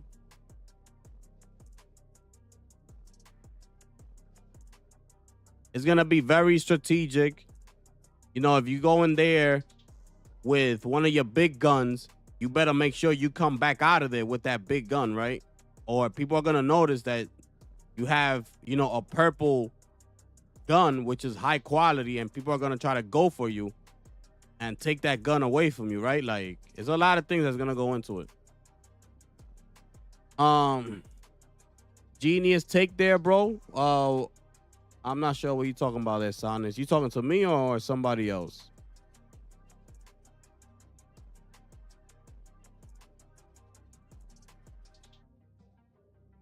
Oh, it's literally just Warzone with Destiny gameplay.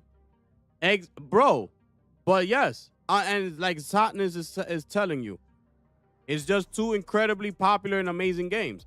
That's exactly what it is, bro. That's what I'm telling you. That's exactly what this is. So don't get it confused with nothing out there. It's a Warzone with Bungie gameplay. That's what it is. Yeah, DMZ. Exactly, Ruben. Yes. There you go. That's exactly what it is. It's DMZ.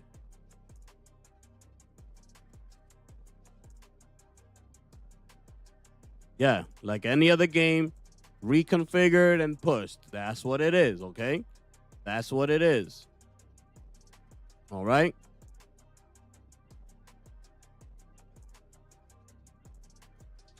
Nah, not just because Bungie is multi-billion, you gotta nitpick. Why?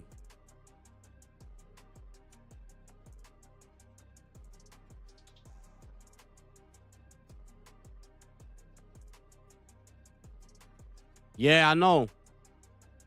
Gamers hate games, bro. I know. Exactly.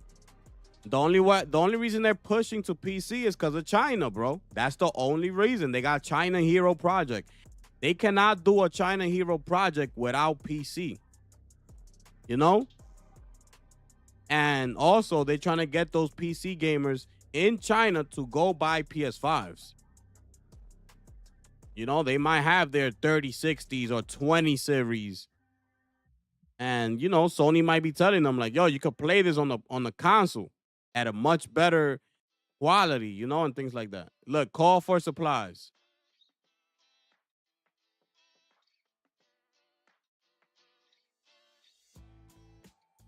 So that's your backpack, okay? Yeah, bro.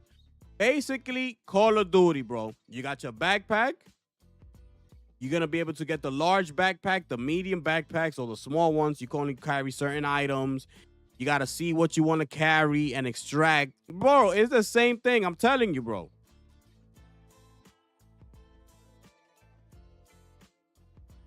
Like, don't overcomplicate it. That's exactly what it is, bro. It's a war zone. But it's going to be much better than Call of Duty Warzone. It has a lot more to offer. You know, it's not all about who's the last team standing. It's about extraction, right? Filling the needs of that contract that you signed before you came into the map. So you gotta, you see in his top right, find the data. Marsh, it's 0. He hasn't completed that contract yet. So he can't get out of it. He can't extract because he hasn't completed it. But obviously, he's looking to extract already. But he's going to have to... He's completed the mission with the game without completing and fulfilling his contract. You see? And boom, they extract it right there.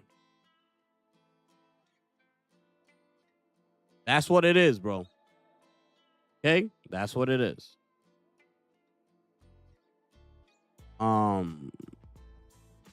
Bungie's getting flamed on Twitter. No one is happy with this. Why? Why not? My bad. I'm just trying to catch up to what y'all was saying. I was filling out that application. My bad. Why is Bungie getting flamed on Twitter?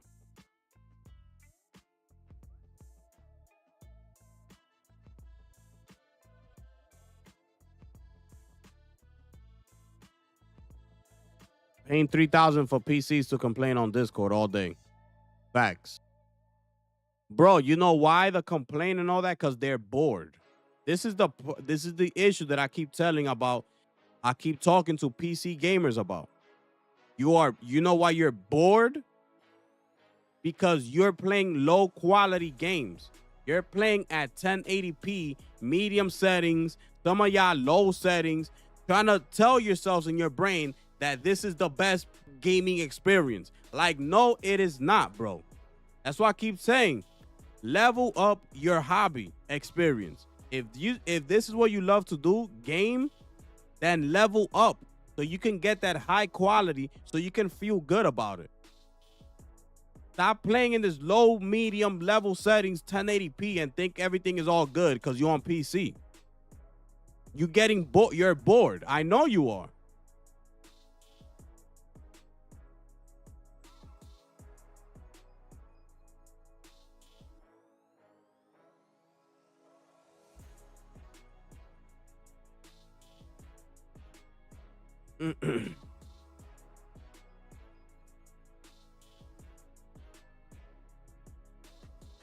Once the babies are done throwing a tantrum, they're gonna be crying about not getting into the beta. Facts. I hope I could get into that beta, bro. Making the beta only available in US and Canada is pretty bad. Why?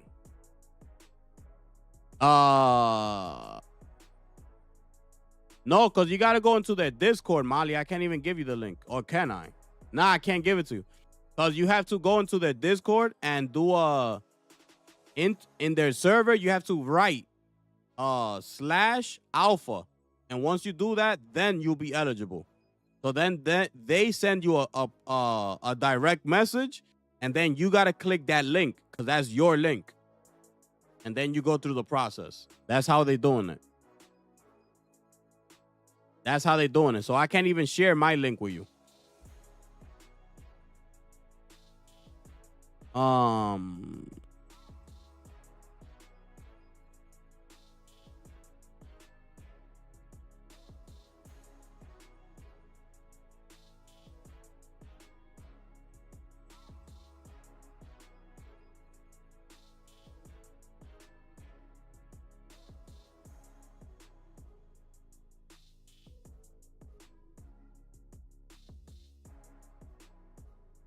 I'm gonna talk about Marathon doesn't need a PSN.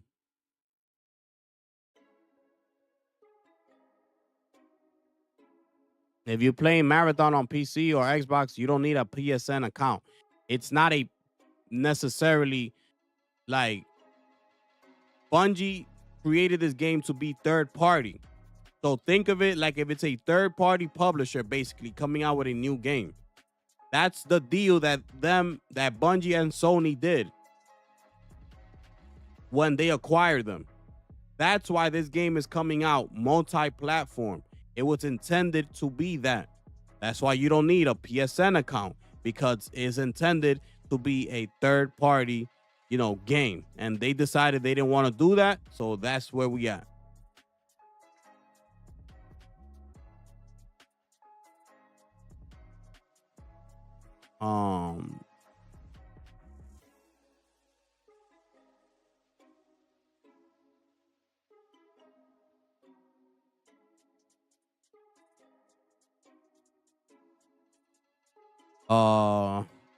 That's why PC is good, because the community actually stands up for what they want.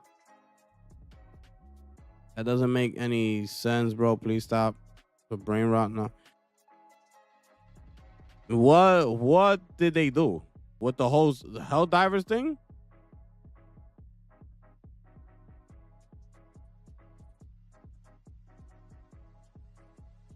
Exactly. If that's what you're talking about, is exactly what Satna said. That's all it was. People out here crying and stuff. Crying.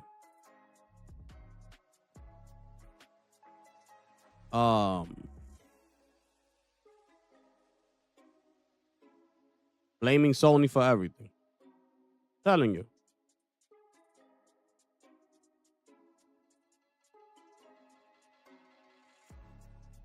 And the Switch pre-order is already sold out in the UK. So all that crying did nothing.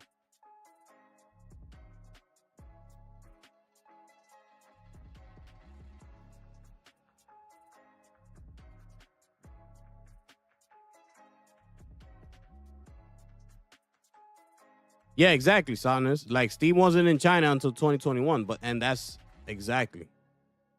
Like, that's why PlayStation is moving that direction, bro. And they're being more aggressive with it. It's because of that. So that's a huge market.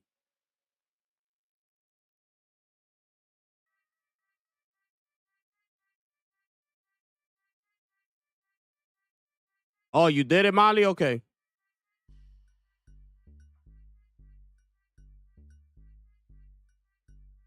Yeah, I know that, Ruben, about the low settings and things like that. That's not with the being low quality games. I get it. But if you have a older PC rig, you're being stuck playing games at medium settings, 1080p and things like that. Which is taking away from your gaming experience, bro. We're in 2025. Like, what games do you play? Are you just stuck playing FPS all day? Marvel Rivals and CSGO and things like that? That's all you play? And if that's so, that's why you're bored.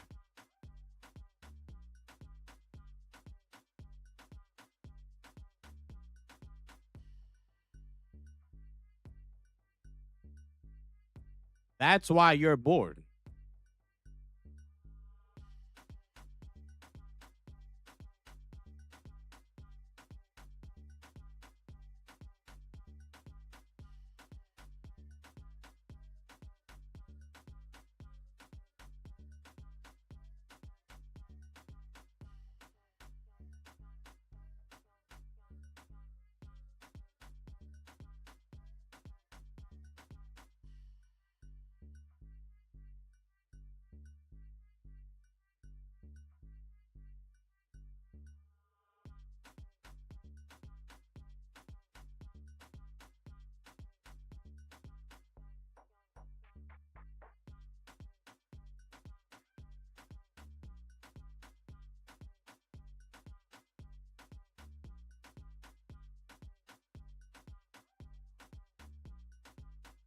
People always got something to like nitpick and complain about. It's so crazy to me, bro.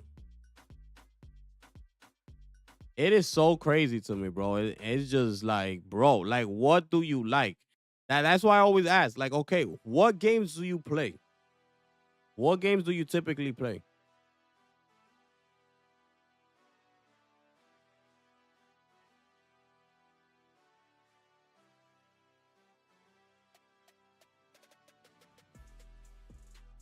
Oh, look, he's customizing here. Wait, let me see something. Let me listen to this part right here. Wait. Has to do with the runners. Is this a hero shooter? What's going on with their abilities? How different are they? So we're going to break down this. I kind of wish they broke down the characters more in the reveal too. It said alpha emails will go. Oh, and if you guys want to get into the Discord to register for the alpha, !alpha in chat. Yo, E, thank you for the gifted sub. Thank you. Thief is one of the two characters that I have a little bit of an exclusive on because I've actually played her. And the other one doesn't really have a name. !alpha, click the link. Also, if you guys wouldn't mind, if you could give this video a view since we're watching it on stream. If you could just give this video a view on a second monitor as we go through, help the SEO a little bit, that would mean a lot to me. But we're going to break it down here on stream. Feel free to ask any questions, okay? 6 characters or runners that are coming to Marathon on launch, and I'm pretty excited to break it down because it's a pretty fun system. Now, earlier today, I released a video on my... do you know if we're supposed to get confirmation for the alpha? No, they said you'd get it in a couple weeks. Overall review of Marathon, I'll have that down in the pinned comment below. I highly recommend you check that out. Also, please keep in mind that everything I say in this video is talking about an alpha or a pre-alpha build, so plenty of stuff may change before the game's full launch. We'll just have to wait and see. So, there are 6 runners. You can switch them between matches. Most of your equipment can go on any runner. Looks like he's holding the Mighty Multi-Tool. That's because there's a gun in the game. That's pretty much the Mighty Multi-Tool. Implants can go Yo, my and I'm going to... Yo, my man. Yo, my man, you're going to have to shut your trap, bro. I'm sorry. Who is he looking at? Is he on YouTube? Because I could just go look at that video on YouTube. all 6 playable runners. Hold up. Wait. All 6 playable runners in Marathon.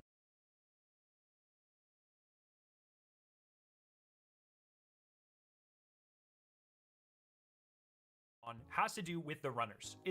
Okay, so this is the video he was watching. All right, so we could watch this right here, people. We got something to watch. They're gonna describe all the runners and how you set them up and their different abilities and things like that. All right. Let's see what they do. Is this a hero shooter? What's going on with their abilities? How different are they? So we're going to break down the 6 characters or runners that are coming to Marathon on launch, and I'm pretty excited to break it down because it's a pretty fun system. Now, earlier today, I released a video on my overall review of Marathon. I'll have that down in the pinned comment below. I highly recommend you check that out. Also, please keep in mind that everything I say in this video is talking about an alpha or a pre-alpha build, so plenty of stuff may change before the game's full launch. We'll just have to wait and see. So there are 6 runners. You can switch them between matches. Most of your equipment can go on any runner. There is no weapon restriction between runners. Most cores and most implants can go between runners. There are a few that are character specific, especially at the higher tiers of loot. But for the most part, everything can go between your different characters. Every character has 4 abilities. There's going to be your prime ability, which is kind of like your super from Destiny, your tactical ability, which is something that's cool, but usually not quite as good. And then you have 2 passive abilities that really shape the gameplay. What I would say is 85%-ish of Marathon gameplay is going to be pretty much the same between all of your different characters. There are situations, like how you approach gunfights, for instance, that are probably going to change based off of which character you have. So let's start with my personal favorite character. I also think she's going to be the fan favorite, but we'll have to wait and see. This is going to be Glitch. She is definitely one of the characters with the best movement, especially vertically. There are a lot of areas in the game that she can get that just other characters can't. Her prime ability is called Amplify, and it pretty much just makes you super fast. When you sprint, you go faster, you have better weapon handling, and you gain heat capacity, or like your stamina. You just use it less, so you can run faster and for longer. She also has this really cool arm cannon that you can shoot. Think about it like Mega Man. And when you hit someone, it knocks them back, and it does a little bit of damage, and you can also charge it to do more damage and knock them back further. So she has some pretty useful abilities for knocking people out from behind cover, getting to areas very quickly. She can also double jump. That's one of her passive abilities, and she's the only character I'm aware of that can do that. And her slide is further than all other characters, but it does use a little bit more heat. So Glitch is just kind of like you're wearing Stompies all the time. She's awesome, and I love to use her to just go around different engagements and just win gunfights. The next character is going to be Void. This is the stealth character. If you decide to load solo into lobbies, you're probably going to want to be Void, because keep in mind, there are no like solos only lobbies at this point. Everything is like teams of 3, but you can turn off matchmaking. So you can load in solo, and you're going to want to be as stealthy as possible. That's where Void comes in. Void is the invisibility character. You can throw smoke grenades as your prime ability. You just put down a line of smoke grenades, and one of your passive abilities makes it so anytime you are in smoke, you go invisible. And this does not only include like your ability smokes, there are actually like smoke grenades that you can use as like equipment in the game that also work with this. So that's pretty awesome. You can also just straight up go invisible for 15 seconds. And the final passive ability is if you're like jumping off of a building, you can hit a special key. I think it's default V, and you will do a smoke dive. Just like Hunters in Destiny, you'll essentially fall from whatever height you are at. You won't take fall damage. You'll land, you'll hit the ground, a smoke cloud will pop, and you'll be invisible for a couple of seconds. It's very useful for getting away very quickly, especially from runners who can't mitigate fall damage. So that's pretty cool. Locust is the third character. They are the tank. And contrary to what you might think about the tank, what y'all think so far?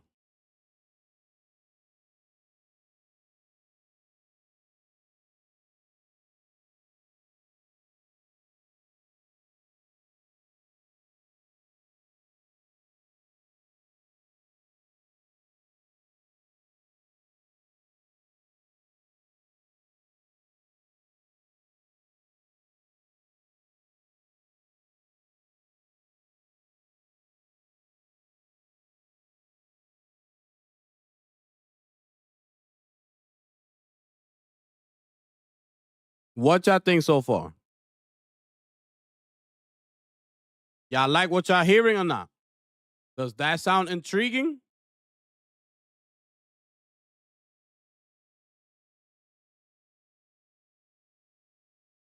Or nah?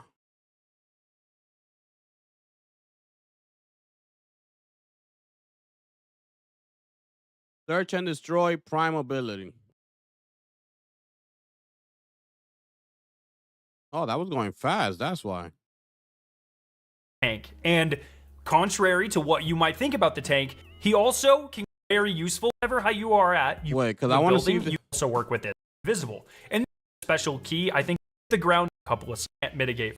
And contrary to what you might think about the tank, he also can close gaps super fast. He probably has the best horizontal, like on the ground movement of any character in the game to like a surprising degree. That's because one of his passive abilities allows you to double tap the jump button to do a strafe in any direction. This is kind of like the Twilight Garrison Titan stuff from Destiny 1, where you can just like close gaps incredibly quickly. He can also tactical sprint, just like in Call of Duty, where if you double tap sprint, you run super fast. So this character is very fast. Now, their prime ability is shoulder rockets. And I'm going to apologize real quick because the only footage I've got of this was super bad. I was under the impression that you hit the button and a bunch of rockets come out. And so that's what I tried to do. That is, in fact, not what happens. You hit the button, and then you can lock onto targets, and as you shoot them, you will also load rockets and hit them with additional rockets. But instead, I kind of just jumped out and got melted, so I'm sorry about that. We didn't have a lot of time to get gameplay, and I kind of messed that one up, so my bad.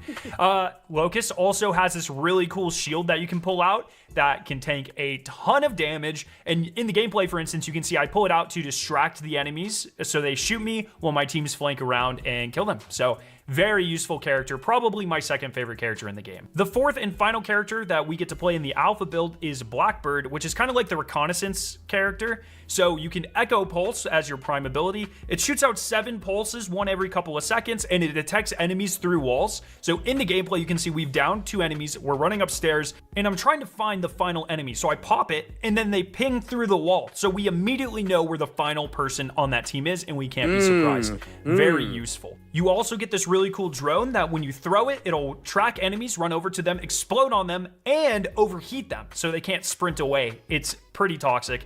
When you break an enemy's shield, they temporarily leave behind a little trace so you can kind of follow them around corners and stuff. And then probably the most powerful ability is if you finish a downed enemy, it'll ping their teammates no matter where they are. And so you can pretty much just like bloodhound them out, and it is very good. Now we're going to talk about the 2 characters that are not in this build. Yes, Otnus. Straight teabag. You saw that? Are we not liking what we're hearing so far? Are we not liking it? That sounds fire to me. Are you seeing the different types of abilities, the different type of play styles that y'all could go into a specific match? And mind you, okay, this is what he was saying in the beginning. You have your base abilities. Those abilities that you see in the beginning. Where is he? Right here. Where are we? 617? Okay. These abilities right here are basically your standard abilities. Now, from this, you're going to be able to expand on that and create different type of like a skill tree basically, and customize them how you want to, like, to your playing style. This is just the base of what your character can do. But it sounds fire to me, bro. There's so many different ways you could go about it with this game, with these characters, with these skills, bro. Like, it brings so much more than Warzone. It's not even funny, bro. The different type of things that you can do. You know, look up top, objective complete.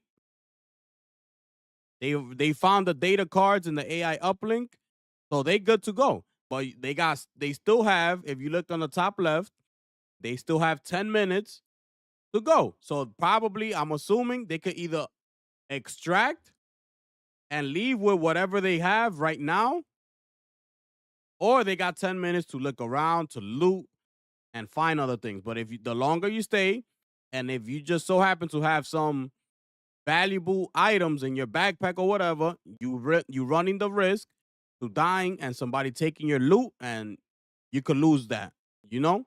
So it's up to you.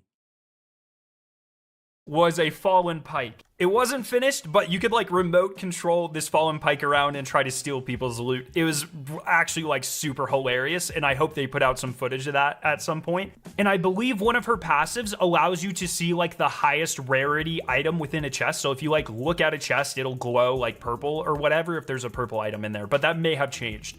The final runner doesn't really have a solid name that I can share right now. I believe the code name was Lifeline. I might have completely made that up, so I'm sorry if that's wrong. And they are essentially the medic. They have a little drone that you can send out. It heals your allies if they're close to you. I think it also did something like made you heal a little faster, or like made your medicine like heal more or something. Just the meta character that you would fully expect. So let me know what character you're most excited for down in the comment section below. Like I said, Glitch is super good, but I think Locust is going to be a sleeper favorite for sure, just because of how freaking fast he is. Make sure you subscribe for more Marathon content. I love your faces, and I'll see you very soon. See ya. There it is. Y'all let me know how y'all felt about that.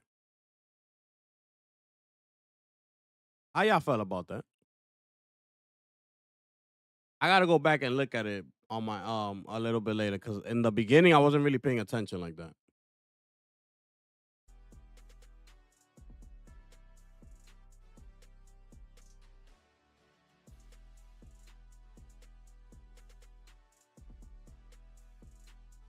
Bro, that's fire, bro.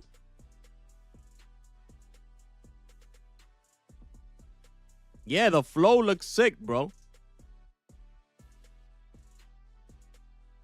We have to play it. I get, of course, any game that comes out, we could look at it as many times as possible as we want, but until we play it, well, this is all we have right now, so this is all we could base our opinion off of.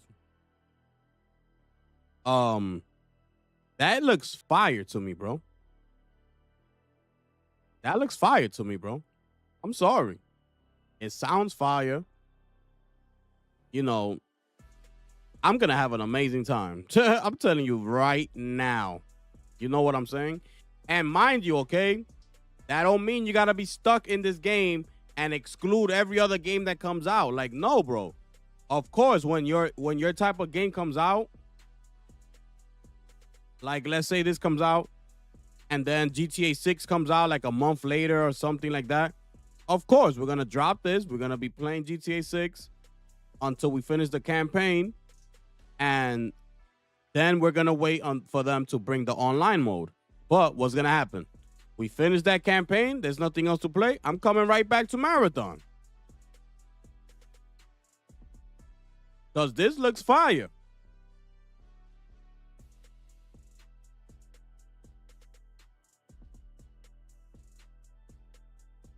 $100% fire, guaranteed banger, nonstop hype train. My opinion is set in stone already. Game of the year. It will take Indiana Jones 10 minutes just to climb some stairs. Facts. Unbelievable. Then you'd have to reload your save because you wanted to shoot someone. Yeah, that's crazy. I didn't play Indiana, so I wouldn't know. But you saying you play every type of game.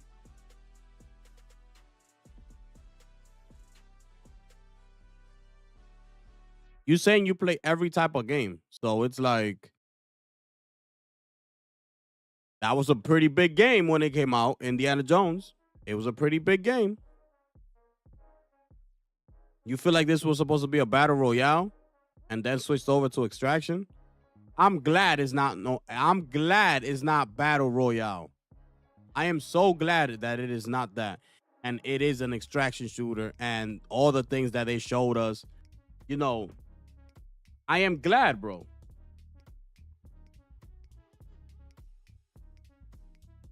Because it's so fire to me, bro. Look. Search and destroy prime ability. Activate your shoulder-mounted missile pods. So those are the missile pods that he was talking about. Dealing sustained damage to targets. launches homing missiles, immobilizing and dealing damage upon impact. Right? So as you're shooting, he said, as you're shooting your main primary gun, these missiles are going to be flying off of your shoulders to wherever you're shooting at. Okay? Riot Barricade. Activate energy barricade that blocks incoming damage, draining tactical ability energy over time. Taking damage drains additional energy. So things like that you're going to need, like when you're about to extract, right? You're going to have to start building your defense in case people try to come and knock you out. He has a thruster. Activate while airborne to fire boosters that thrust you in the direction you are moving. So you basically gonna be flying up in the air.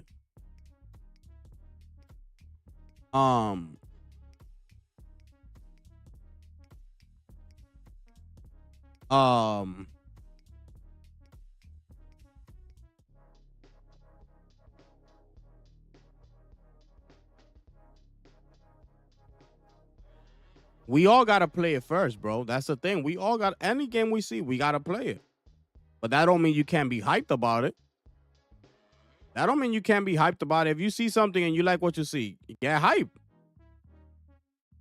Get hype. It's okay. And if it comes out and it's trash, then it is what it is.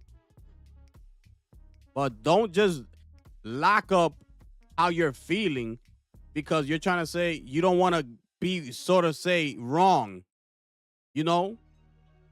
Like, oh, that's why I didn't hype myself because I knew. Like, nah. If you see something and you think it looks fire, it looks hot, then say it. It's okay. And then it happens before. It happened to me before plenty of times. That's what trailers are supposed to do. Trailers and things like that, they're supposed to hype you up. It's marketing. Even if you have the worst product, if you have great marketing, you could get people to your product. You know? So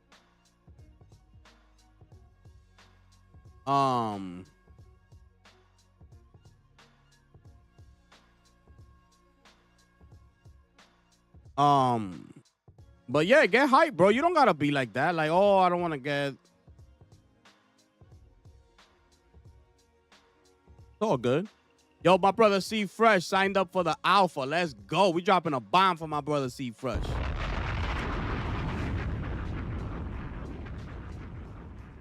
But like they said, that doesn't mean we automatically qualify. Now we gotta wait for their email and see if we made it in.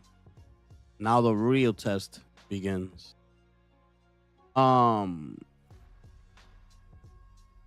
Okay, man. Okay. All right. So what game are you playing right now, Ruben? Give me 2 games. If you're playing at least 2 games, what 2 games are you playing?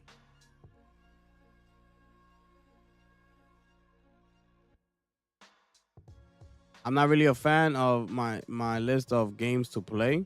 I'm not a fan of Indiana Jones. Never watched movies, so game wouldn't be big to me.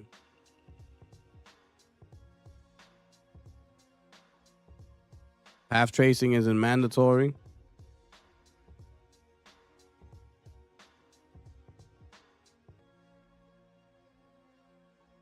Yeah, but it makes it look so much better.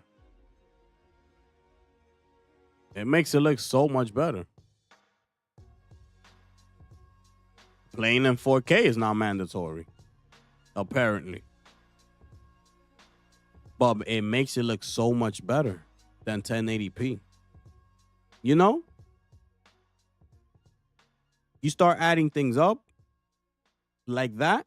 If you saying, oh, path tracing isn't tracing isn't mandatory and things like that, like ray tracing.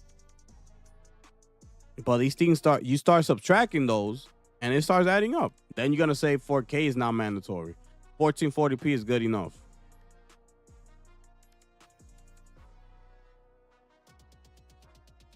I'm not hyped about it though. I'm down to play, but I'm not feeling for it. The same way I was feeling for Tekken when that dropped. Yeah, but it's 2 totally different type of games, bro. You're talking about a fighting game. Comparing it to an extraction shooter type of situation. So that's a different story. that's telling me what type of games you like to play. You like fighting games, right? You be getting more hype for those, and that's fine. But this is Bungie. We all knew we couldn't expect Bungie to come out of nowhere and make a fighting game. You know what I'm saying? Like, that was never gonna happen. So we knew what we were coming into, what we were getting into. Is a shooter. Of course. It's Bungie.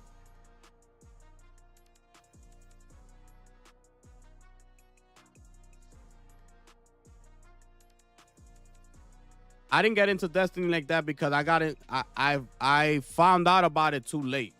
So by the time I found out about it, people were already like, you already know, way ahead of me. I was like, I'm good. You know?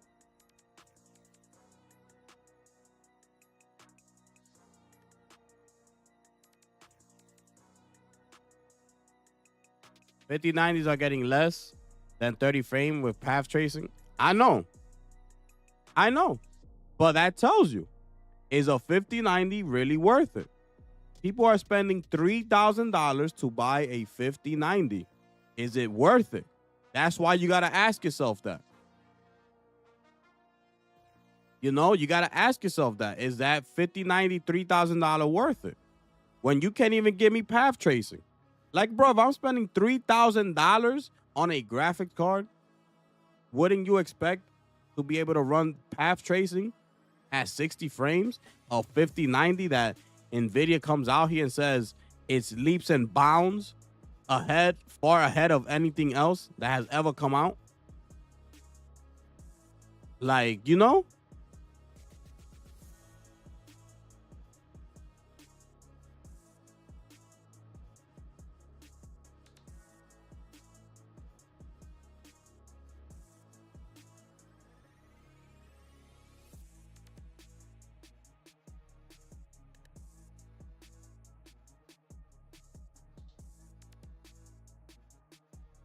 Yeah, and exactly too what Satnan said about Tekken. You know, it's true. Like, those games come out and do the same thing. They brought a new feature, a new power that you get or something like that. But it's fire. I get it. Okay. But why can't this be fire? Exactly what he's saying. Like, okay, but why can't this be fire too? This is bringing something different to that genre. Sort of kind of like what Street Fighter tried to do for fighting games. You know, create your own player and have a story mode. You could walk around. They trying to make it more, you know, a little semi-open world that you could walk and talk to other people within your server and fight them. You know, they try to bring something different to that genre. This is the exact same thing. Bungie's bringing something different to this genre here. You know? So that's a thruster. And let's see. And that's his tactical sprint. Double press the sprint to move faster at the cost of generating additional heat. This is Glitch. This is the one that he says that everybody's going to be using when the game comes out. Overcharge. This is her prime ability. Amplify. You overcharge your movement systems. Reducing the heat buildup of movement abilities. Increases movement speed and weapon dexterity. A disruptor. Transform your arm into a cannon. That's what he was talking about, like Mega Man. If you hold it, you overcharge your arm cannon. Greatly increases the size and damage of the blast. Okay. Micro jets. You activate in the air to perform another jump at the cost of generating additional heat. So she double jumps. With this one, you triple jump if you use the micro jet. So you'll get a triple jump. And a power slide. You slide fast, further than everybody else. Then we get Blackbird. Echo Pulse. Activate your shell's advanced detection system, releasing the series of sonar pulses that reveal the location of nearby hostiles. So you see, you could play off of all these different styles of runners. It's all going to depend on you and your team, what y'all trying to do. What's the mission at hand? You know, you got to prepare yourself before you go in there. Because remember, you could lose your loot. You go in there with a purple, you might not come out of there with it. So you got to, it's all about strategy and things like that. Remember, it's bringing a lot more than Warzone, bro. This is bringing so much more than what you do in Warzone. Warzone is so, like, plain to me. There's nothing about it that gets me to want to play that. So, the drone, remember? Oh, man. Oh, my goodness. What did I do?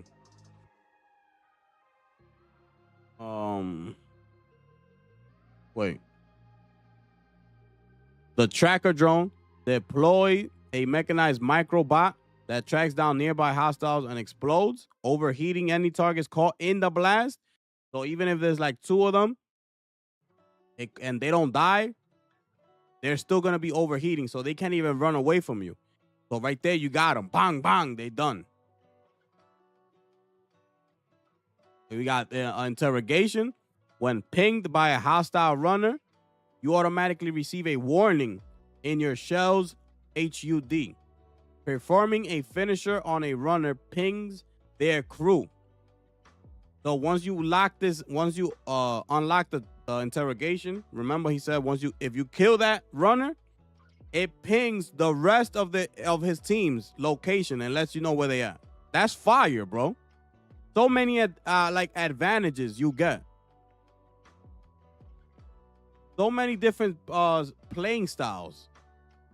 And you got the Stalker protocol. After breaking a combatant shields, they leave behind a lingering holographic trail for a short time.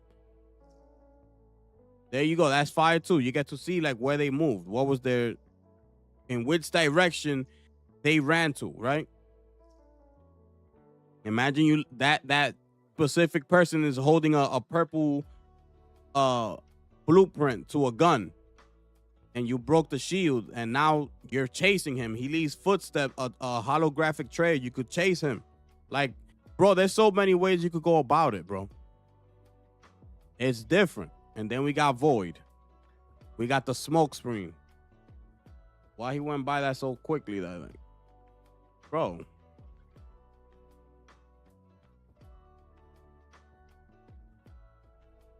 We got the smoke screen. You throw a smoke disc that emits a line of smoke fields in front of you, disrupting the optics of those who step inside. So basically, once you throw that and anybody steps past that smoke, they can't see you. And you're disrupting their optics. All right? So they're going to be all over the place. We got active camo. Activate your shell's camouflage system, pulling a shroud of invisibility over yourself. Performing offensive actions, taking damage, and using abilities or consumables briefly disrupts your invisibility. So basically, when you're invisible, you got to be that.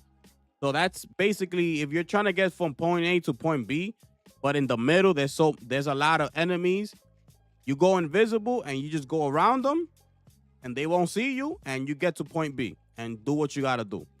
If you start shooting at them while you're invisible, using abilities, that's going to disrupt your invisibility and they're going to be able to see you.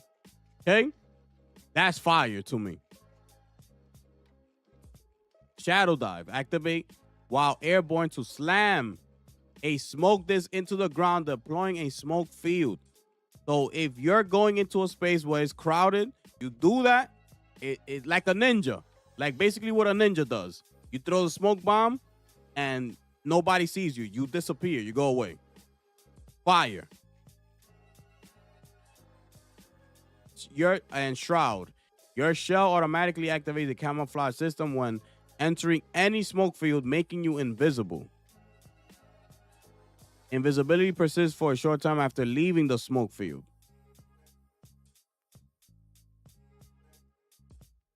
This is Warzone. This is Warzone right here, bro. Look. These are all the items. You got a black market up here. You got a black market, your loadout, the vaults. This is what you're coming in with. This is how much it costs. Equipment, cores, your shields, implants. Bro, it's Warzone, bro. These are the type of things. This is the money that you have, 10,000, 279. These are the items that you're trying to bring in, and this is what they cost. You bring them in.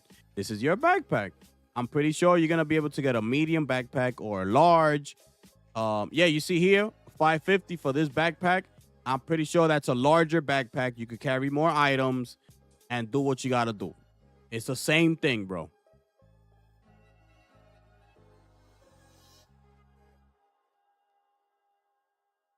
Let me see. Trophy Hunter.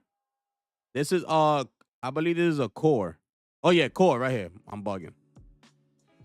So, if you come in with this one, defeating a UESE commander grants a small amount of tactical and prime ability energy.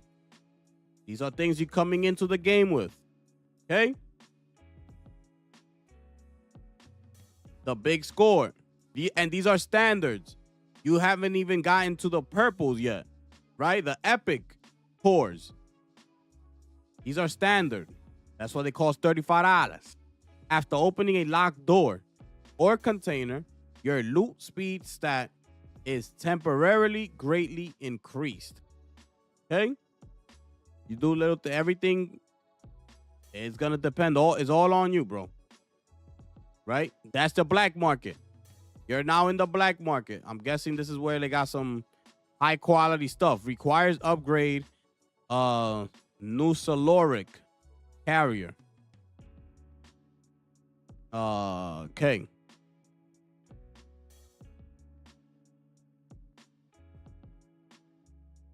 This is an implant. Reinforces your base shields. All right?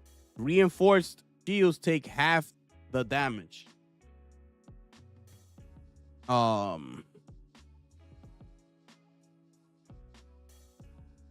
Enhance, okay. And this is it right here. There's another look, overall look. This is your backpack, this is your gun, this is your secondary, your equipment, everything else. Boom, boom, boom. And this is your character right here. These are the abilities. So I believe these are the seconds. I don't know what this is down here, these numbers. Right? I don't know what these are. Maybe how long it takes to what you call it, to reload back up. But also, I'm pretty sure you'll be able to change the skin as well.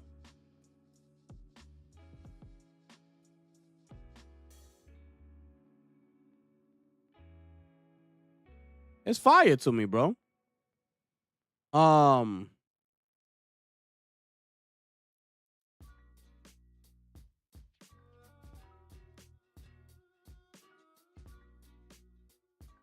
Yup, exactly. Street Fighter always tries to reinvent its mechanics a bit. Yeah. Oh, that's Carol 9. Oh, you telling me what they said? Marathon isn't just an extraction PvP. It also features dungeon-like or even raid-like PvE that can be unlocked by discovering secrets. Oh, that's another thing. My brother Lunchi. Remember that you could discover secrets in the game. That's why I'm saying they did not tell us everything, bro. They didn't tell us everything that we need to know. That's what I keep saying. Like, bro, they just showed us what the game is gonna be. What should you expect? You know, the abilities, the things that you can loot. You know, the base of the game. They're not gonna tell you everything that's in the game, bro. They're gonna keep that on the wraps, like, for you to explore and experience it for yourself. and be like, wow, yo, that's fire. Instead of being, oh, but this is the one we saw at the event. Oh, we knew this already. Like, so that's a bro. Dungeon like or even raid like PvE that can be unlocked discovering secrets or by obtaining items that grant access to special areas.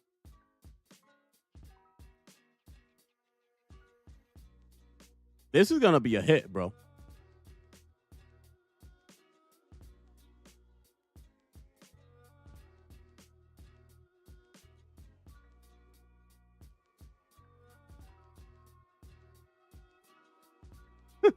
Yo, what's going on? Yo, what happened with Ruben? Yo, what happened?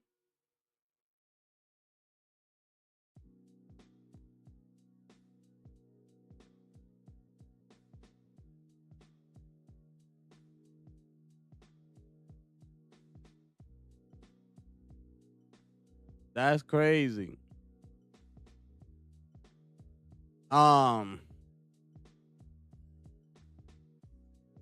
But yeah, facts. That's facts, Sotness. You know what it is, bro. You know what it is. Yeah, which means Bungie is putting their event expertise from Destiny in the mix. Bro, exactly. So, where things happen during the match, people just not understanding, bro. They just told us the base of the game. That's it. That's all they told us. This is the base. Now it's up to you. Go out there and explore and find secret things that we put out there. Like, that's fire, bro. PvE that can be unlocked. A raid-like type of fire. Bro, what? Oh my goodness. I cannot wait for this game to come out, bro. What? This is a type of game I needed right here, bro. This is the type of game that I needed right here.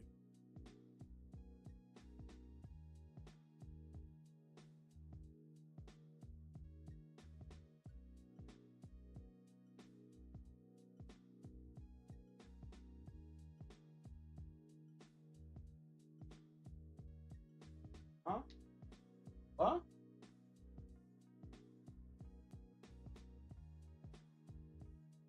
Oh, no.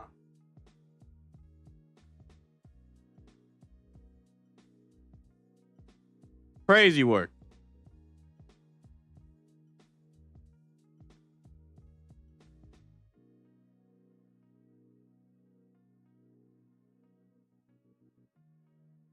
Motor. Hmm?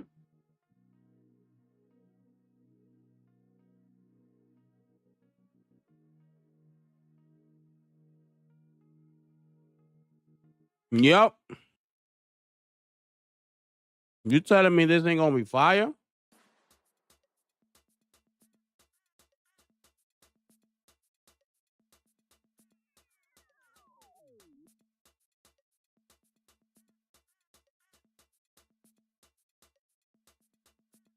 So are people really talking bad about this game, bro? Like, are they really doing that?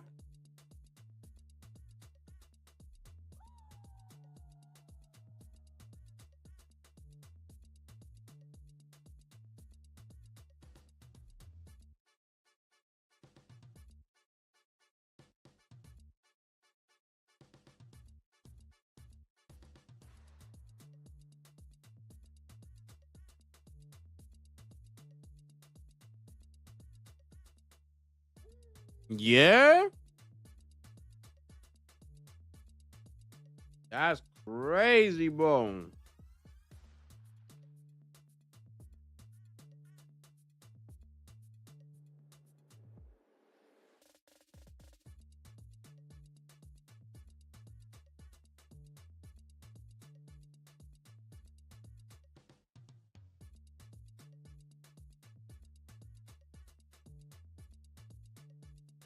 That's crazy.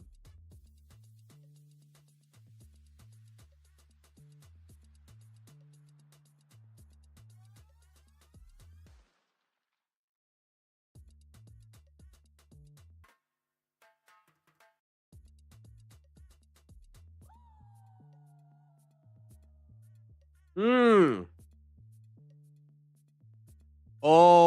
it's not gonna be free. Yo, it's not gonna be free.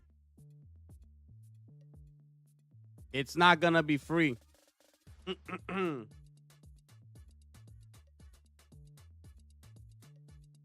gonna show you right now.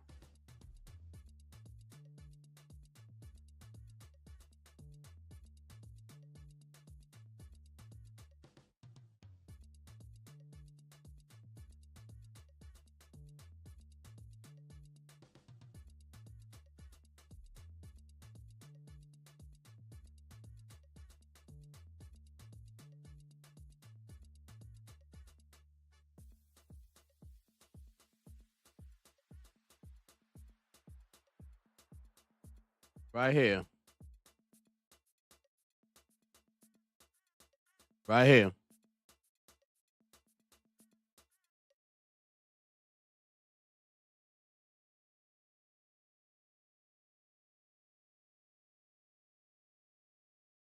There it is. Marathon is going to launch as a premium product.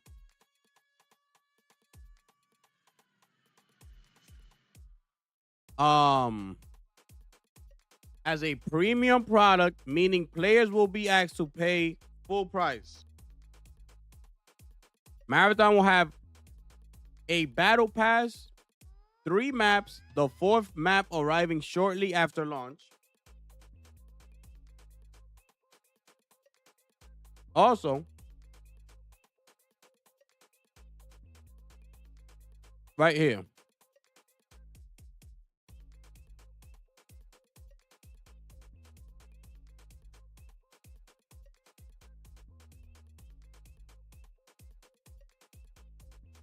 There it is.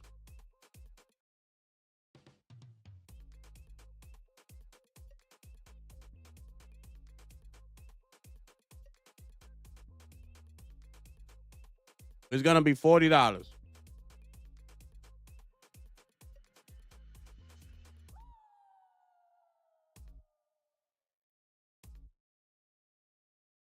You know what? I love it.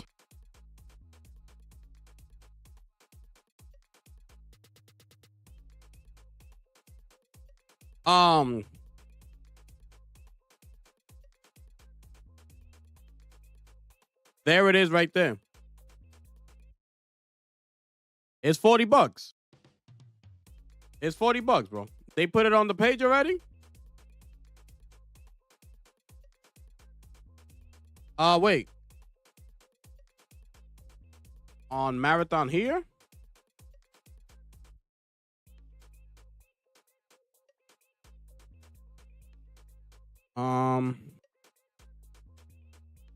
Oh, I'm getting me some gear. I'm telling you that right now. You heard what I'm saying? I'm getting me some merch. That is fire. I love that color combination, by the way. That's one of my favorite combinations. So fire.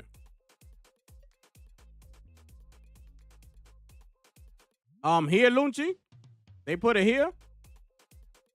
Bro, look at these images in 4K, bro. Wait. Bro. Fire.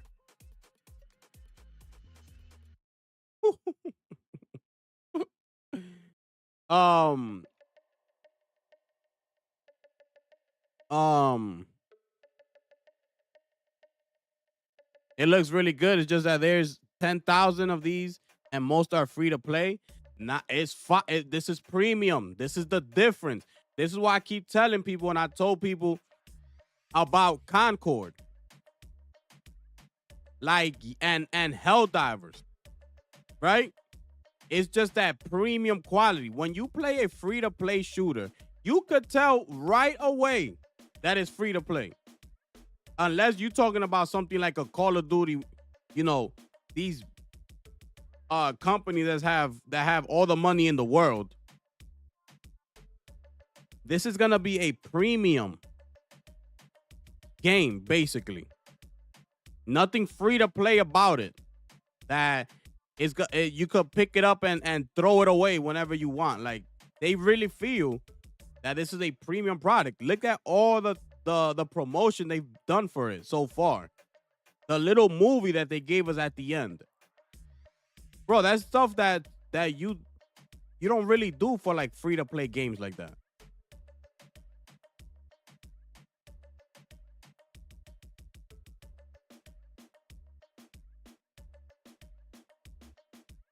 Yeah, Lunchi. Exactly. So they said it right here that it's not gonna be full price, so it's gonna be $40. You know, it's gonna be $40, bro. Which is good. Bro, you getting that classic Bungie, you know, gunplay. It's gonna be a Bungie game, bro. It's a Warzone Bungie style. Just think of it like that. That's what it's gonna be. DMZ, because it's not a battle royale. That's another thing that people must have confused. This is not Warzone battle royale. That it's the last team standing that wins, and you got to get closer together as the circle closes in on you. That's not what the game is. You buy contracts before you head in. You buy contracts and you go into the game with the contracts and do what you got to do. Remember, you do not have to engage in any type of combat if y'all don't want to. Each team is going to roll in there however they choose to. Whatever game plan they go in there with, right? So, like they said, you don't have to engage as soon as you see somebody. That doesn't mean that you got to automatically shoot them. If that's not in your team's game plan, then that's not what y'all doing. Y'all in there to complete the mission. To that contract that y'all signed, that's your goal. So you go around people, try to go away from people, but they will notice you and try to complete the mission. Go into different rooms, collect loot. You know, every person has a different play style, different skills. So you could have that guy that has the post, and he'll look at a loot, and it could tell you like if it has a purple inside or not. You go in there, look for it, get it, keep it moving. Bro, it's so many different types. It's like a DMZ, bro. It's like basically like a DMZ. And then Lunchi just told us that, just reminded us that there's gonna be things in the game,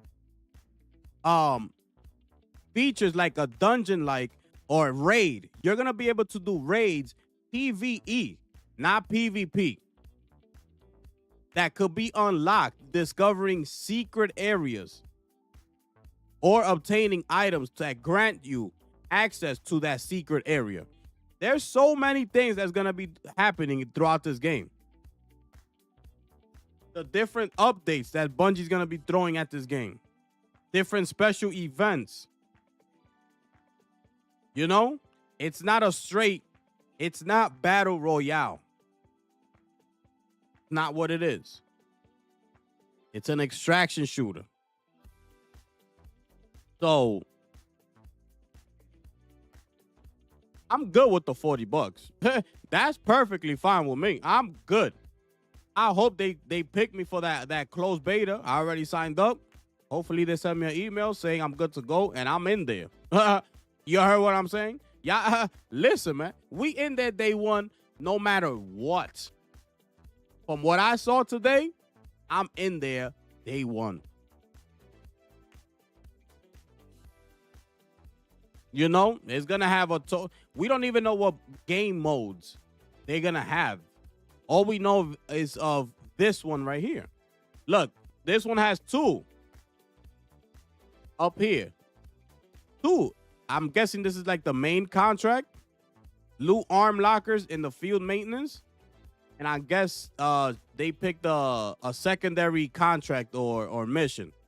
Exfil, but ballistic weapons. So this is like an extra contract that they went in there with. Okay, so boom. I go in there as a team, or you can go in there solo. You don't necessarily have to be with a team. But if you go in solo, you got to be nice with it. Because right now, what they said is that at the time of release, so far, there won't be any solo lobbies. But just wait. Because I could see that happening. Wait down the line when Bungie sends an update that they create a one-person only lobby. You're going to see everybody doing solos. Just one person, no team. Everybody just one person. That's the same game, but just no team. One person, everybody. Woo! Do you imagine? Bro, the amount of players something like that could attract is ridiculous, bro. You pick the style that you want to go in there with, the stealth or whatever, the tank. It's only you versus it's basically like a free-for-all. But y'all in there doing the same thing. Going to do your missions, looting, finding purples and things like that. But solo. Bro, there's so many ways they could go with this game. This is just the beginning. This is the base. They're looking at this for the long run. So all those ideas that you might think of, they could bring it. Like a solo lobby. That is just, like soloist. No teams allowed. This one here is teams, but you could decide, you could choose to go solo. But that doesn't mean that everybody else is going to be solo. So that decision comes up to you. That's why they said if you go solo, you might as well pick the stealth. Because you're going to be by yourself. So you better off, getting through certain areas that you could just go invisible and nobody could see you and just go right past them and keep doing what you're doing. Go into rooms, looting, and do what you got to do and extract and get up out of there. You don't necessarily need to be fighting against other people. Unless you bump into one of them or you bump into the AIs, the securities. That they said that if they see you, once they see you, you got to handle them. But it's not going to be an easy, let me just run away and I'm out. If you're in the mix, you basically got to kill them. Because it's not going to be that easy. That's what they said. So it's going to be crazy, bro. So a lot of people like DMZ in the Warzone thing, It's just that Battle Royale is more popular and things like that. So this is coming out basically September 23rd, which is the date of, was that Mafia? Or are we thinking that's Borderlands? September 23rd. Is that Mafia or Borderlands? I'm going to tell you right now.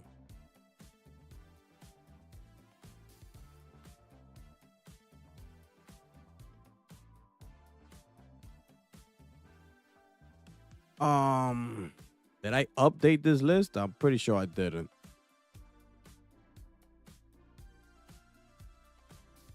It's one of the two 2K games that are coming out that day.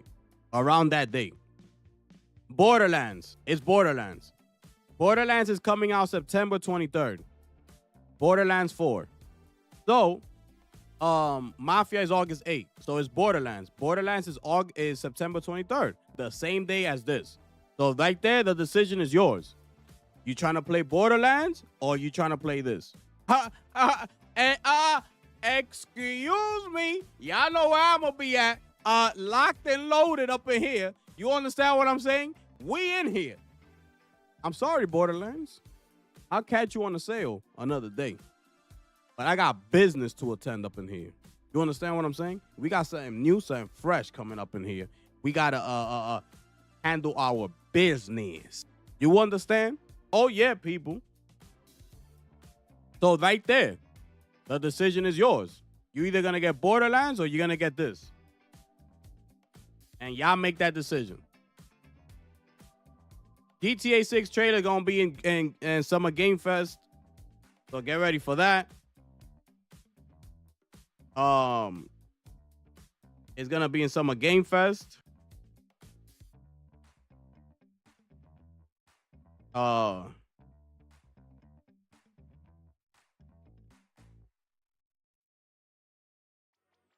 You know we in there. Y'all know we in there. Fact.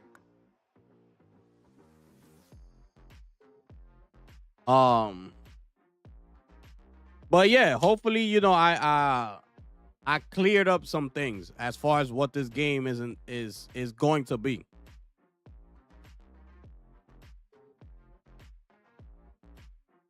Yo, my brother Alpha's in the building. Yo, Alpha, if you're still here, what's good, my brother? $40 is not bad at all. $40, just like Helldivers. That's a great price. Why will people complain about $40, bro? Like, what? $40, bro? You grab 120 and you grab another. You put those two 20s together, you got $40. That's all it takes, people. My goodness, bro. These people find anything to complain about.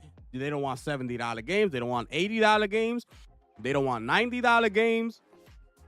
They don't want $100 games. They don't want $50 games. They don't want $40 games. All these people want is free, free, free. Bro, go get yourself that bum-ass Game Pass if you want free, free all the time. Go play them bum-ass games that Xbox is giving you. My goodness, bro.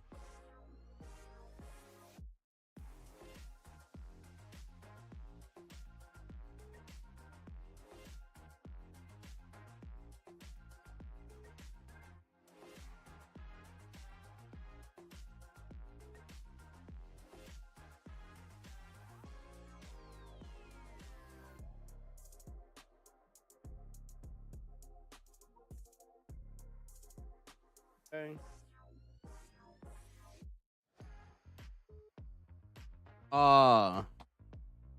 Let me see. Yeah, that would be crazy. I'd rather get this first, but can probably get both if I still want. Yeah, exactly. Exactly, bro.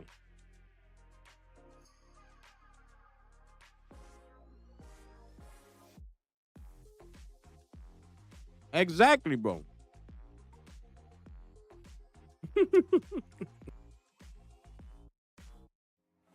Yo.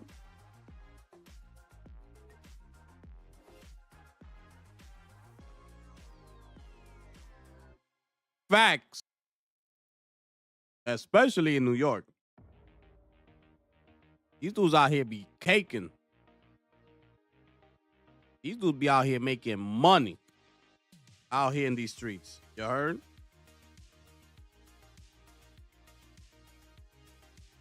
Yo, Themba, what it do, my brother?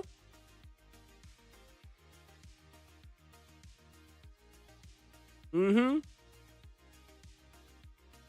That's all these people want is free games. Absolutely disgusting. Bro, did you see that 4K gameplay? Did you see it? I mean, look at this.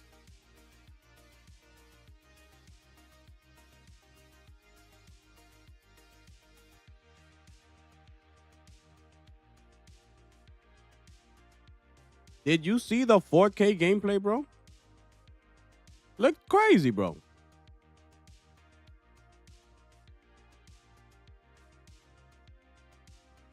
Have you seen it in your own? Like, did you click it and you watch this on your own in 4K? Like, bro, look at how the colors pop.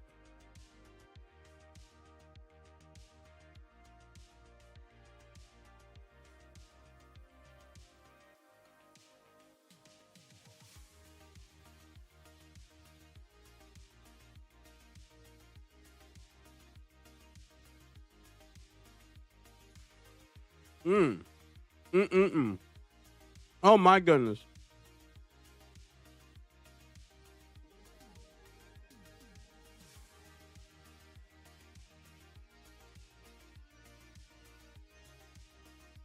Bro, just imagine the different type of skins that's gonna be in those battle passes.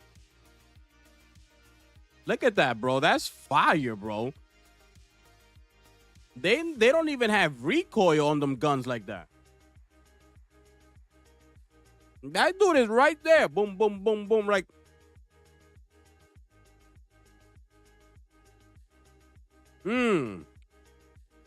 oh, I can't wait.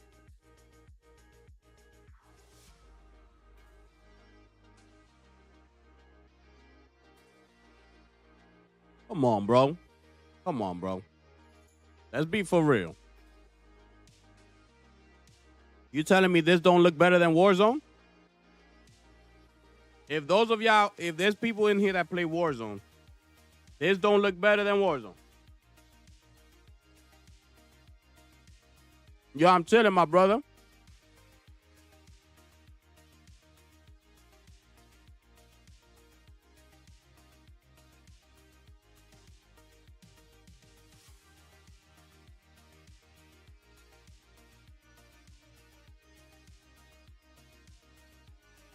You know, and that was very a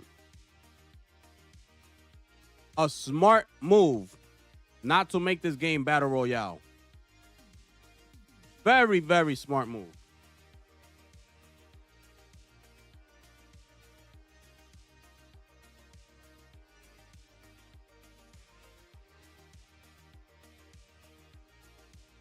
Bro.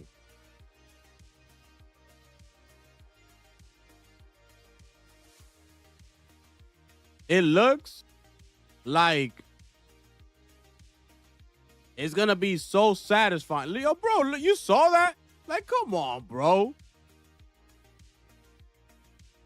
It looks like it's gonna be so satisfying. Like, when you kill somebody, like, remember what he said. Like, you're gonna feel it, like, in your controller. Like, when you throw a bomb and things like that, like, it's gonna feel like very premium.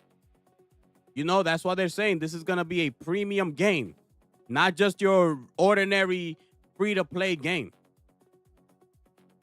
I'll take that over a free-to-play any day of the week, bro. I'm not opposed to buying a game, especially if it's $40 and if it's of great quality. I'm not complaining. I'm sorry. Facts. That art style is sick, bro.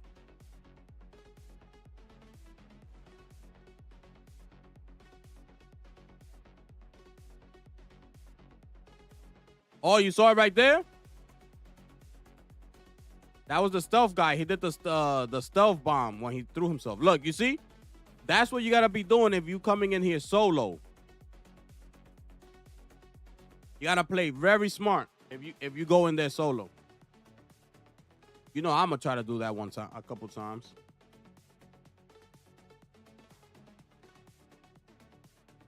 That's the med.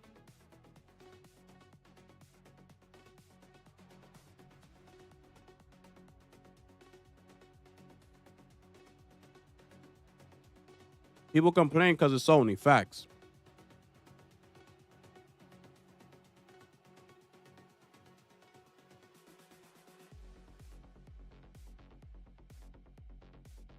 Activate. Yo, I can't wait, bro. I can't wait, bro. You don't know the itch that I've had for FPS, bro.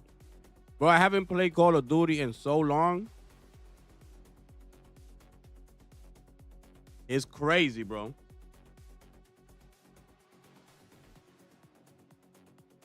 Oh, here goes Skill Up. Yo, here goes Skill Up. Wait. Let's hear what Skill Up got to say. And we might wrap it up after this. Let's hear what Skill Up got to say. And we're going to call it after this.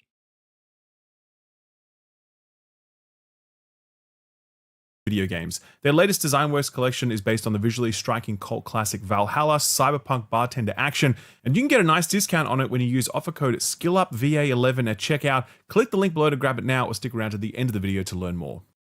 Marathon. If you are clicking this video, you probably have 100 questions about Marathon, but you probably have one big one. Is it enough? Is it enough to deliver Bungie from their prolonged period of disruption and uncertainty, a period marked by layoffs and restructure, and a complete upending of Destiny's future development and business model? Is it enough to succeed Destiny as Bungie's next big game, one that will spirit the studio into a new decade of game making the same way that Halo and Destiny did when those games launched? Is it enough for Sony, who bought Bungie for $3.8 billion, a price that now seems astronomical given how the studio has fared since then? Sony are not only nursing Bungie on their balance sheet, they're also nursing a very black eye after the failure of Concord and the cancellation of a number of other live service titles. With that track record behind them, Sony really needs Marathon to be a big win. They desperately need Marathon to be enough. Setting aside all those very loaded questions about the legacy of the studio, the commercials, and the crushing weight of expectations,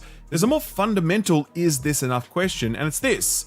Is this game enough for us, the people who might want to play it? And hell, who even are those people, since an extraction shooter is hardly the sort of experience that's looking to recruit die-hard Destiny fans?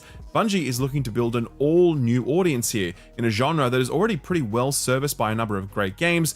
Set against all of that, is Marathon enough? Well, I've got my own perspective on that since I got the chance to play Marathon last week. Bungie invited me to their studio in Seattle. They generously offered to cover my travel and accommodation costs, but I declined, choosing instead to pay my own costs so that you can be guaranteed truly independent coverage. So, what do I think about Marathon and that big question, is it enough?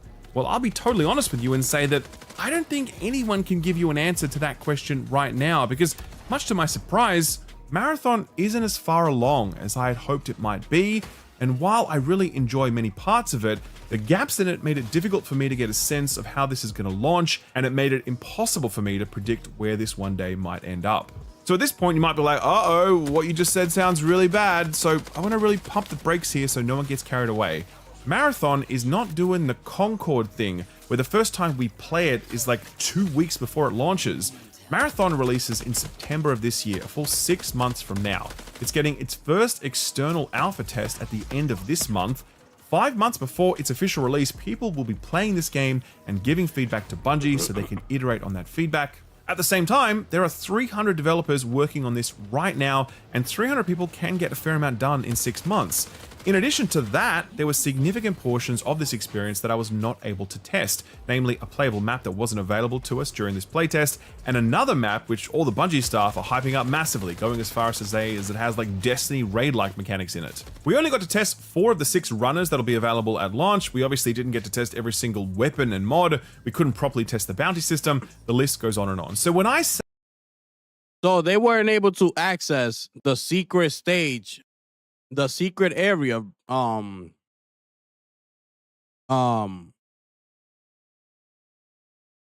you could do the raid like PvE and it's not PvP. So they weren't able to access that secret area. They weren't able to access a lot of things within the game. They were just playing the game. Say it's hard for me to answer, is this enough? What I'm essentially saying is I have not played enough of this, and the game is still deep in development, so leaping to conclusions at this point would be unfair to the game and to Bungie. Having said all of that, I walk away from my time with Marathon feeling good about some things and not so great about others. As you'd expect, the gunplay is top tier, meeting the industry-leading benchmark that Bungie has maintained. The gunplay is top tier, which is the main point of this game. It's the gunplay. That's what we were saying. That's what C Fresh was saying. Right? We all know it's Bungie. They're going to come with that gunplay that's going to feel premium. That's what they said. This is going to be a premium game. Top tier. Since their inception. What you might not expect is how good the enemy AI is here, with NPC enemies providing substantial challenge that make them much more than just resource sinks or noise traps. The visual... There it is. We ain't getting no Indiana Jones AI up in here. Remember what we just spoke about, that if you're in the middle of your mission and you get caught by the AIs, that you have to handle them. You can't just run away because they're going to kill you. They're not dumb. They're not that easy to get away from. So that's what the developer said in the reveal. that you're gonna take notice that whenever you come across those securities, AIs, and they see you, you gotta take care of them and kill them. That's fire, bro. Design is an acquired taste, but in my personal view, it is incredible. I absolutely love it to the point where I want to make it my personality. It's amazing. I can't get enough of it. Sometimes a setting and a visual style can be just enough to pique your interest in something, but in the case of Marathon, I expect that it's going to be more than enough for a bunch of people. Most importantly, that extraction loop is here, and it's working. I think it needs a lot more work to get it feeling truly unique, but as a starting point, I will tell you that Marathon is a fun game that does serve up those butt-clenching moments that you hope for from an extraction shooter. However, as I mentioned before, I did find some of the gaps in this surprising, given that Bungie have been working on this for over 4 years now. As it stands, there's really no new player onboarding experience. It's kind of just like a 5-minute tutorial that teaches you the absolute basics before shoving you out into the main menu and wishing you luck. The game's narrative is, right now, not really written yet. The narrative team were clear that the narrative framework has been built, aka how Bungie plans to tell a story in Marathon, but that story itself is apparently going to be written between now and launch. Bungie have also made clear that we should also expect a very found lore approach to storytelling, less focused on cutscenes and characters, and more focused on world building and narrative delivered through factional bounties. For me, personally, I walk away from my hands-on time with Marathon glad that I played it, interested to play more, but I also walk away with 2 big questions. Number 1, where is that hook that makes me want to play Marathon over the other extraction shooters that I could be playing, or over the other competitive experiences out there right now? In my time with this game, I was enjoying it, but I couldn't feel that thing that made me go, yes, I can see why someone would want to devote their life to this game. I just couldn't feel that, and so I'm still waiting for it. The other question I had was, is it a good idea to charge a premium price for this? It's launching with 6 runners, 3 maps at launch, and 1 extra map in Season 1. Is that enough content to justify the price tag? Is this experience compelling enough to pull people away from alternatives, many of which are free? Bungie says they want to build this game in collaboration with their community, and I fully support that ambition. But if that's the case, then I don't think you should be charging the community an entry fee.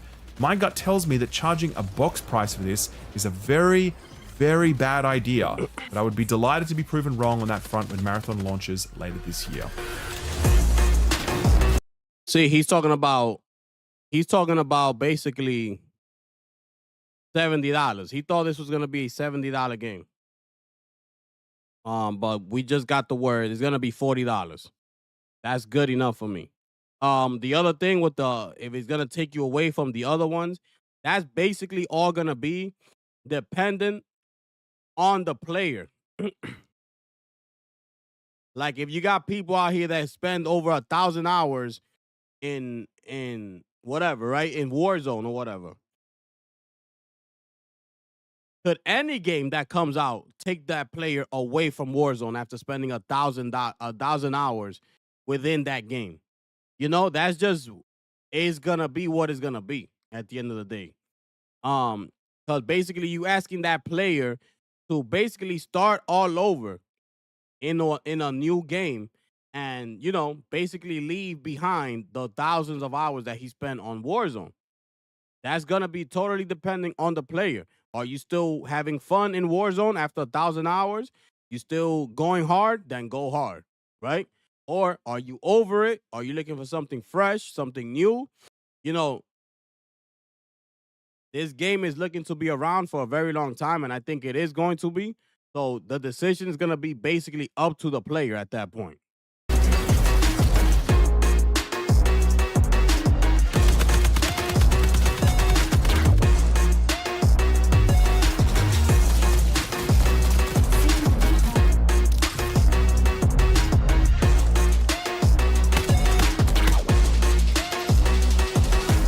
Okay, so let's spend a bit of time talking about what exactly Marathon is, and then we can start talking more specifically about its individual components. Marathon is a straight-up PvP extraction shooter.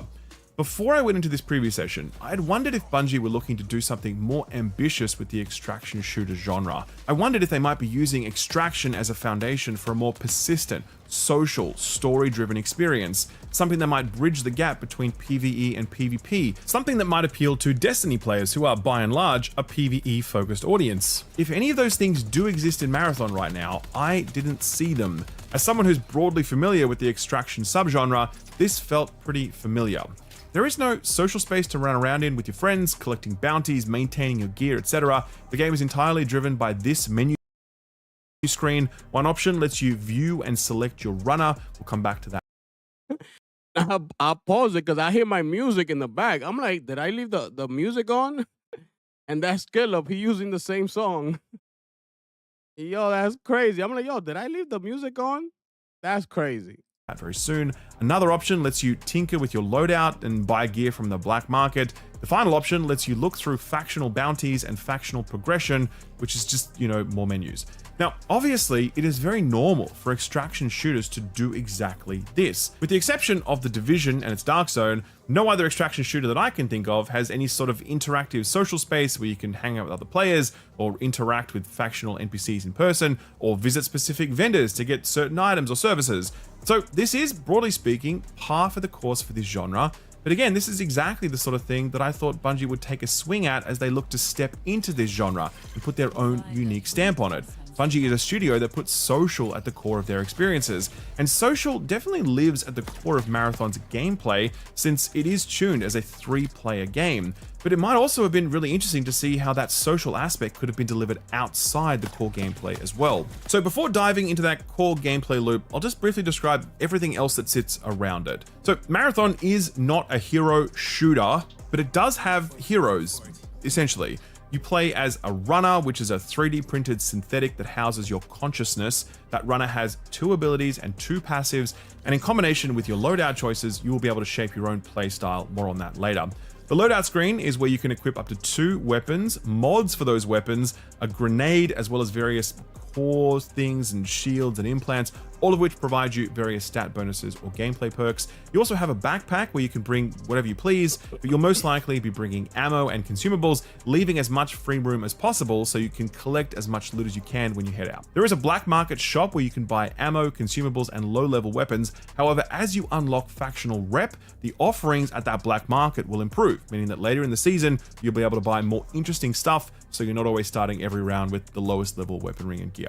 By the way, the gear you equip does not have any cosmetic qualities. This is a game that will have a cosmetic cash shop where you buy skins, but Bungie weren't talking about the game's monetization at this point, so I have nothing to say. The faction menu is where you'll go to collect faction bounties. Now, these are important for a bunch of reasons. Number one, Bungie says that these bounties will be one of the primary storytelling tools that they use, though they didn't really elaborate on that. These bounties also give you specific goals to work towards when you drop onto a map. I had one bounty where I just had to, block a certain amount of damage with a runner's shield.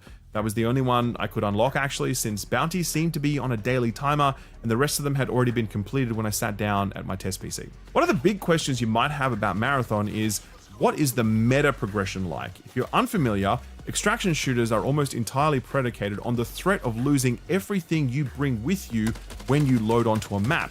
So if you have a bad run and you lose all your stuff, what are you taking out with you to make sure you feel less bad about that? And are you unlocking permanent gear or stat upgrades as you go that makes it easier and or more interesting as you get deeper into a season? So there are 2 answers to that question. Bungie has made clear that we should expect cosmetic unlocks that celebrate account milestones, and those will carry over season to season. You'll keep those permanently.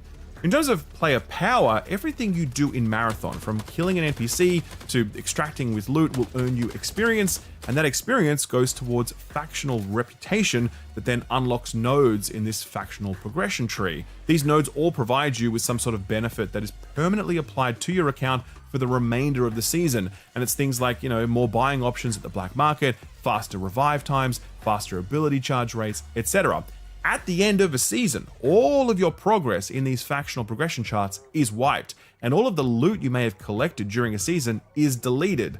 Every season resets everyone back to square one, and it's one of the many reasons that I suspect Marathon will hold very little appeal to your average Destiny fan, because you can't get these people to give up loot they earned 6 years ago that they've never even bothered to equip once. It just sits in their vault. So how do you think they're going to like having their entire arsenal deleted every 3 months or however long a season ends up being? So that's basically everything that exists outside of the playable experience. Now let's take a look at how all of this works when you get boots on the ground.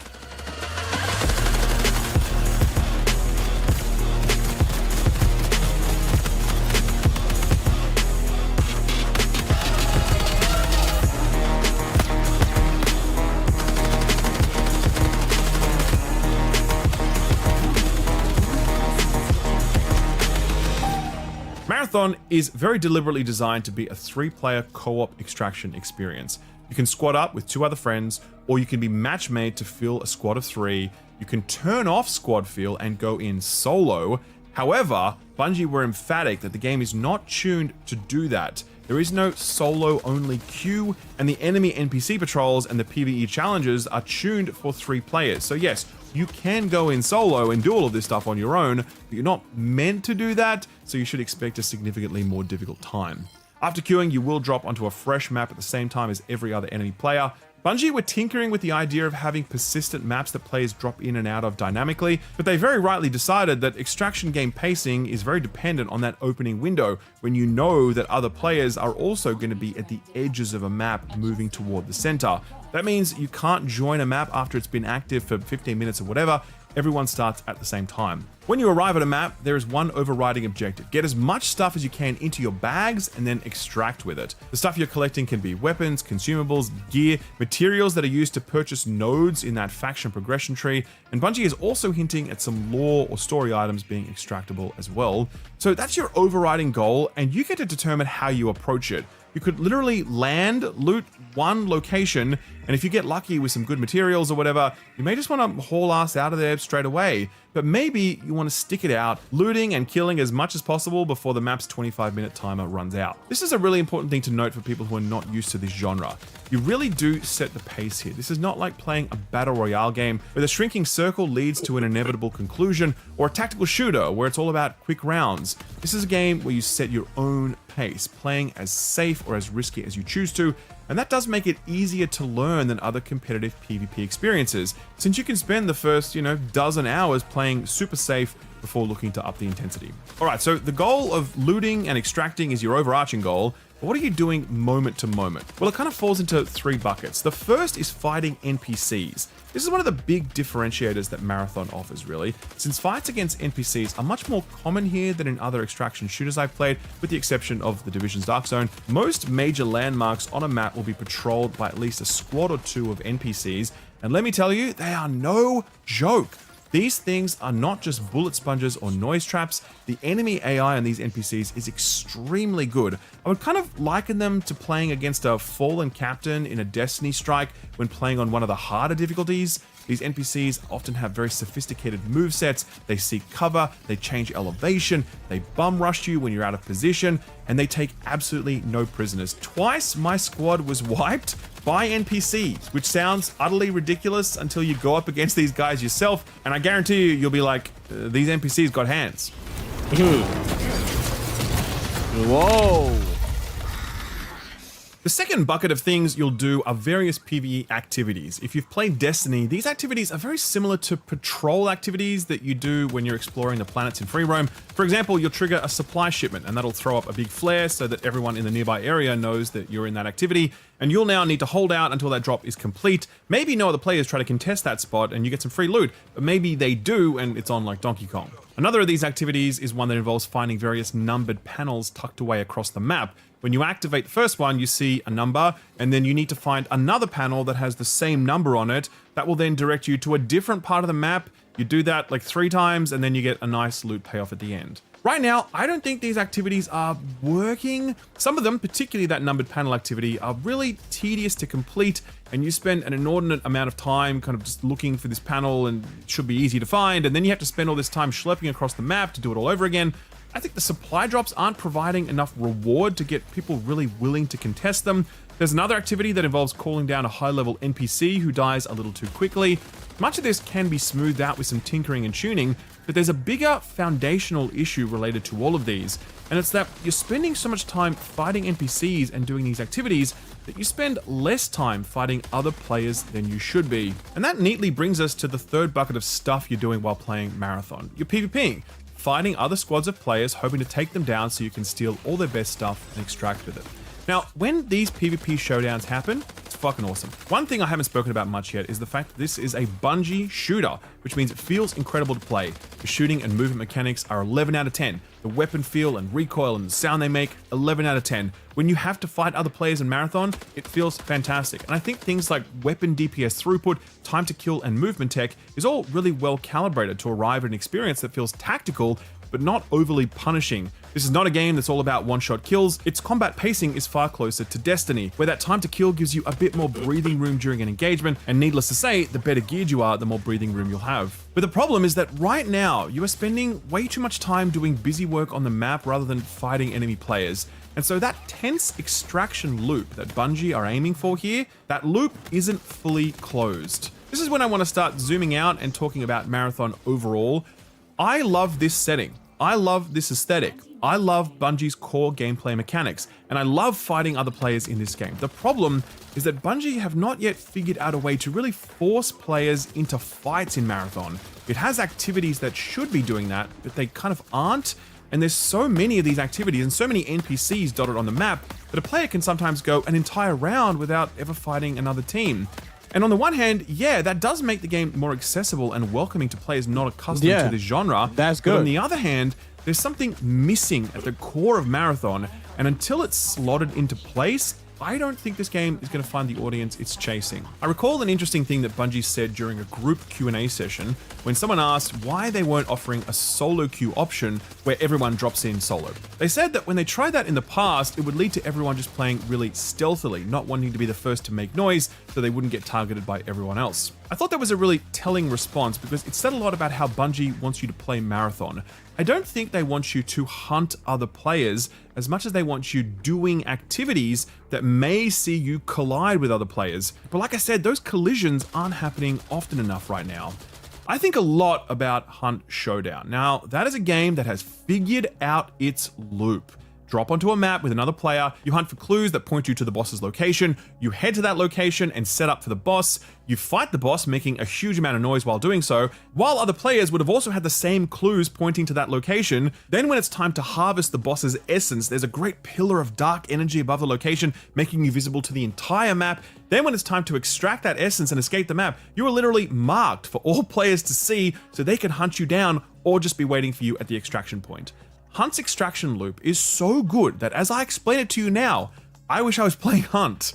Marathon does not have the equivalent of that yet. It has almost everything else it needs to be a successful extraction shooter, but it's missing that one thing. The loop is not yet closed. That's not the only thing missing from Marathon right now though. I do think these runner kits are really basic to the point where I'm like, come on Bungie, what else you got? This is the studio that designed the Strand and Stasis subclasses. And here the kits are like, ping nearby enemies once every 30 seconds, or pull up a shield that can block a little bit of damage, or go invisible for a few seconds. Honestly, I'm just gonna say it, these kits are tactical and balanced, but they're really boring and generic, and I think Bungie can do way, way better than this. Story is another big gap right now. Bungie were very upfront about the fact that they built the narrative framework for Marathon. They haven't written the actual narrative yet. It's giving vanilla Destiny, and while I don't think it's fair to jump to conclusions on this stuff, I would have loved for this preview to have had some narrative hooks already in place so that I could start getting excited about this new universe. I know all of this sounds really doom and gloom, so I do want to come back to what I said at the start of this video because it's kind of the most important takeaway, and I really hope I'm getting the point across clearly. Marathon is 5 months from launch. It's about to get its first public alpha. A lot can change in 5 months, and it's possible that at least some of the issues I've spoken about here could be addressed before launch. Furthermore, it's possible that all the solutions to my problems with Marathon are already in the game, but I just wasn't able to see them because one day with a game like this is not enough to be able to fully size it up. Maybe runners do become more interesting to play as you unlock more stuff in the progression tree or unlock better weapon mods. Maybe there is some storytelling already in the game and I just didn't see it. Maybe that loop does work when you've got a larger, more experienced player base playing the game rather than a bunch of content creators playing it for the first time. But even with all of those concessions, I still have this gut feeling that Marathon will launch one way and then it will undergo a rapid metamorphosis as Bungie continue to build the game post-launch. I get the feeling that the Marathon that launches in September will be version 1.0, and by the end of 2026, we'll be on version 3 or whatever. Anyone who's played Destiny knows what I'm talking about. Bungie build the airplane while it's in the air. That's what they've done for the past decade, and I expect it to be the same here. I personally am willing to go with them on that journey. As unpopular as it is to say, I love Bungie and I love their games, and I would love Marathon to be my go-to PvP game. And I actually kind of like hearing that Bungie plan to build this game with the help of their community. But I don't think you can say we're going to build this game with the help of our community while still charging a premium upfront price tag for it. It's like you gotta pick one. Either the game is built and you charge for it, or it isn't, and you welcome people in for free. Yeah, so,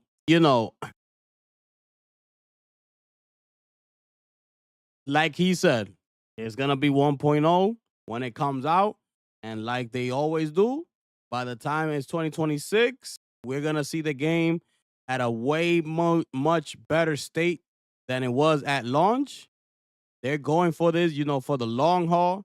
They're trying to be in this, to make it that main extraction shooter game for everybody out there. So it's like he said too, maybe it's because y'all only spend one day playing it for a certain amount of hours with a bunch of content creators, and you just playing the base of the game. You're not, that's what I was saying, they're not showing us pretty much anything of the game. They're just letting you know how the game is, what the game is going to be when it launches. What type of game, like extraction shooter, you got to do looting and things like that. And that's it. It gave you access to those runners, use their skills, feel out the game, and that's it. Now let us know what you liked and what you didn't like. I'm pretty sure Skill Up and all those developers got feedback from them and asked them, yo, what's up, what you like, what you didn't like, and everything that Skill Up is telling us, I'm pretty sure he told them as well. So they're taking that into consideration, and they wrote all that down, and they're going back to the lab. They got 5 months to go, so they're still working on the game. So I'm pretty sure they're taking notes, especially from these big-time content creators, to see what was wrong with the game, with the gameplay and things like that, and they could go back to the lab. They still got time to fix it. How many people he said they got working on this game? I believe it was 300 people. He said they got over 300 people working on this game, so they could get things done pretty quickly. So yeah, free so they can help do some of the work for you.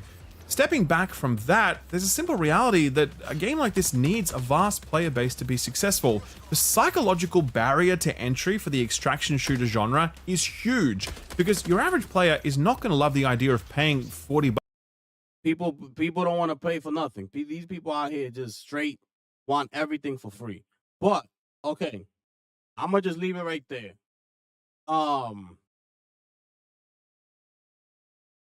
I think the game is gonna be great, right? I think the game is gonna be great. Obviously it's gonna have its issues at launch. But yeah, it's everything that I said, man. Yeah, I spoke a lot. Yo, we got 6 hours up in here, bro. Crazy work.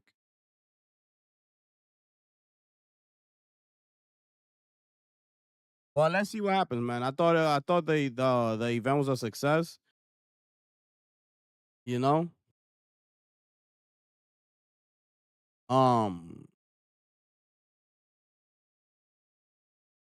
But the gunplay is gonna be crazy. Like he said, is Bungie. You're gonna get that feel back that you love from playing their games. You're gonna have that here. You know, he wasn't able to access those secret areas that you could do raids only like against PvE and not PvP. And even in the regular mode, like he said, you don't really come in contact with PvP because everybody's too busy focusing on the securities. So it's not that all that PvP action going on all the time. So I like that. I didn't see that as a negative. You know? But we will see, man. A lot more information is gonna come out. So we'll be here to cover it all.